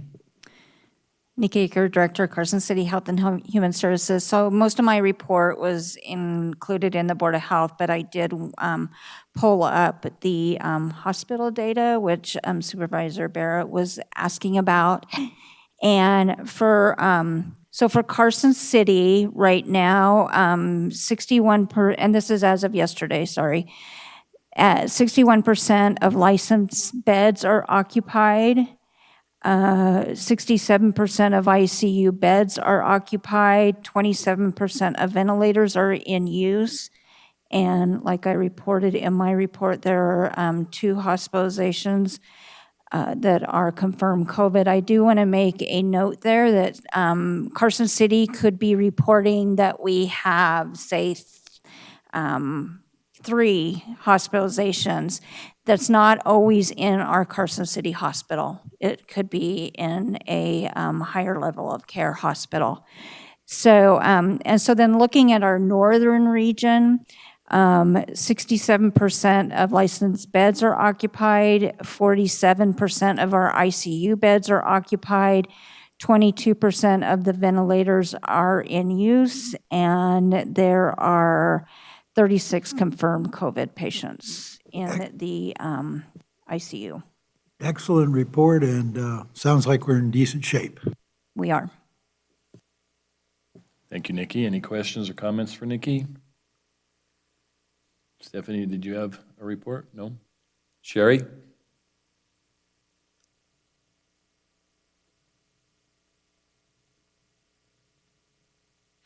I don't think she has a report this week.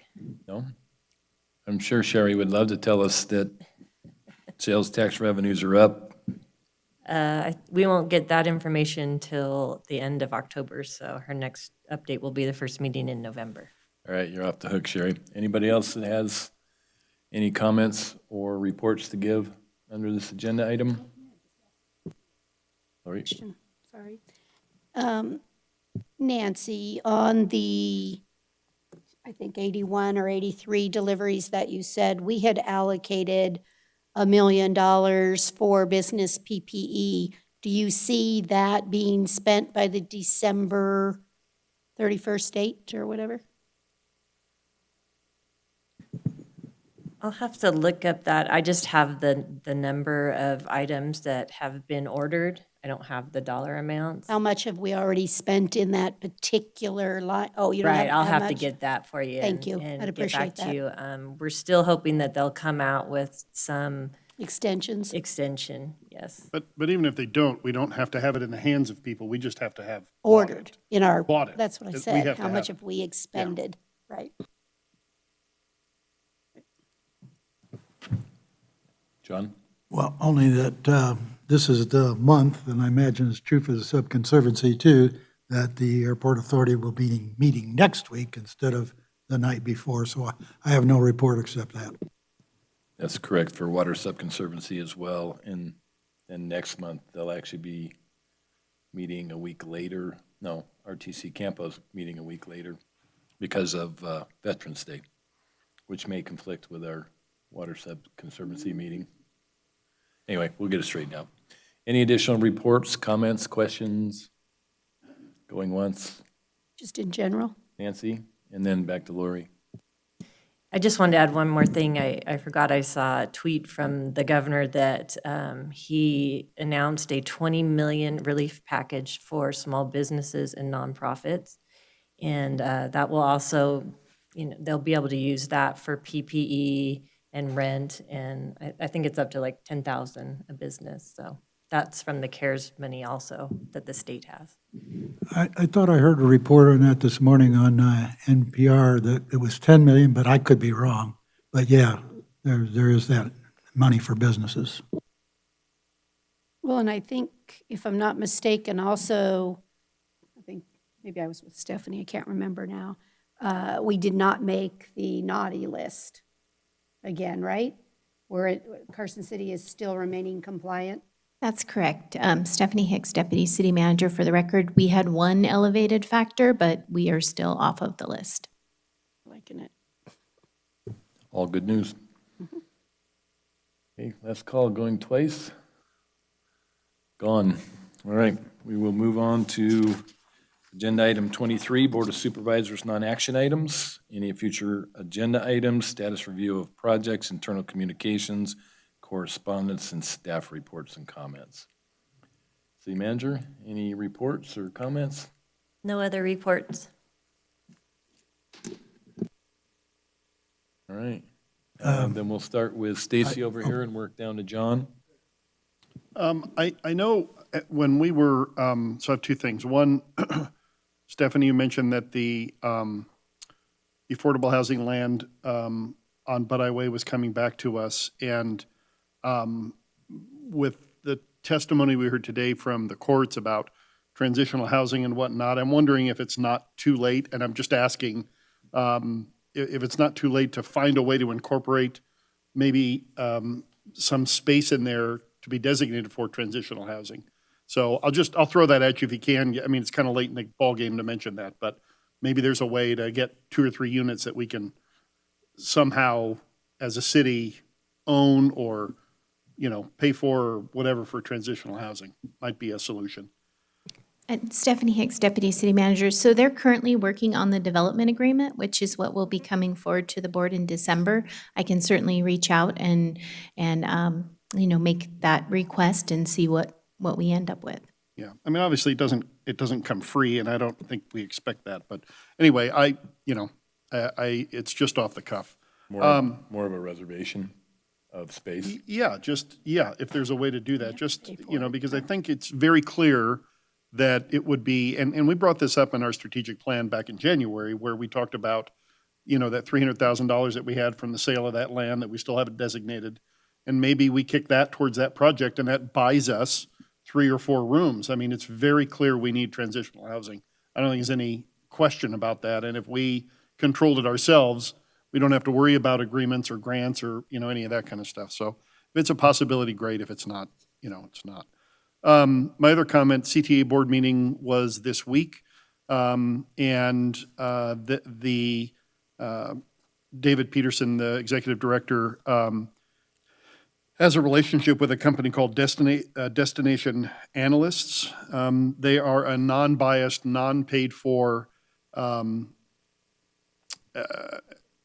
organization that does travel analysis, and they do a rather hefty, as you can see, summary of, and they do this every month, of travelers. And it's very interesting. I found it very interesting. I'm going to be sending the link to you every month, so he gets a report. And it's really fascinating information. It shows what people are afraid of in terms of traveling, what things they're looking for. And I think it's a really good indicator of how far down the road full economic recovery might be, particularly as it pertains to the travel industry. But I just want you guys to know that it'll be coming to your inboxes. And it's really, I found it very valuable information. Lori? So just as a announcement for the Parks and Rec, I really want to thank them for trying to put together a good event for Carson City, for Trick or Treat. Southwest Gas is a super partner in helping provide for this on October 29th from 4 to 7 p.m. You can do the Centennial Park Loop.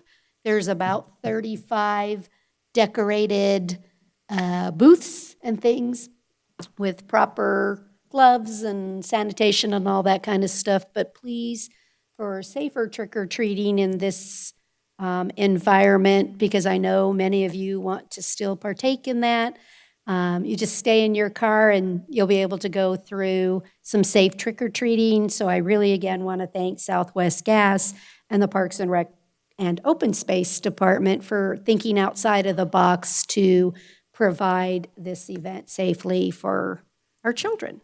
It's And the maybe a 20 few of us adults that like to. 29th, you said, Lori? It's on the 29th from 4 to 7 p.m. And so there's no bonanza that we always did. That is our replacement bonanza. So take your children, and if you decorate your car as a Halloween costume, you might win a prize. John? Yes, I would like to bring up something I imagine we've all heard a little bit about, and I'm still very supportive of the 15 miles an hour in the school zone. Of course, some people are not real happy with that. I'm still quite happy with that. But I do notice, and I'm actually, someone I know got stopped right near the junior high on the west side, because in some places there are flashing lights during the period of time, and in some places there are not. And also, some of the signs are placed in the wrong places, and the end school zone signs. At the end of the, going past the junior high, going out to the west toward Long Ranch and up to the waterfall, the end school zone is on the east side, at the west side of the school, but at the east side of Ormsby, where you turn off, and people will speed up. But then you turn right there if you go on Ormsby, and there's no sign to say you're still in the school zone because there's the field there.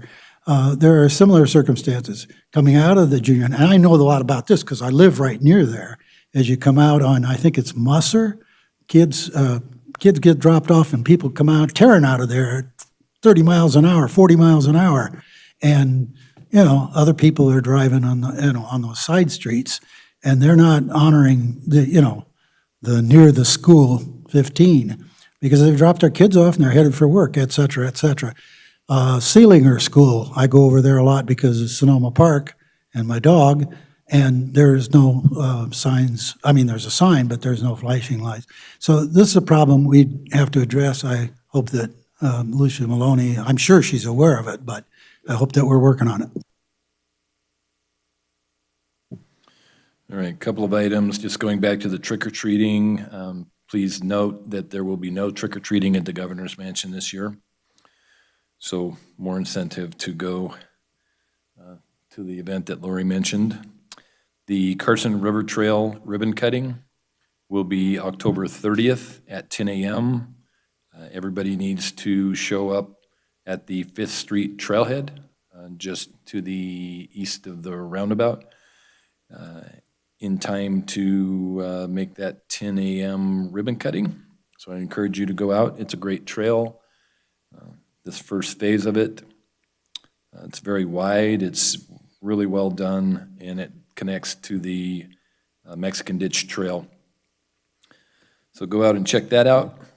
On November 4th, the Board of Supervisors will be having a special meeting to fill the Supervisor Ward 3 seat. We have 5 applicants that submitted applications for that seat. So we will be interviewing those 5 people on November 4th and making a decision on who will fill that seat. Just a note to the public, we've had some phone calls about potential construction of a subdivision in the Clearview Snyder area. That is not the case. You have seen surveys out there, you've seen some heavy equipment out there. That's all just utility work being done and some preliminary geotech testing that's being done. This board, this body has not approved that subdivision, and it would need to come back through the process for approval from the Planning Commission and the Board of Supervisors before anything would happen there, which would provide additional public comment periods for the residents down there. So please be aware that although we appreciate your concerns, there's nothing to be concerned about yet. And you will have adequate time to provide public comment when that item comes back. And finally, we've had some calls about erosion of the drainage channels in the OHV area of South Prison Hill. And I'll be meeting with some members of the public regarding that. And I will report back once I have actually seen what they're talking about. And that's what I had to report. DA's office have anything for the good of the order? Or are we good for the order? All right. Okay, is there any other reports, comments, questions for anybody on this item? Hearing and seeing none, we will move on to agenda item 24, which is the final public comment. Desi, anybody on the line for final public comment? There is no final public comment. Thank you, sir. With that, we are on agenda item 25 for possible action to adjourn. Do I have a motion to adjourn? So moved. So we are adjourned. Thank you all for showing up and participating.